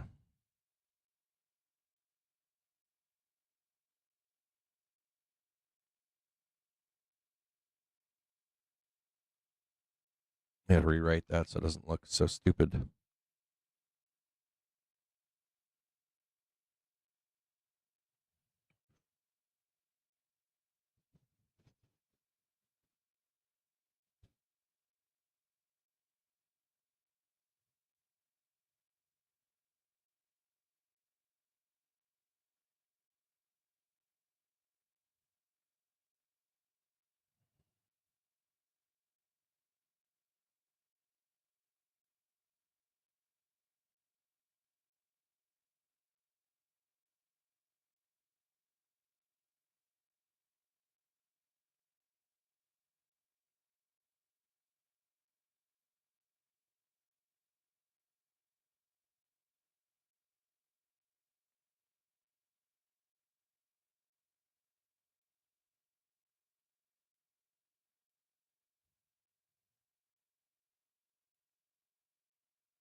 Oh, there we go.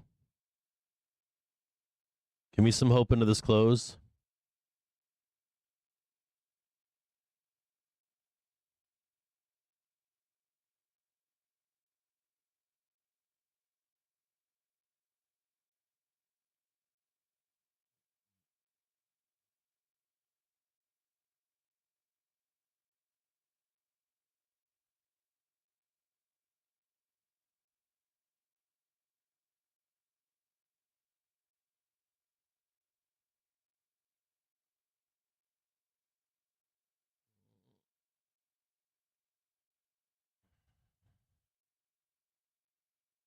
I opened call spreads here. There's like one thing about today that kind of sucks. We're holding support to go higher tomorrow. But I don't like the no new high from Friday at all. I don't like that at all. So what they're doing is they're gonna try to trap us in. One more up day on Tuesday, but it'll be lower. More than likely, high probability, and then we get roped into Wednesday doom to close that gap that's lower. I would have liked to have seen the Friday high made today to give one more update to fail slightly higher than we are. So that kind of ropes us into like 66. But I got enough on there to pull them off tomorrow, I think. And they're not they're dated for Friday, so I want to be able to capture that still tomorrow. Though we could definitely wake up with Trader's Brace tomorrow, which would really suck. If we woke up with Trader's Brace for FOMC, that means we go sideways and nowhere tomorrow. Means they drop it overnight, they bring it back up. Futures would be weak, but then they'd bring it up to like 65 tomorrow and grind our asses all day long.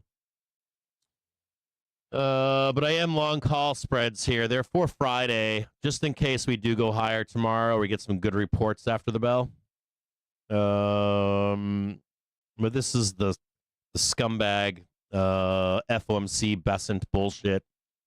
Pin us in, rope us in, run the graphics on CNBC.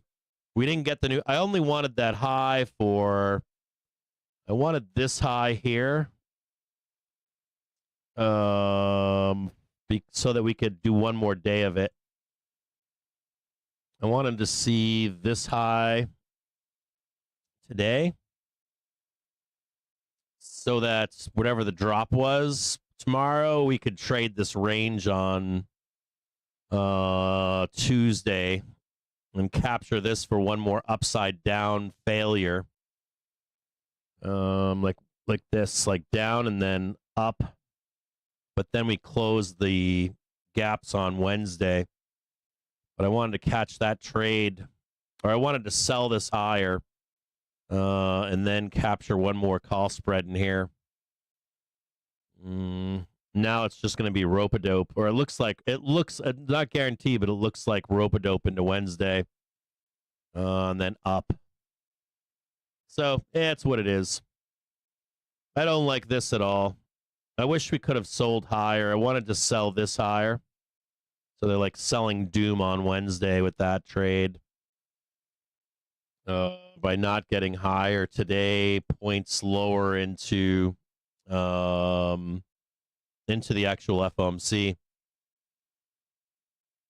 I like seeing those. I like seeing that strength, even though we know we're going down. I like seeing that utilization 76.8% in week. That strength to maintain later in the week. We're going higher.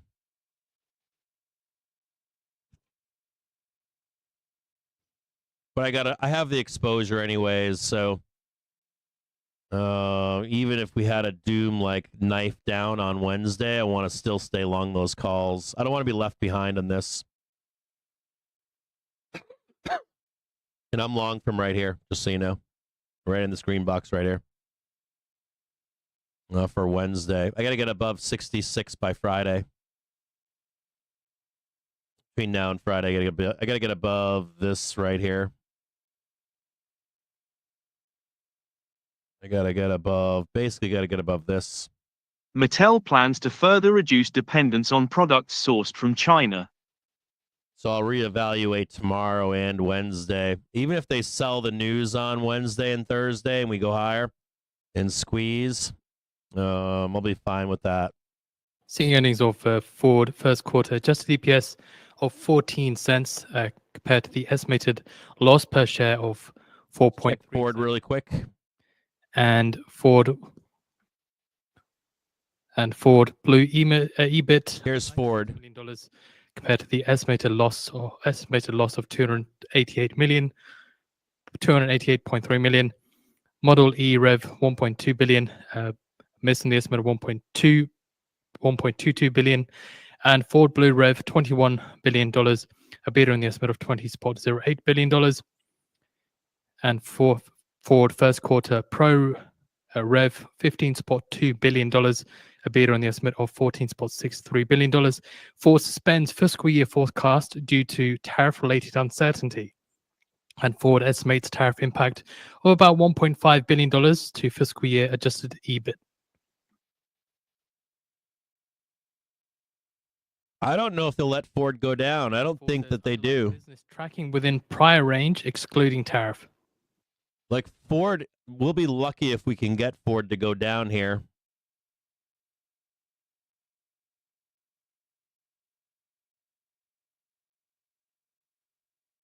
I'm pretty bullish on Ford. Of like all of these stock or all these picks today, this is my favorite one.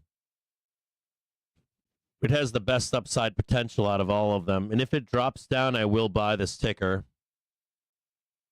But I don't know if it gets down here. I don't think that it does. I think it goes up. Ford not reacting negatively to its report right now.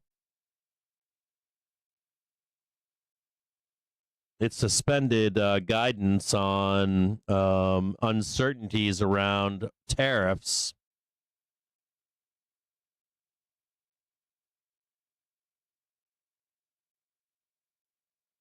No movement here on Ford. I think this is a buy no matter what down here. So I don't even know if they'll let it go down here. What else do we have here coming up? Let me just check a few others here.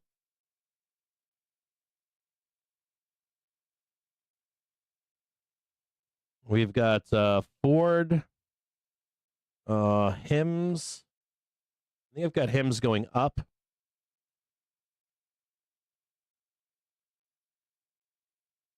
HIMS with volatility right now. I've got HIMS going up. I've got Ford. I see having a hard time going down, but even if it does, it's a buy. Let me move this up here for a minute so you can see this. Let me go. Let's watch Ford really quick. HIMS, no movement yet. Protect your trades from What was the other one we were looking at? Clorox. Now only $99 a year for our real-time service. Palantir, right? Let's go 4.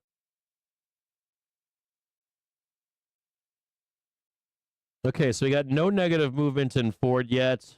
HIMS is being rebought right now. CLX.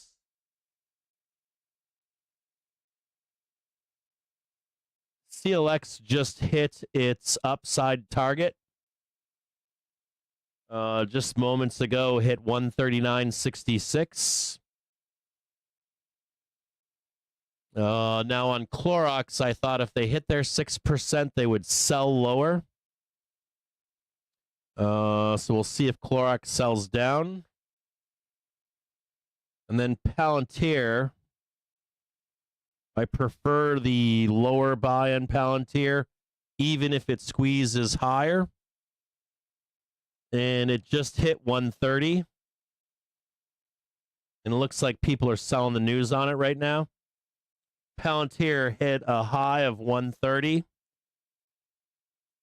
Ford, no reaction. HIMS weak right now. Clorox strong.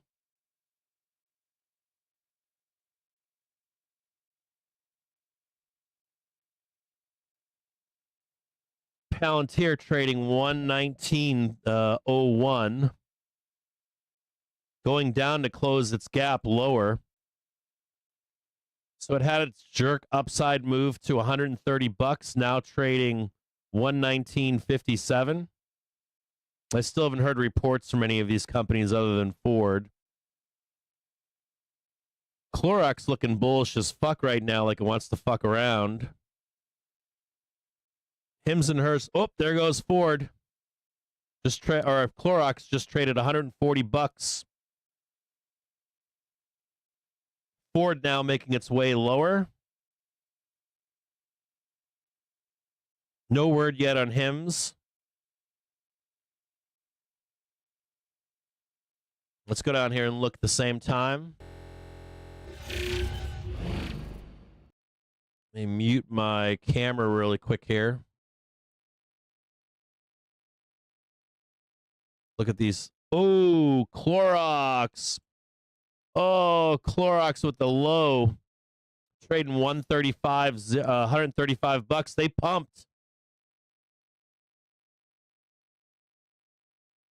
They had a 6% expected move.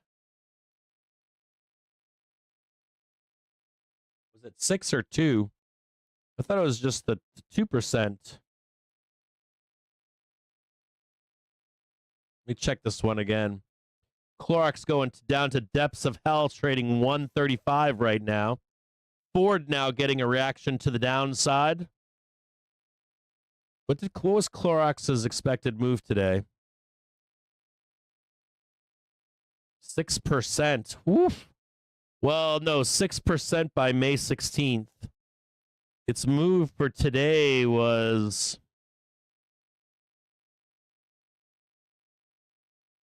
Yeah, I don't know. I can barely read that right now. Clorox getting fucking hammered. On the 16th, it had a 6% move. It's already down. I'm going to have to buy Clorox.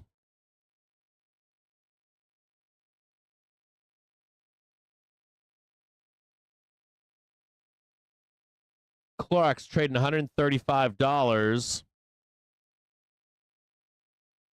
Getting shanked right now. Palantir getting shanked right now. Hims and Hers getting shanked right now. Oh, no, no, no, no, no. Go lower.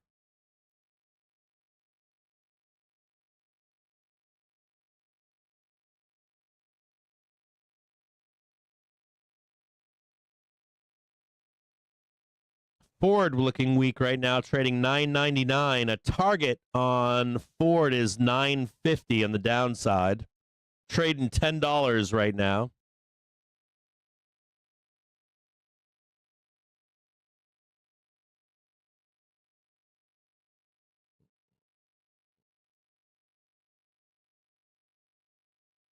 Palantir still weak. Still not seeing any reports on any of these companies. Ford adjusted EPS 14 cents. The estimated loss per share, 4.3 cents. Pro revenue 15.2 billion. Estimated was 14.63. That was a beat. Pro EBIT 1.31 billion. Model E EBIT loss 843, but the estimated loss was 49, excuse me. Blue revenue 21.9 billion. Estimate was 20.8 billion. So that was a beat. Model E revs 1.2 billion. Estimate was 1.22 billion. So that was a slight miss there. Blue EBIT 96 million. Estimate loss was 288 million.3. Estimates that tariff impact of about 1.5 billion. God damn, to fiscal year adjusted EBIT. Suspends fiscal year forecast due to tariff related uncertainty. Clorox getting hammered right now, trading 134. Ford finally reacting to the downside, trading 9.99. Have a target of 9.50. Flat for a gap close to the downside on Ford. Hims and Her Health, I don't see anything on it right now. Let me look for it.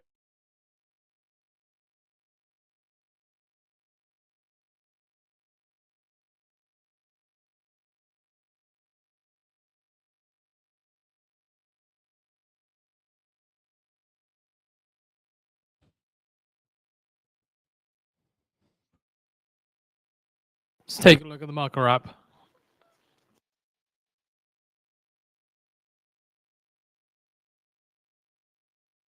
For the US session, a historic stock market rally came to an end as Trump's latest tariff remarks provided little relief to investors worried about the effects of his trade war on the economy and corporate earnings.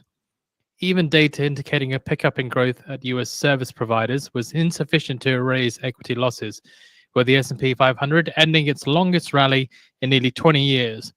While Trump suggested that some trade deals could be reached as early as this week, there was no sign of an imminent agreement with China, as the president indicated plans to extend restrictive policies on US imports to the entertainment sector. Companies such as Netflix and Paramount fell. Recent economic data appears to have allayed market fears of a recession, but the impact of Trump's tariff war is yet to be felt. Several market observers believe that tariffs will eventually slow the US economy as supply chains are disrupted and consumer confidence plummets, with levies potentially delivering at least a temporary inflation shock. Attention will soon shift Wednesday's Fed decision after bond traders reduced rate cut bets that had steadily risen as Trump's trade war wreaked havoc on financial markets. As long as the economy remains stable, Powell and his colleagues can justify their decision to stand pat. The S&P 500 dropped 0.6% and the Nasdaq 100 declined 0.7%. The Dow Jones Industrial Average declined about 0.2%, and the yield on the 10-year Treasury increased 3 basis points to about 4.34%. The dollar declined about 0.2%. Oil prices fell as OPEC Plus agreed to a massive output increase.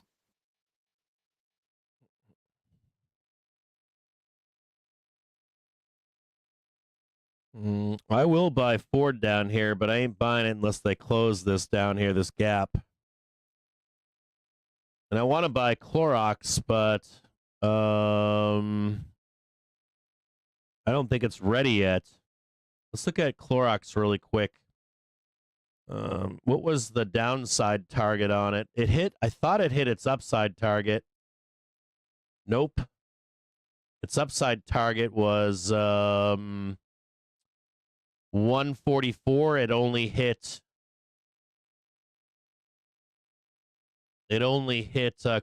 only hits 139.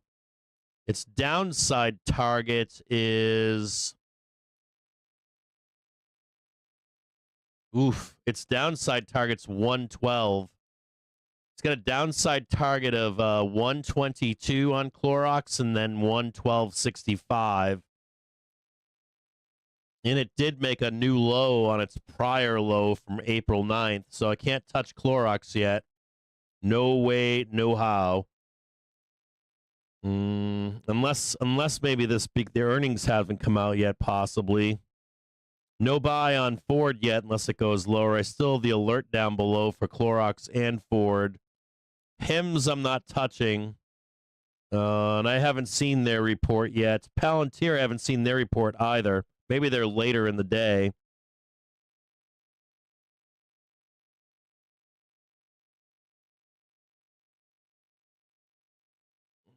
Let's go to SPY really quick and see what SPY's doing.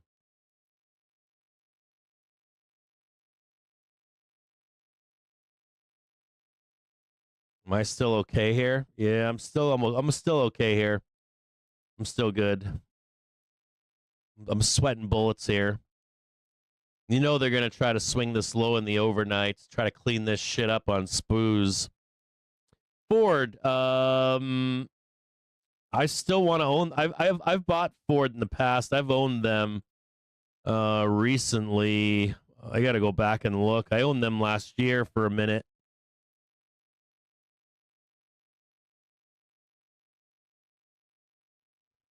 They like to trade. It likes to trade. Geez, I've got so like Wednesday. They would see their low on Wednesday, right, for the 950.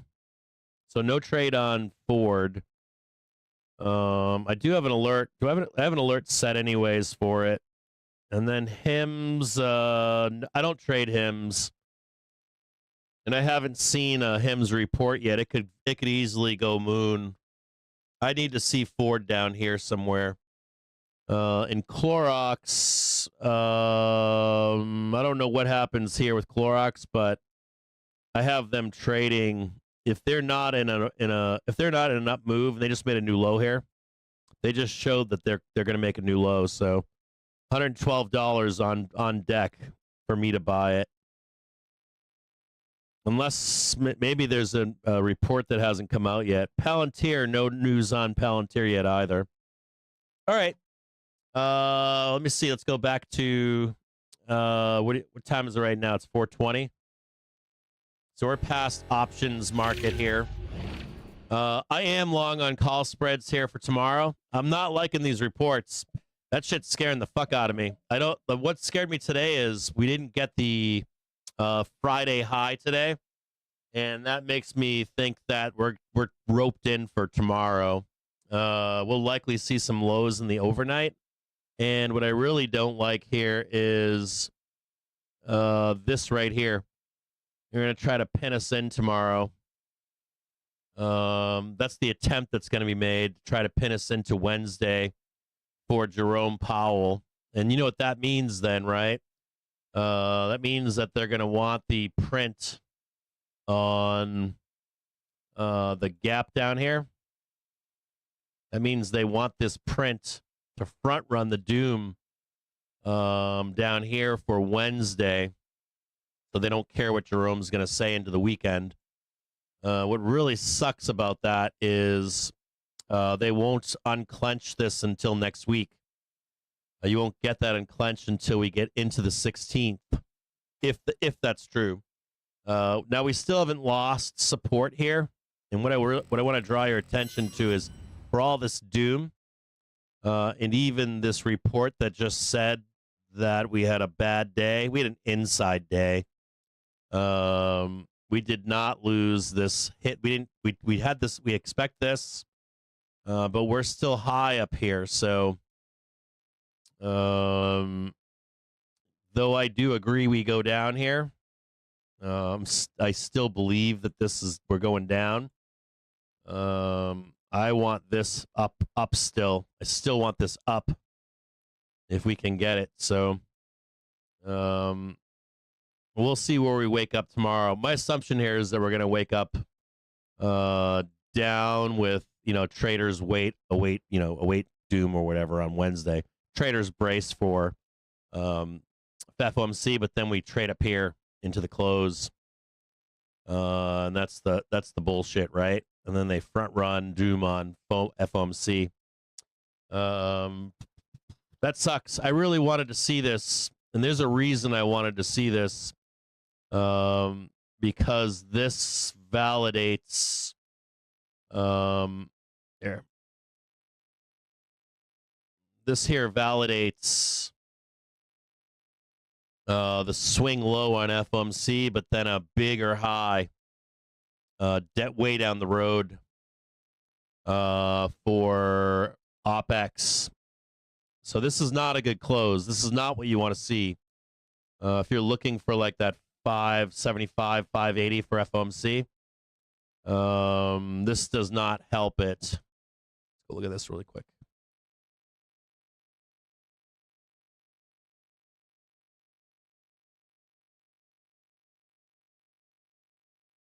Yeah. Yep. We need to be up here. We need to be up here. We need to be up here so that we need to be smashing up here. So the when we get into this FOMC, whatever that drop is lower to run up into the OPEX up here. What we don't want to see happen is snuck under here into FOMC.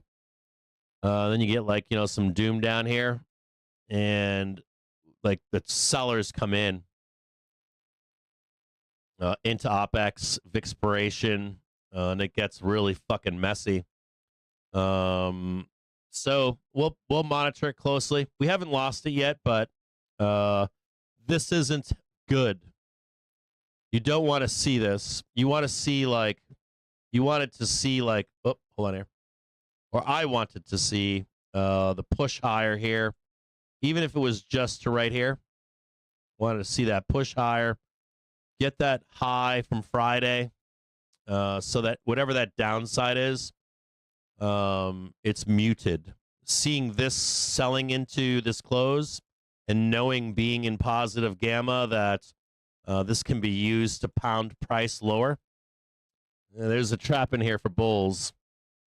So watch it closely. It's still held. Theoretically, it's still holding right now. So this can be just fear for bulls. But I don't like seeing it. I don't like seeing this at all. I wanted to see like that beautiful little, peek your head up and showing the way higher so that after or into OPEX we go moon time. And this is attempting to crush the bull thesis early. Without a doubt, this is a fuck you. We're not going up there, and fuck you. And even if we take the money and run on Wednesday early, even if the thesis here is to front run the volatility for Wednesday, it's not good. As a bull, you don't want to see that front running. You don't want to see the weakness of buyers. What it does is it sets up major bull traps. It sets up like, here is Friday. Hold on a second here. Let me just check this really quick.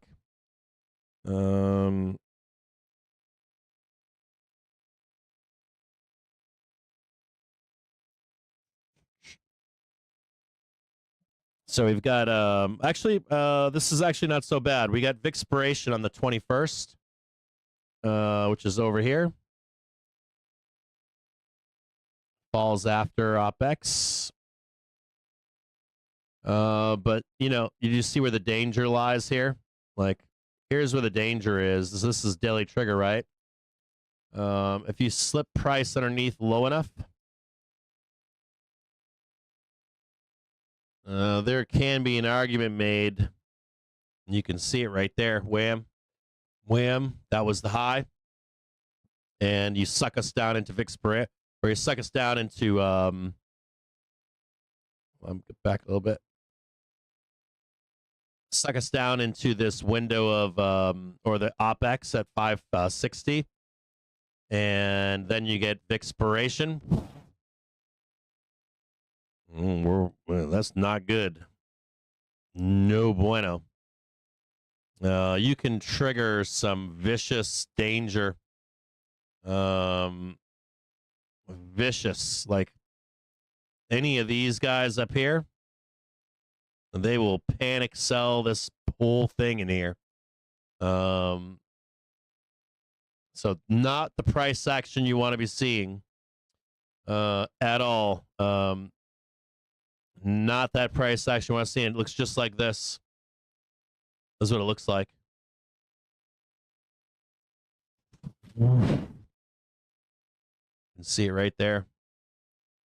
You do not want like muted price action going into like OPEX, Vixpiration.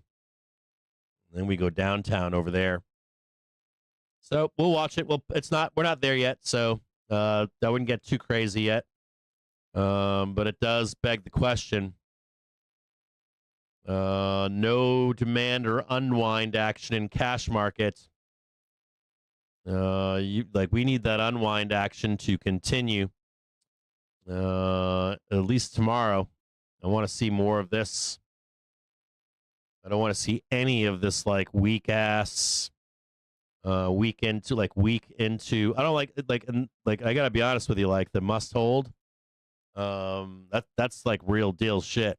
Like, market is so delicate right now. Oof. Ooh-wee. All right, I'll see all of you guys tomorrow at 8:30 in the morning. You get your preliminary expectations. I'll write that stuff into the brief today. The one good news, if there is good news here, you do have some pretty bullish daily trigger over here. I mean, it can be done where we blast all the way down here, and then afterwards we launch. But I don't like seeing it. I don't personally like seeing it. I don't like any chance I don't like any of this over here. It just opens the door for some fucking fear, for lack of a better word. And that fear trade is, that shit's I don't know if I drew it in for you guys today, but that fear trade is party time. Any kind of fear in here, coming down here, kind of stuff, closing the gap early, that kind of stuff is like down. Not there yet, though. Don't get crazy yet with it. We're not there yet. We're still way up here, and we're still holding. Even though it's an inside day trade, we are holding up in here right now. So we'll see what's up. Not a good sell up here, and not good earnings so far that I can see to get us cranking at least into this tomorrow open. And we're in positive gamma, so that means they sell futures with no triggers into tomorrow. Traders brace for FOMC tomorrow. I'll see all of you guys tomorrow at 9:30 in the morning. I am in call spreads here because I'm not willing to give up here on these buyers or an unwind. This would be, if we followed that path and we broke, I think that this is still an acceptable outcome over here. And I was looking for this outcome later in the week to close this gap. But I like to see strength. More strength, better. Not squeezing, but strength. And when you don't see strength like this, this is telling you like high, lower high, and we're going down. And where is down with all this volatility? It could be a big time bull trap. So I'll see you guys tomorrow at 9:30 in the morning. We wish we had seen more of this. This is not good. I don't like seeing that. I didn't mind seeing this. I wanted to see more of that. But we haven't lost support yet, so we could wake